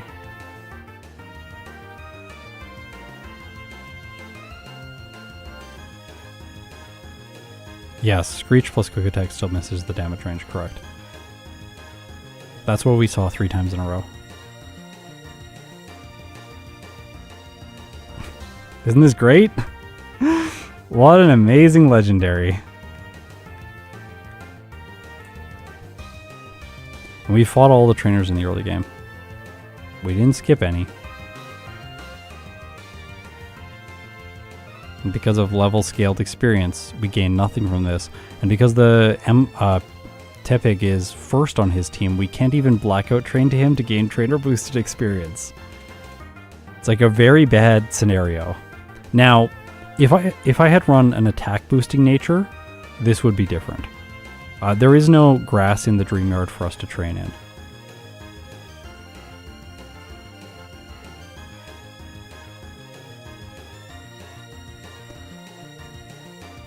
The grass in the Dream Yard is available in the post game.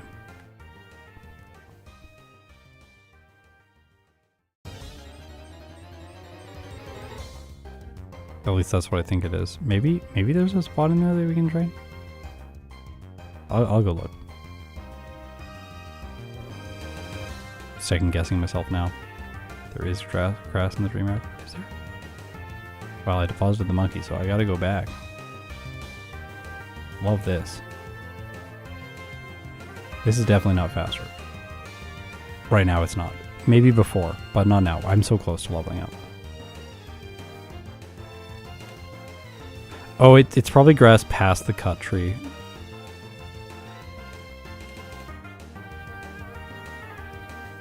Is it possible to auto train here? It might be actually, yeah, it might be.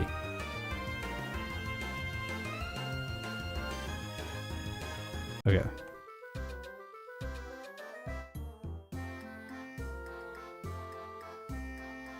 Who knows, we might still need it. I don't think so though. I think the damage range will be fine now. Screech. Quick attack. Got him.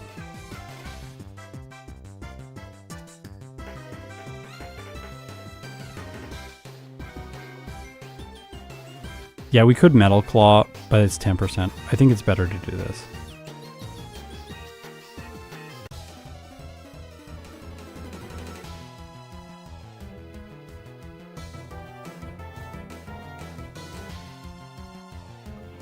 Yeah, the battles are really fast. Yeah, this is what I said. This game is so fast. Like, you have to be really paying attention to see exactly what moves are chosen at all times. Hey, luckily we have the steel type for Lenora, right? That's convenient.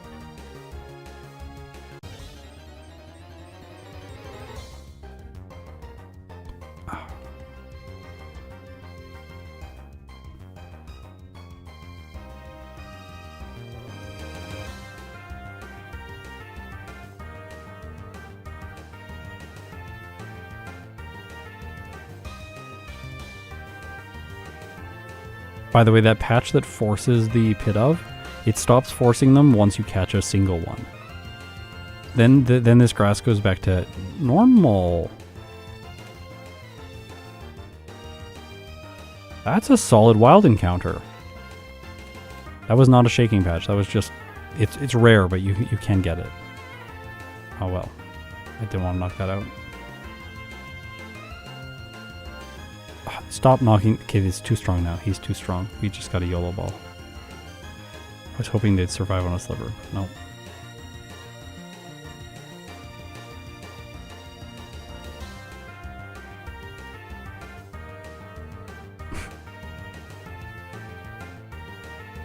There we go.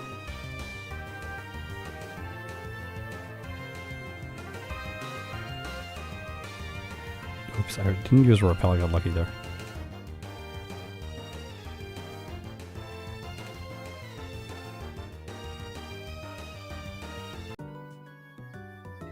Oh, we can get the charcoal here. Charcoal is good because we learned flame charge. I feel like Genesect should just lose health if it uses flame charge. It's like, why does it get a fire move?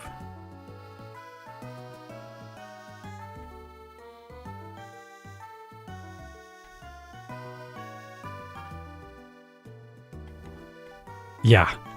Audino is so much better than wild battles. So much better. Or like regular wild battles is what I mean.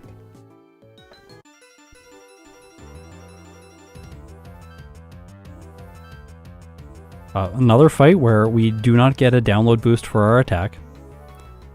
Just beautiful.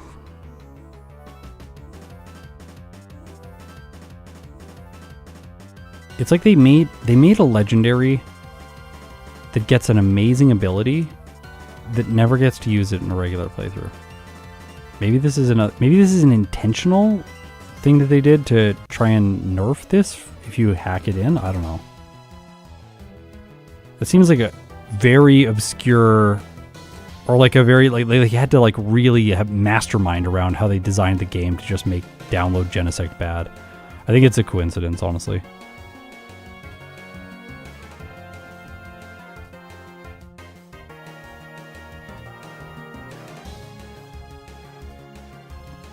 Out of the way, Satomi. Okay, next person is Lydia. At least Metal Claw has a ton of PP. We don't one-shot these Lillipop. Flame Charge. I think we put this in the place of Screech. Or Quick Attack. Quick Attack. I will keep Screech for now.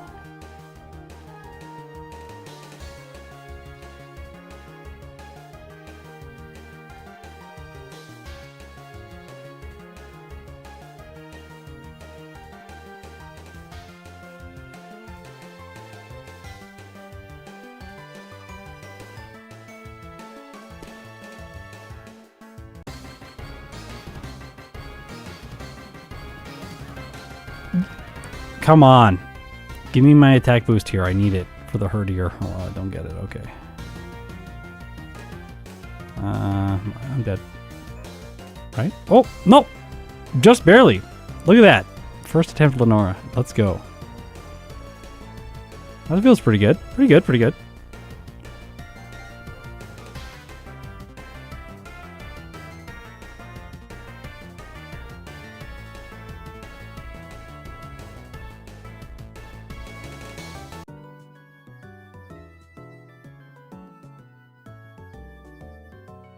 Do I fight Sherry?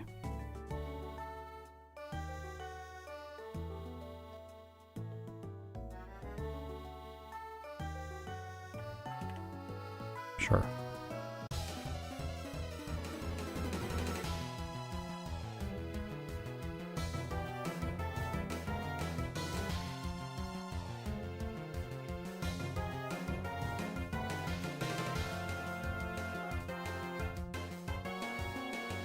See, that's how I want to line things up, like that.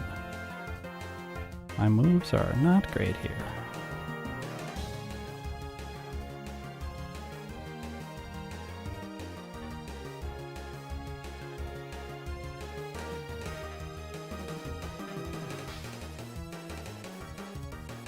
So ideally you make it to right here before you repel.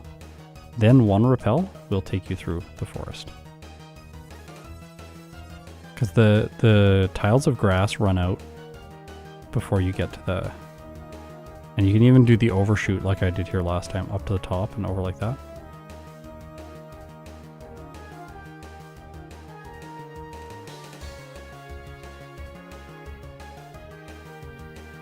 See? Through the grass there, then it wears off. This guy's got a fire type. We're skipping him. He also gives Pecha Berry, and we don't need the Pecha Berry. Okay, Fury Cutter here. Oh, it one hits. That's nice. Yeah. Finally, a clean sweep on a team. We're quite far away from 29, though. Or, yeah, 29 for Slash. We really need Slash. Really badly need Slash. The Pig Knight is going to be brutal without Slash.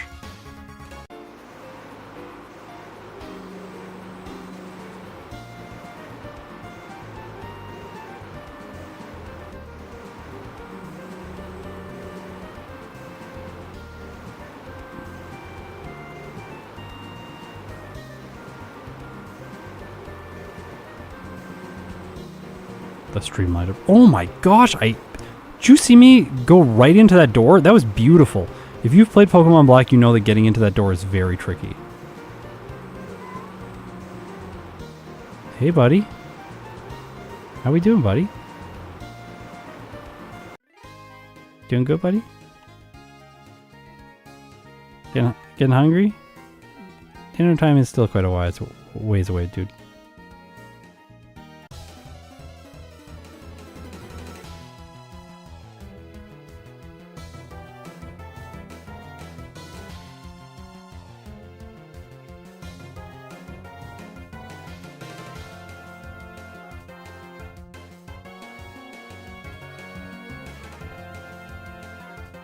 Alright, I think I go charcoal now.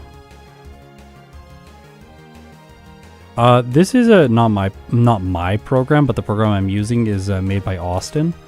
Austin's sometimes in chat and plays a bunch of the solo challenges with me, and also he does a ton of solo runs over on my Discord.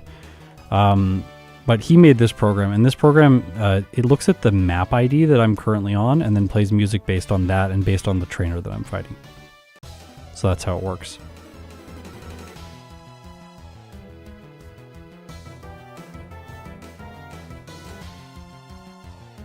It's a great little piece of software, especially for immersion in these runs. I don't know if I should fight optional people here. There might be the opportunity to black out to Berg over and over again and gain some trainer boosted experience.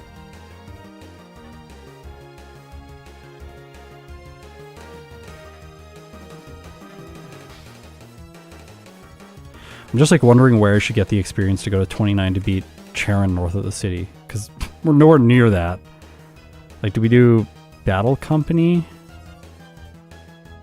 Like we're gonna be like 22.5 by the end of this fight, and then probably 23.5 by the time we face Charon, which is just nowhere near what we need. Look at our stats. Magnet Bomb is like good, right? 60. This tag will not miss. I guess in the places to reach. Right? Like, we do want this move.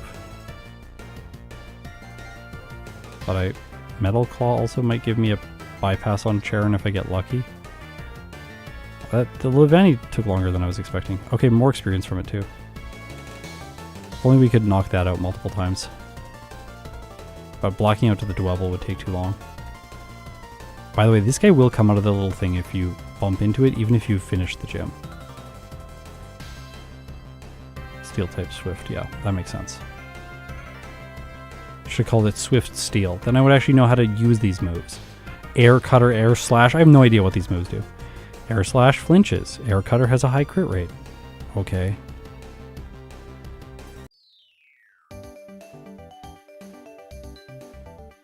Huh. Well, that was good.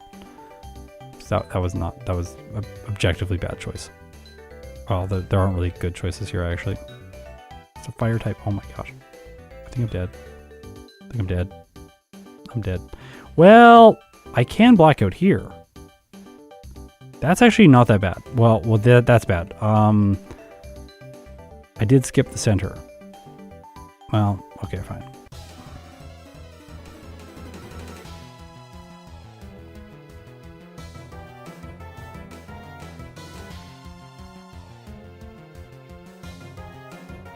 Don't skip the center. Noted. The problem with the center is that if you heal in the center, there's a person in front of the healing person. You have to talk to them first. It's kind of annoying. So I'd like to try and skip this center if I can. I should have realized, though, that I need the waypoint. That was just silly. Paint attack, yeah. Yes! Should be called Dark Swift. Okay, we're going to try Fury Cutter here this time instead. It's slower at the beginning, but maybe will just give me the clean sweep. And then we unlock the 2 Basculin people at least for training. Okay, this is way better. Oh yeah, way better. Okay, we're 1 candy and we are still nowhere close to 29. So can we luck through Charon? Last time this fight was brutal.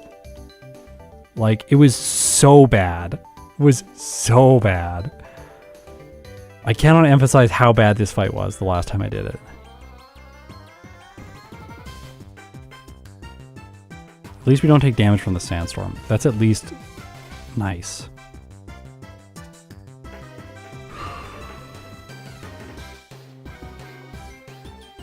Can you see?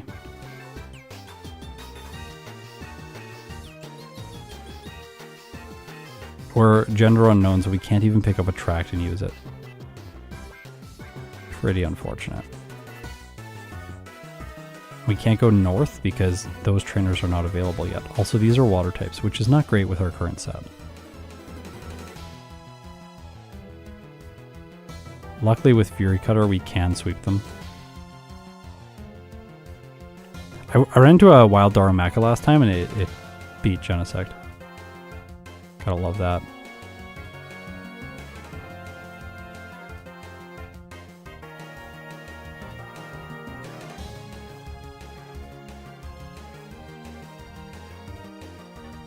What do you have? I don't remember what you have. I'm scared.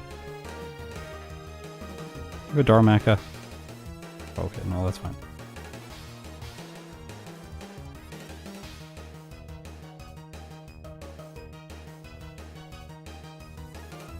This next guy has like a Timper or something.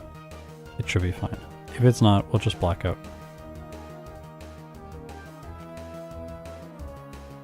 Sturdy. Great. Look at how slow I'm leveling up now. Like, it's really slow. And that's trainer boosted experience too. If only the Pig Knight came in like 3rd or 4th on the rivals team, because then fighting him would make more sense. Just black out over and over again. But we're only gaining experience from the Pidove. And to have a chance of beating him, oh, well, never need that. And to have a chance of beating him, we need to,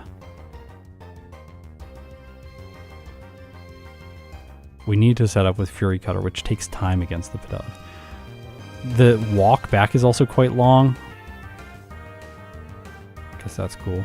Oh gosh. Do we try? We don't try. We don't try. It doesn't make any sense. Also, this is a healing house. You can get healed here. If only you spawned here, then Charon would not be so bad. Yeah, if it came out 3rd, you just win. Yeah, you just one-shot. It would be great. But it would also be great even if you didn't win. Like, if we didn't have the damage range. Can we in the metal call this attack boost win? Probably not.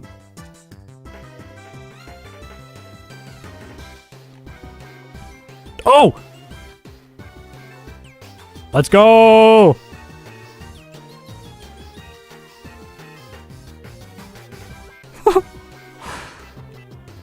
Alright. Not bad, not bad. This is way better than last time. you bump into that fence, you go straight through this gate. It's very satisfying. I like going straight through the gate. Things lining up is very important to me. Anyone ever played like Risk or like the train game, Ticket to Ride or whatever, and you like have to line up all your pieces? I have to do that. And then I have to move one and then I have to resort them so that they're in like proper, like if I had like rows of 10 and then I take one away, it's like, oh, I gotta resort this now. I don't know if I get the Anvil Town candy. I might want it. I might.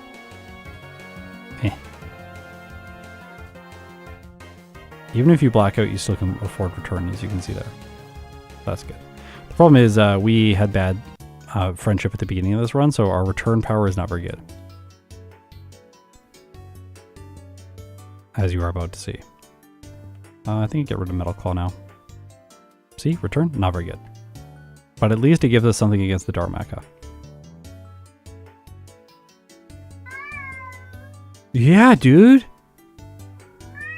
Yeah. He like walks in, he looks right at me, and he makes tons of sound. Please.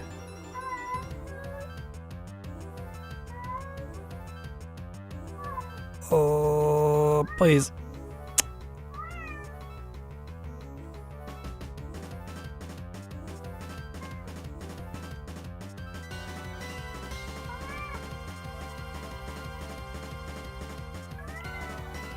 Alright, this is as bad as I remembered it. Did you see how much damage that thing did? It's like instant death.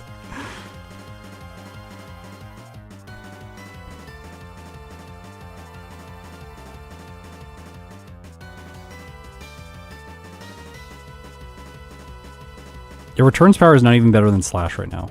That's why I used Slash last time. But I needed Slash for the rival last time. I didn't get it this early. Or I didn't get past him this early.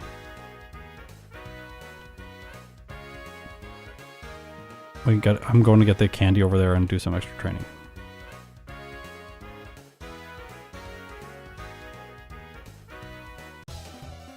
Would Fury Cutter work? It could work. It could. These people actually give okay yields.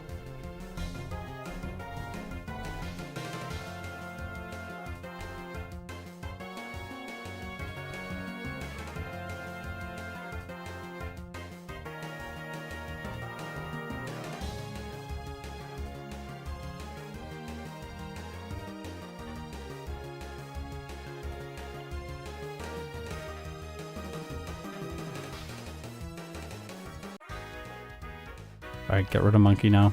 Then I can try in again. But this time with Slash.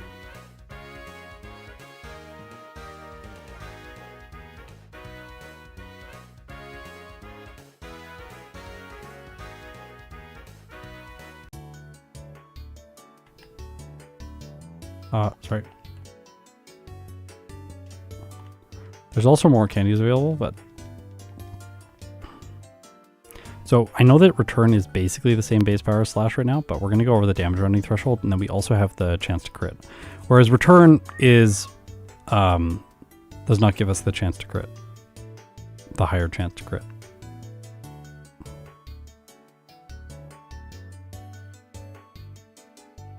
Darumaka and Darmanitan are ridiculously good. Ridiculously good. I cannot wait to do a solo challenge with them. Oh my, what did it do? It did something else, and it gave me the win. Thank you.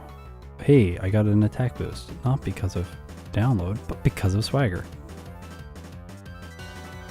Alright, let's go. Oh, that's not the gym. This is the gym.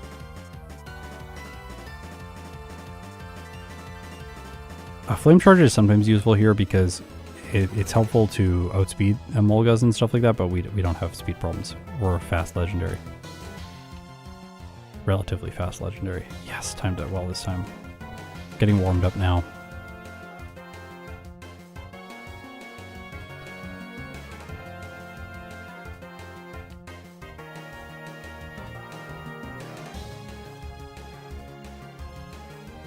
Hustle miss, yeah. I said Genesect. Okay, yeah, I didn't see it. It's so fast. Fire Punch can miss because of Hustle. Yeah, Hustle. I'll explain Hustle later in the year when I play Durant. It like raises the power of physical moves by like 50% or raises your attack by 50%, but lowers your accuracy by 20%. Something like that. I'm sure that's slightly off because I didn't memorize the numbers. But it's something very similar to that.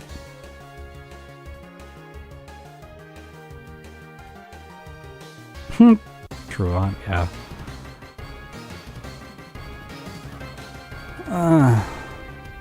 Painful. Well, that's how we lose.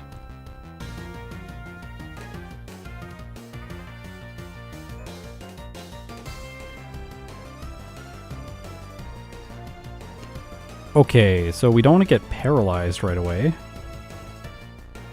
Flame charge this turn 1 and then make sure that we outspeed it because it's flame charging as well. And then as long as we don't get paralyzed, we should be fine. Yeah, we're good. Oh. Well, yeah, we're fine.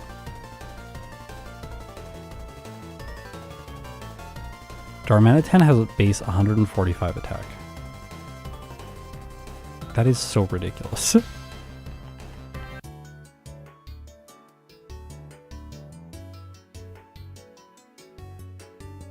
Okay. Time for dress up. What does Genesect want? Well, I really do like this on it, but can it hold? I've been really favoring the umbrella lately. Can it hold it? It can. Oh my gosh, look at that screen.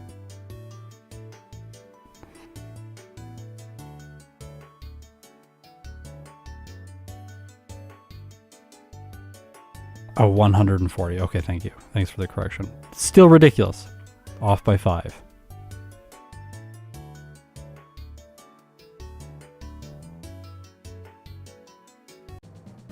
Okay, he's got a Pig Knight. Let's heal. We also don't have BB.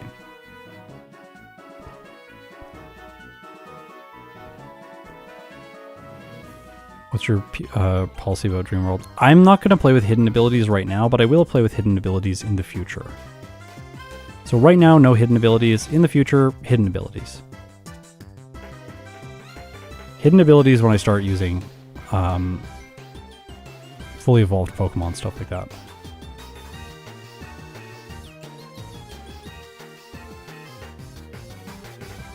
So it's not bad.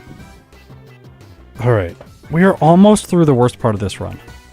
We're almost to the part where Genesect just destroys everything. Almost.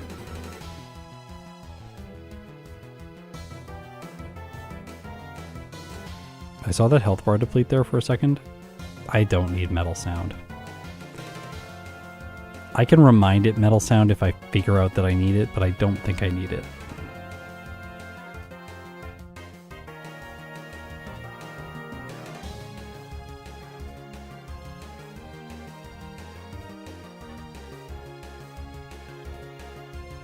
Yeah, Darmanitan is so good.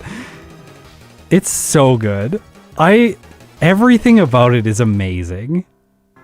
It might be my favorite fire type. I just looked at it and I was like, oh, I want to play this thing. I'm so excited to play it. Unfortunately, it's so good, so it had to go near the end. We need epic finale Pokemon, of course. I think I'm only going to remind Techno. Last time I reminded Technoblast and it wasn't even that good. I had it for like 2 fights. I just deleted it.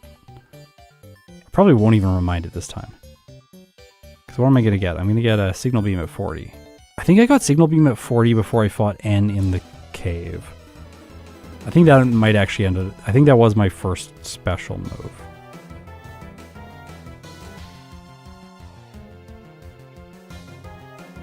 And then we get Charge Beam, and then those two pair together pretty well.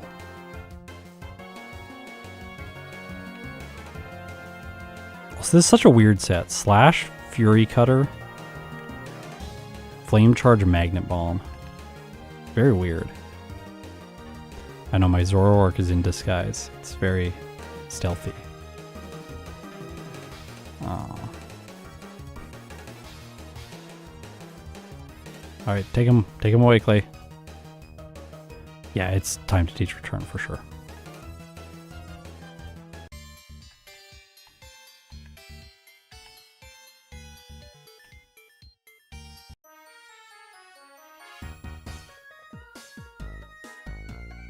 I am not going to withdraw here. Doing it before Clay. That was not good.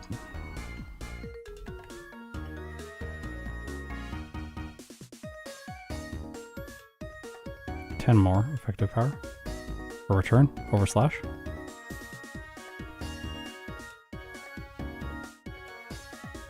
Other Pokemon have maxed return by this point. Like Stoutland, maxed return. Zoroark, maxed return. Genesect, 80. Hey, I get a special attack boost. Yay! Do I get a special attack boost here too? Oh, physical attack boost for the Pokemon, for the person who has one Krokorok. Love that.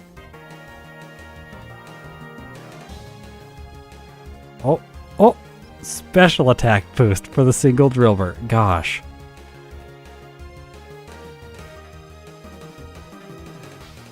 Okay, this shouldn't be that bad. Like, it shouldn't be that bad. I don't like renavigating this gym. Blacking out here always feels bad.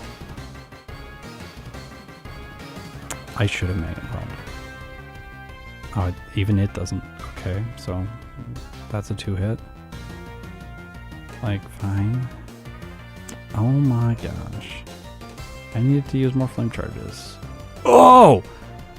Okay, I don't deserve this win, but I did get it.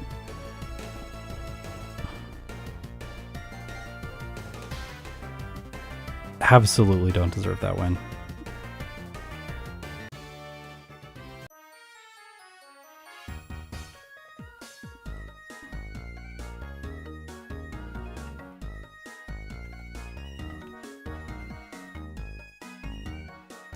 I think I'm gonna do Mistralton withdraw.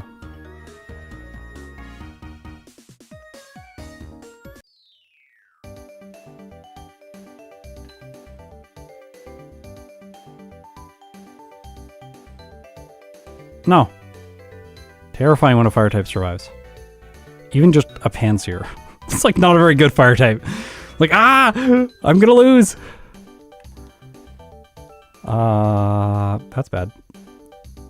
Okay, well, I'm glad I didn't withdraw. Need to get better at using the bike. I'm really bad at using the bike. I've not flexed this muscle enough. Also, that guy is really stressful.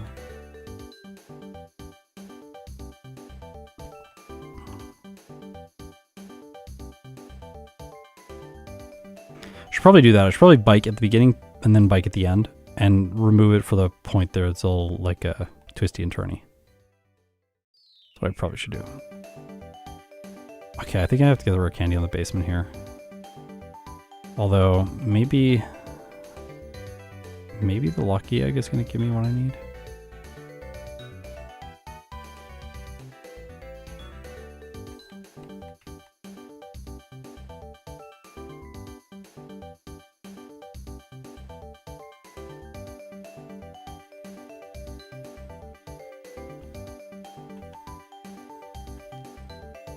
Two for two today.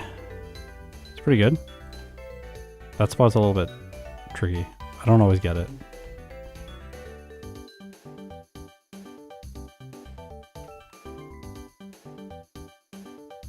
Flex the bike muscle. Yeah! I have joined the dark side. Okay, 36. So we need 4 more levels. I used 1 candy and I had 3 before. I should be fine. I should be fine. I'll be 37 by then, and then I can 3 candies to Signal Beam.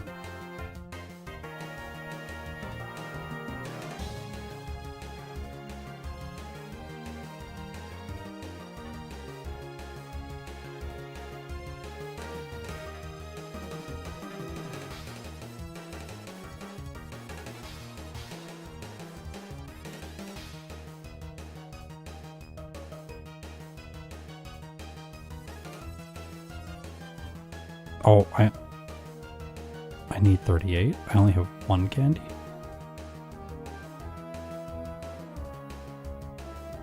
Guys. Oh.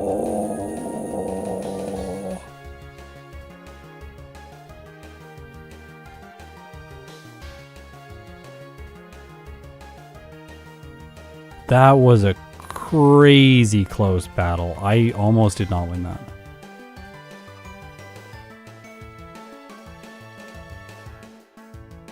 Wow. That's what Super Fang Hypnosis does to you. Brings the mighty to their knees. Oops.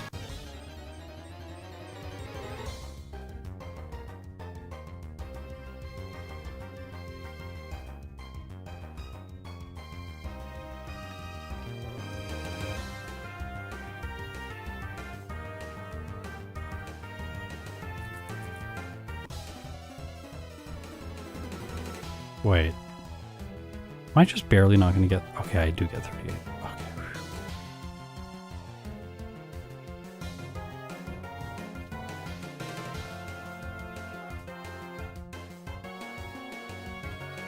A special move! Hooray! It took a long time, but we got here.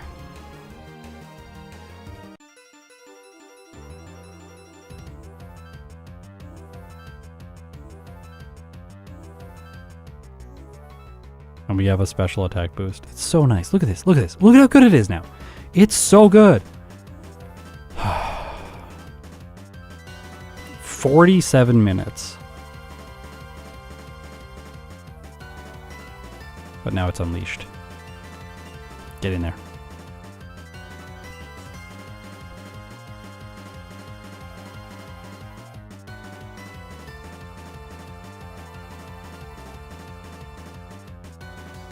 Austin and I have talked about... He suggested maybe we shouldn't withdraw all our HM users from that PC. Just withdraw the fly user, so that blackouts are faster in this section of the game. And I think for some species that probably will be the best way to play, if we know this section of the game is going to be difficult. But if this section of the game is going to be easy, like it normally is, I think it makes more sense to withdraw everything. I think I'd get rid of Magnet Bomb right now for Charge Beam.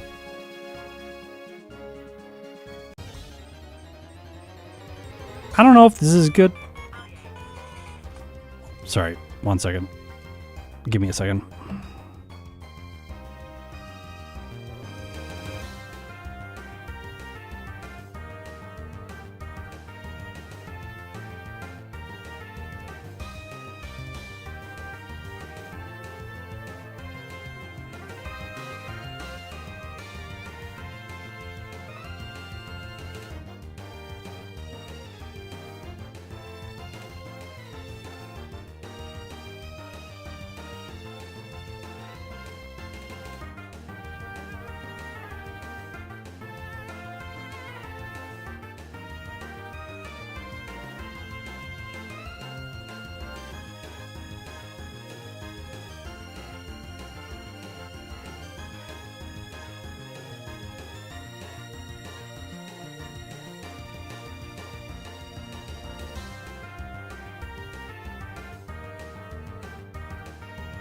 Okay, I'm back. Sorry.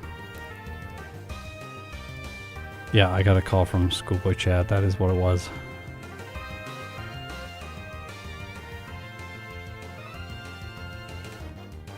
No.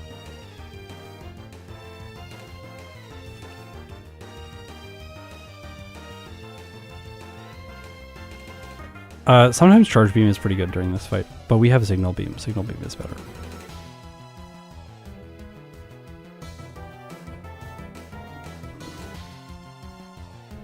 I like the Charge Beam comes right before Skyla, and Brick Break comes right before Bryson. I think that's one of the reasons why they're not that good. Like, a lot of Pokemon are just given the tools they need right before the trainers. It's like how in Gen 1 Dig comes right before Lieutenant Surge and he doesn't have any electric flying types.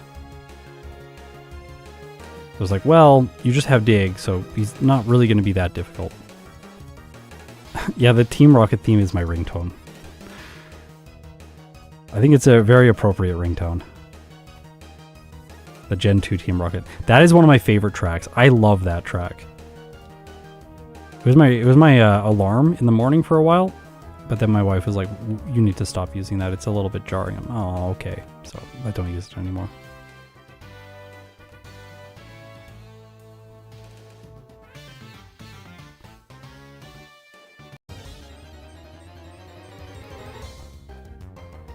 I should probably put this in slot 1. Now we get all the special attack boosts, and every fight becomes trivial.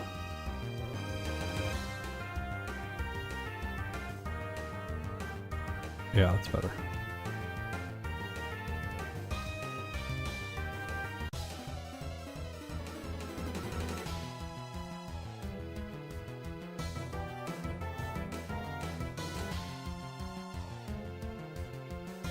Like, this Pokemon is on fire now.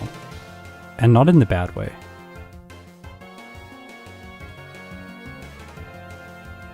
Just like went from losing and being and suffering everywhere to just one-shotting everything.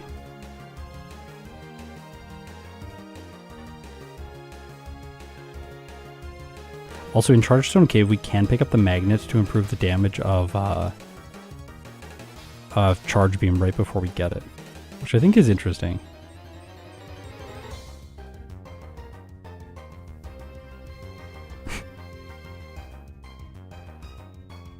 Okay, well, that's her. Just use Charge Beam.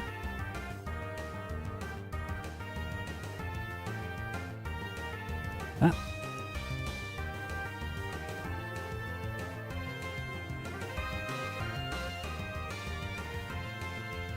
Guess I heal in the center. I don't really like going back to the center now, but Charge Beam doesn't have very much PP. We're about to get Flash Cannon though.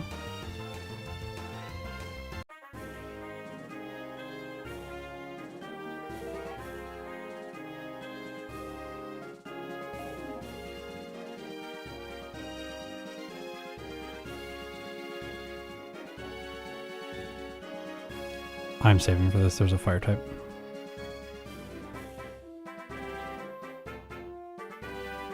Yeah, the difference between Volcrona's first one and second one seems like it's going to be one of the biggest differences.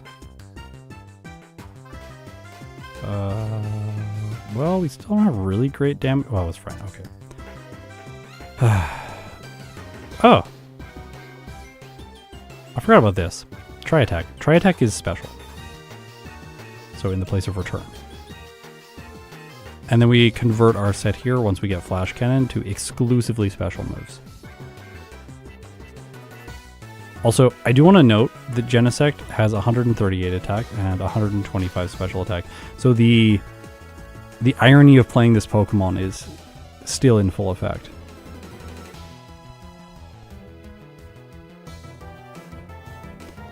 Luckily now we get a boost at the beginning of every battle that benefits our lower attacking stat.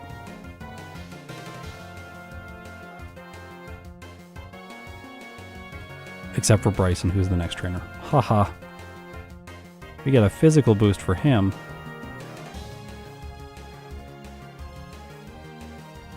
Candy.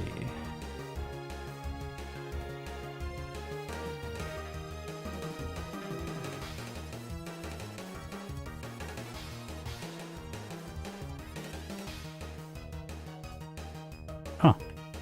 Got a rock gem.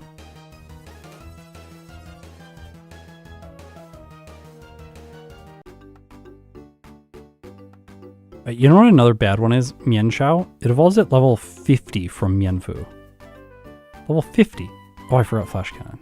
Because I'm good. Luckily the cave is right here. I think I can go. No, I can't. I do want Flash Cannon.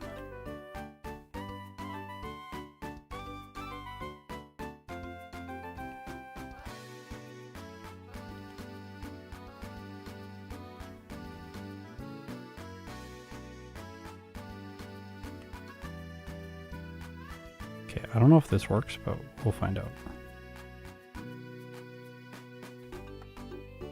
It does. Cool. Oh, the Austin bypass is good there. It is good. Austin, well done. It is good. I'm able to pull it off now when I really think about it. They just rotate so fast. The first time I tried it, it just wasn't working. Oh, actually, the fact that we have Flame Charge here is kind of good because it's physical for the Cryogonal. And it's physical still, so when we get our boost for Bryson, we can just use Flame Charge. Let's go. Yeah, this is unfortunately the last Pokemon that I have to re-rank until I do Elgium. So the next one has to be Elgium and BEM. So next time in Pokemon Black, I will come back and show you that Miracle Eye is in fact banned.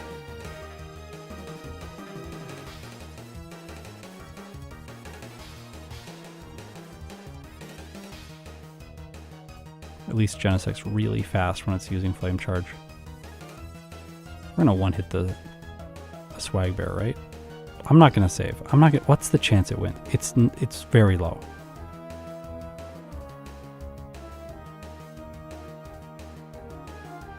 This is one of those things also about, like I was talking earlier about learning and anticipating mistakes, but also from a psychological perspective in these runs, if you know the choice you're going to make in advance and you come to terms with the downside, it's way less, it's way less frustrating when it does happen.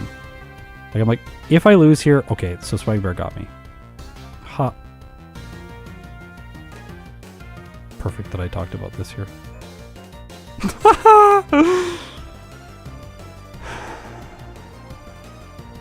So, when I was talking in the other runs about saving in front of this guy all the time, this is why. Watch this. So 56 minutes, roughly 56:40.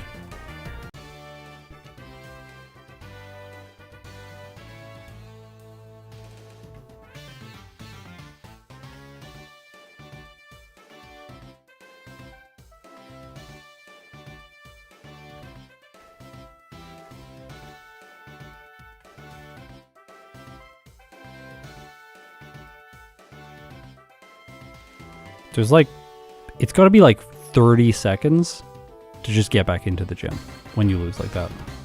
Whereas the reset would be 15, 10. I went for Icicle Crash this time, so slow clap, I guess. Maybe just Charge Beam on the Vanillish is better and don't even try and do physical stuff. Probably, honestly. Just trying to have some download synergy for once.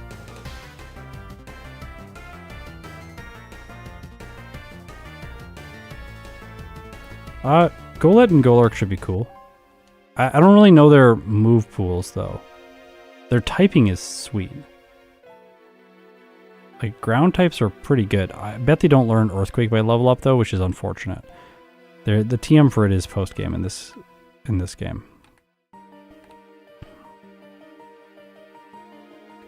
I will teach Flash Cannon now because there's a ton of Pokemon in the next section of the game that I have to beat.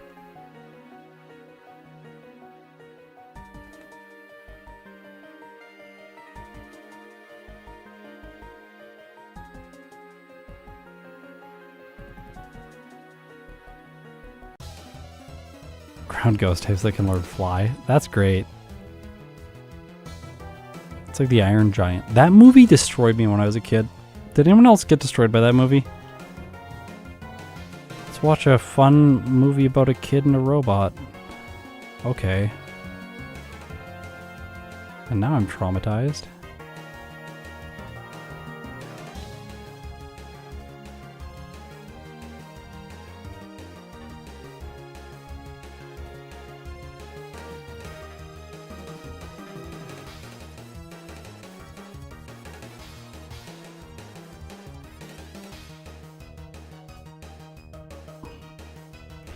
As you can see here, we are very dominant in this section of the game. I think it's very funny that we lost to Bryson. Very funny. Bryson can also be solved with a Person Berry. So catching the Timple earlier on and then getting the Person Berry that way is another way to solve him. But does it make sense to do that for Bryson when he can just Icicle Crash on turn 1? I don't know. You can still win even if you get hit by Swagger, so. It's it's a tough decision. I obviously got punished because I went for the greedy play.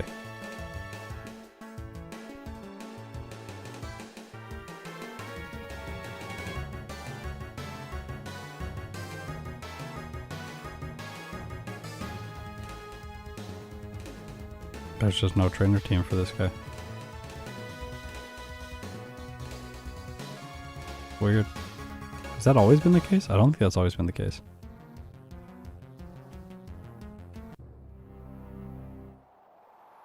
Oh, I want to play more Gen 5 now. I just want to do another run. Start recording 2027's runs. This game is so much fun.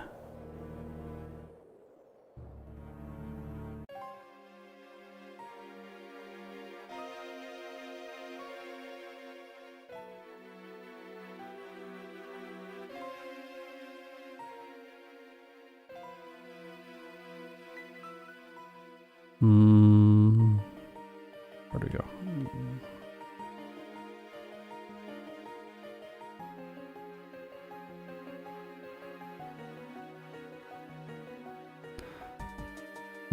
No Behem today. I don't think I can stomach it. It's very bad. It's very bad.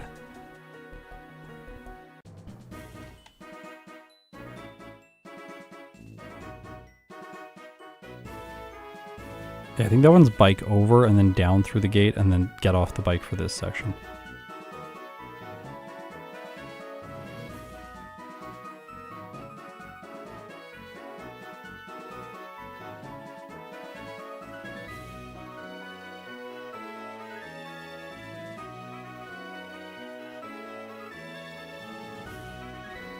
Okay, all special set. Things are feeling good now.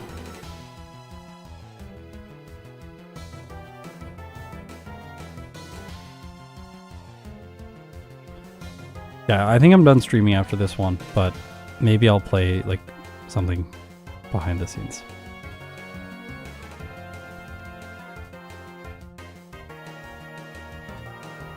Yeah, Drowsy's just never getting a Gen 1 run. Second run. Or Drowsy.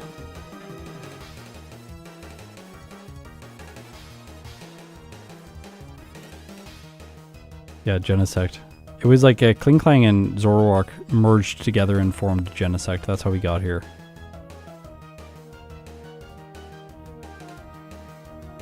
We got the metal from Zoroark and then or the form from Zoroark and the metal from Klinklang.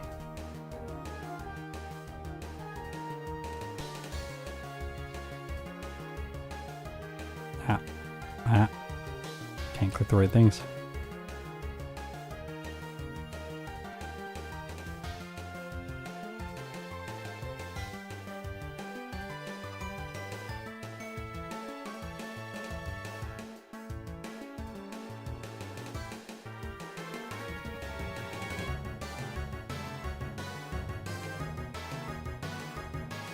X's are cool, but we don't need it. We just get so many special attack boosts from here on out.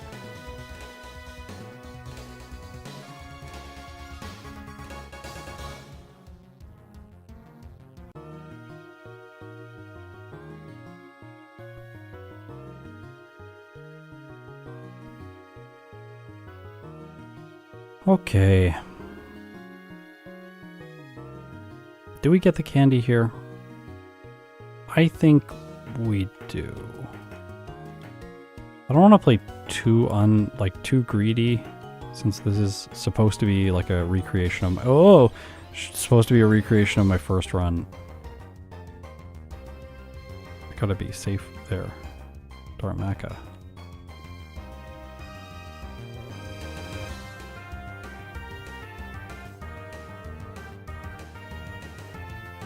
Yeah, it's still gonna, like, it's gonna get a good time, but it's not gonna get an amazing time. It's like one of these mid Pokemon. All the stuff that's just okay in black and white is like 120 to 130. That's really what I'm finding to be the middle of the bell curve. Whereas you have like Stoutland, who's an outlier, and we've got like 110 with him. Well, near the top of the bell curve. He's not an outlier. There are Pokemon that are better.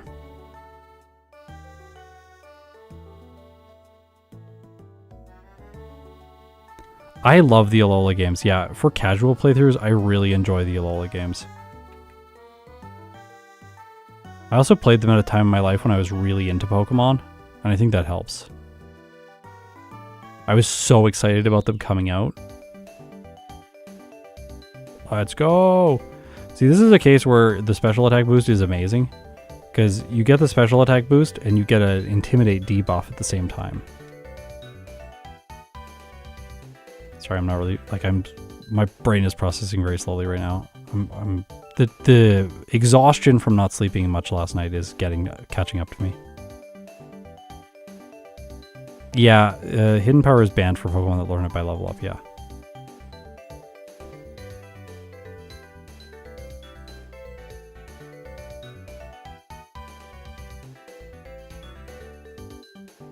Maybe I'll change that. I don't know.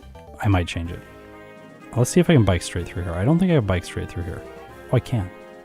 Oh, it must be that during the dialogue I'm not holding the button to the direction I want to go. I press it, and then there's a small delay. I enjoyed my first playthrough of Pokemon Sun. Okay. How long was your first playthrough of Pokemon Sun? That's what I'm worried about. Like, if one playthrough is like 6 hours, that's going to be not possible for me.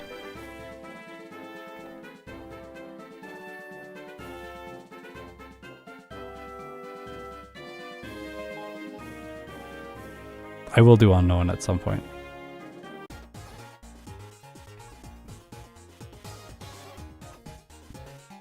Alright.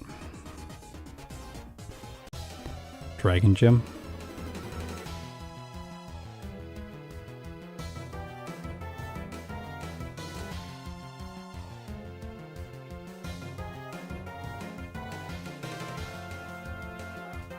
Yeah, I do see that it could be fertile to allow it by level up.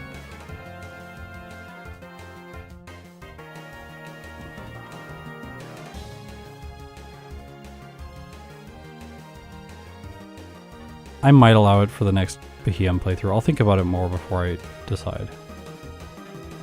Speeds are like 2 to 3 hours. Okay, that's not that bad. That's like Platinum or Hard Gold.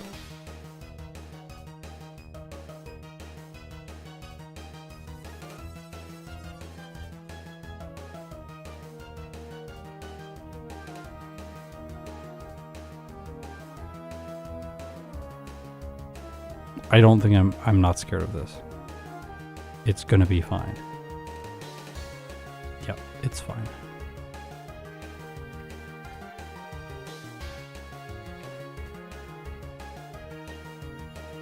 My overworld motion is getting pretty good, I think. I don't think it's like top tier yet, but I think it's getting pretty good in this game. It's a lot better in this game than it is in Emerald. Emerald, my overworld motion is quite bad. I've been working on it this week, though. I've played a lot of Emerald this week. We've been having there's some major software problems in Gen 3 right now that I've been trying to work out for like 8 or 9 days, and it has sapped so much of my life force. Like, the replays don't work correctly in Fire Red. For whatever reason, if you have a save file, the replay just starts inputting the inputs with the save file instead of clearing the save file. It's very weird. I think it has to do with how the Fire Red menu works, where there is no like continue game screen when you like don't have a save file. You just click like on the A on the title screen and it begins the game for you. And then Emerald was having a bunch of replay desyncs, which were causing problems with. We tried refilming the runs. I must have refilmed these like 4 or 5 runs for Emerald. I think in total like 4 times. It was awful.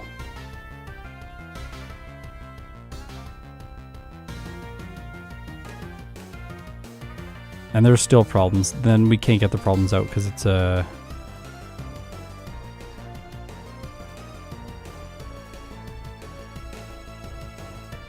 Okay, Bug Buzz. I played Stunfisk. Yeah. I'm excited for that one too.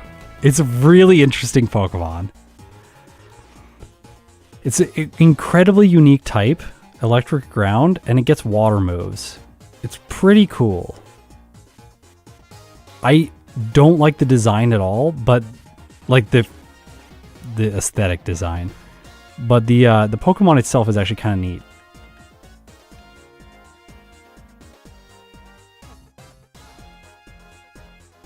I think Hidden Power fighting for Vihium. Because you want Hidden Power to defeat Lenora, and it's special. I think it's very obviously Hidden Power fighting. Oh.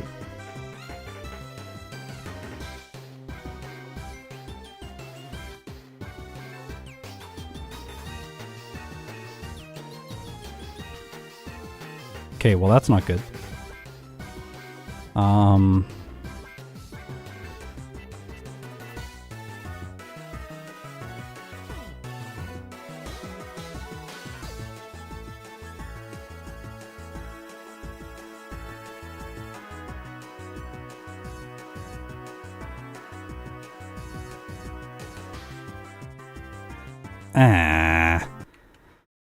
My damage range against the Emboar after +2 from Charge Beam, and I one-shot with Charge Beam, is not good. So I have to go back, I think, and pick up the Silk Scarf. The Silk Scarf is in a kind of annoying place. It's over here. I didn't teach Surf yet. It requires backtracking, and I like to avoid getting this if I can. Like, I didn't pick it up with Stoutland because it's just unnecessary. You saw how good Stoutland was. But in this case, I think it is necessary because we need the damage range for the Emboar to one-shot with Tri-Attack. I guess Tri-Attack is slightly worse than Technoblast, so we could also go to Technoblast, but I don't really want to go to Technoblast, and Focus Blast takes quite a while to get. You have to go to Wellspring Cave to pick it up. Wellspring Cave is definitely longer than getting the Silk Scarf there. Obviously, if this was the incorrect choice, then maybe just Focus Blast was the right choice. Do we learn Focus Blast? We don't learn Focus Blast.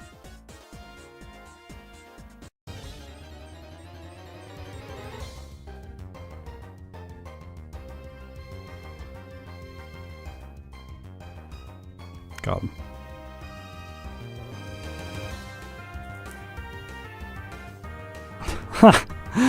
Light screen. Yeah, sure. It's possible. I don't know where the TM is, though. When I can avoid moves like that, I'm sure it costs roughly the same amount of time as getting Silk Scarf.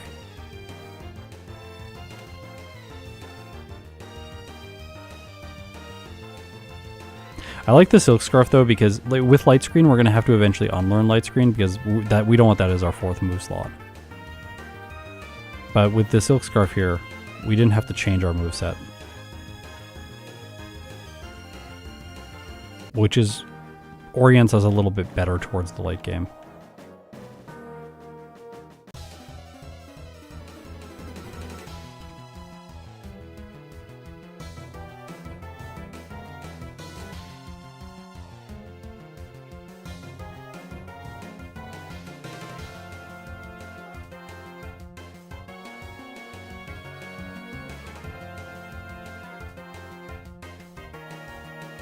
All right.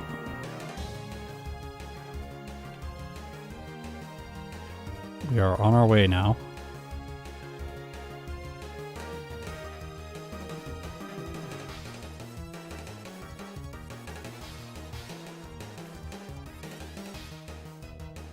See you dodge him if you just hold down.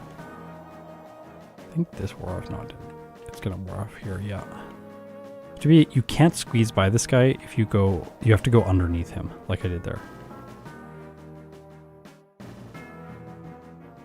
Alright, Pokemon League. Yeah, I think we're on track for like a 125 right now. It's going to be very similar to Zoroark. But it's legendary. And Zoroark had to evolve. I think Caitlyn first. Probably then Grimsley. Probably Marshall last. Light Screen is Nimbasa Pokemon Center. Okay, yeah. I think we just sweep here because we get a special attack boost. Of course we do. Reuniclus has even attack and defensive stats.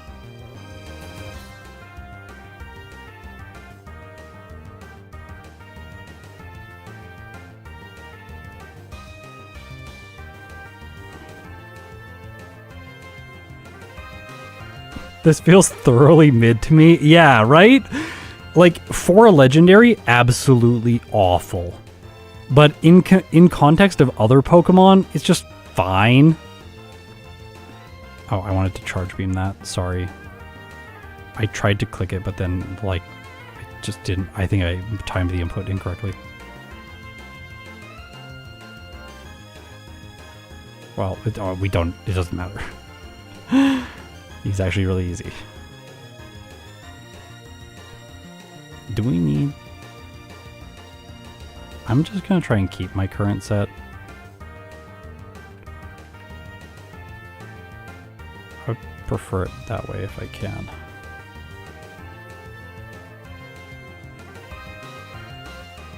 Might have to teach Substitute, but if I can avoid it, I would like to.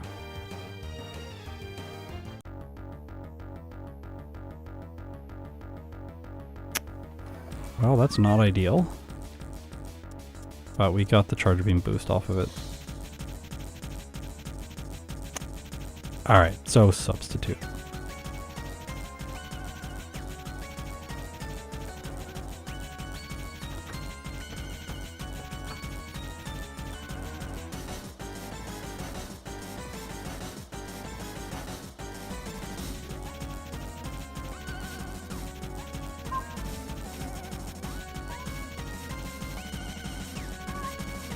I only have good held items, honestly.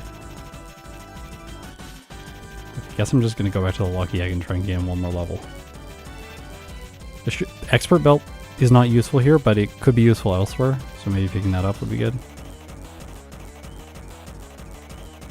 I really just think this is like having the security to be able to set up multiple times with Charge Beam on the Cofagrigus. Yeah, like now this fight's going to be really easy.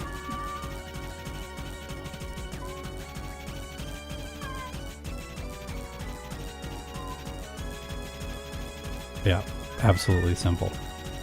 This is usually the case with Chantal though. If you teach Substitute, you'll have a great time and you have a setup move. If you don't, you're not going to have a good time.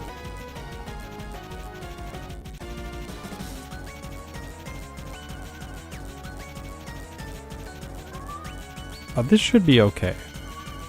I'm not concerned about this. Yeah, considering the anti-synergy is doing solid work, yeah. Oh, what is this? Terrible start. Terrible start to this fight. Give up on Simple Beam. Simple Beam makes the target's ability simple. What a cool move. I have no idea what that's useful for. Every time I think about that move, I'm like, when they designed this, what were they thinking? Is it for competitive? Oh, I'm getting distracted with the chat and running into the wall. Okay, maybe we're going to do like 123, 124. It's a competitive doubles move. Okay. Oh, do you target your ally with it? That's funny.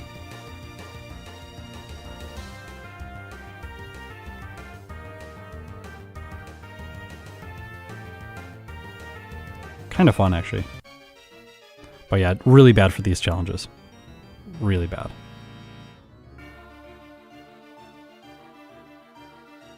Ah, you can remove bad abilities. That makes sense. Okay, okay, okay.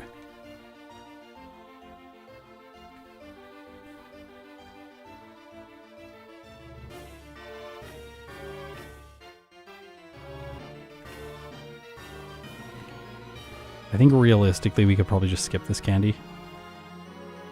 I will get it today though. We go over a damage. Usually that candy takes you over a damage rounding threshold. And I pick it up when it does that.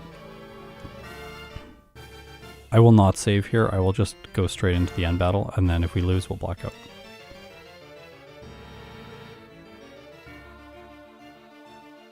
We have a Substitute, so Getsis will be fine. Well, actually, we don't really need Substitute for this fight, because Getsis's Cofagrigus has Toxic, which we are immune to.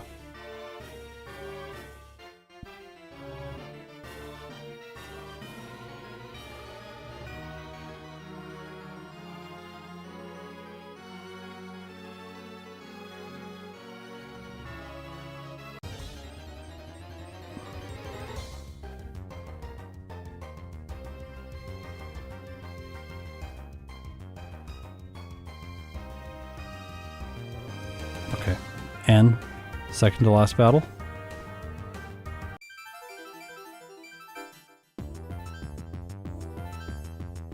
Oh my god.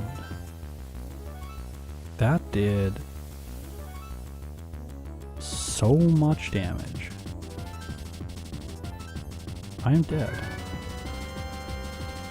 Was that a crit?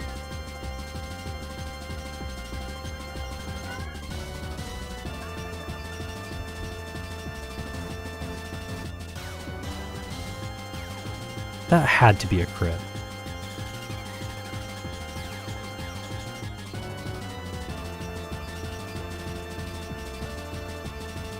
Pressure, I'm getting wild Pokemon music, yeah.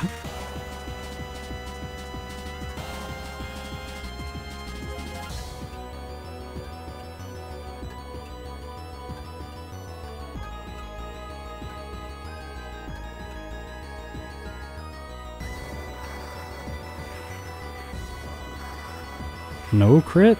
It was a crit? Oh, I don't know now. We're gonna find out with another test.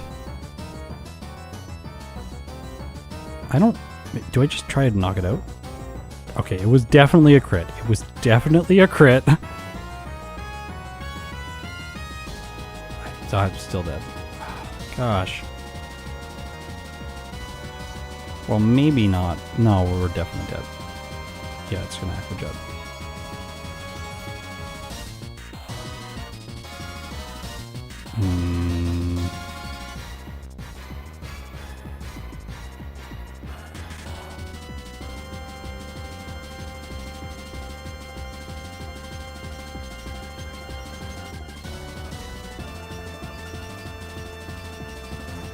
Now we're okay. We can get the charge beam here on the Caracosta.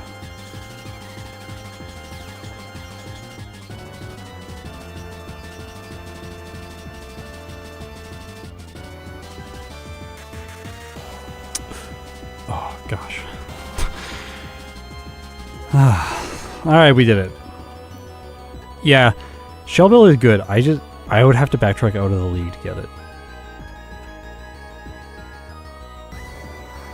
I need to recognize that I want the Shellbell right before I right before I go back to fight N again.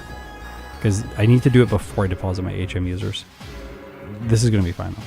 Guess this will not be a problem.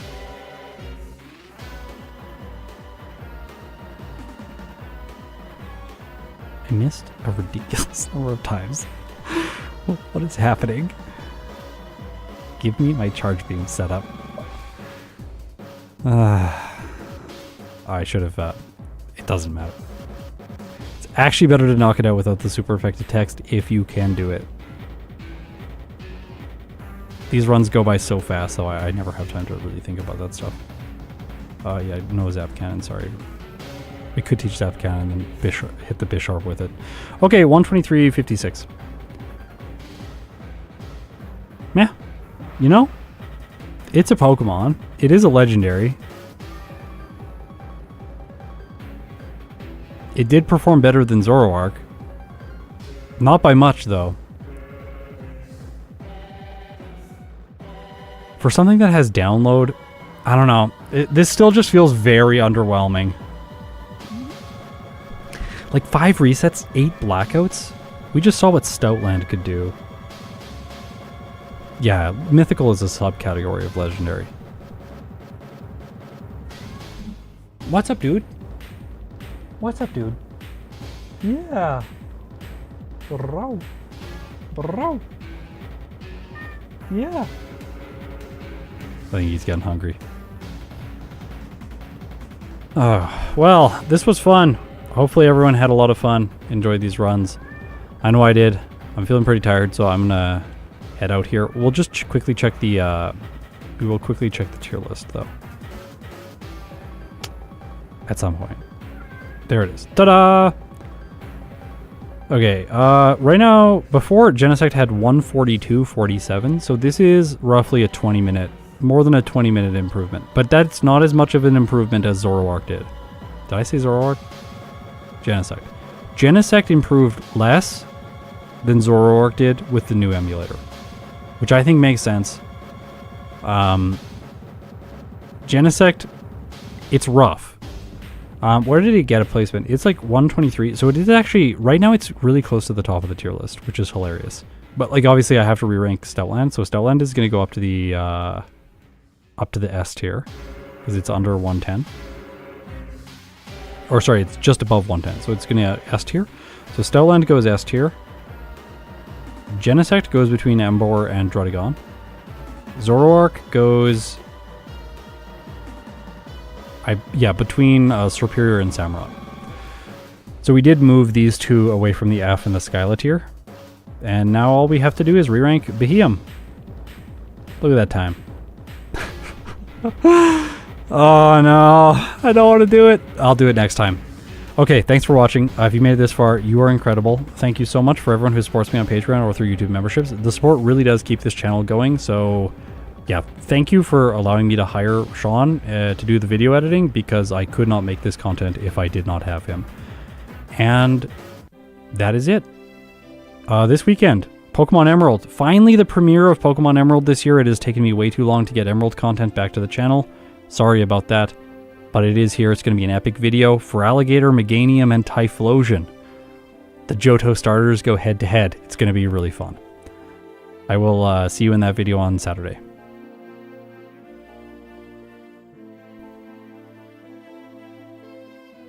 Oh, if you made it this far, you're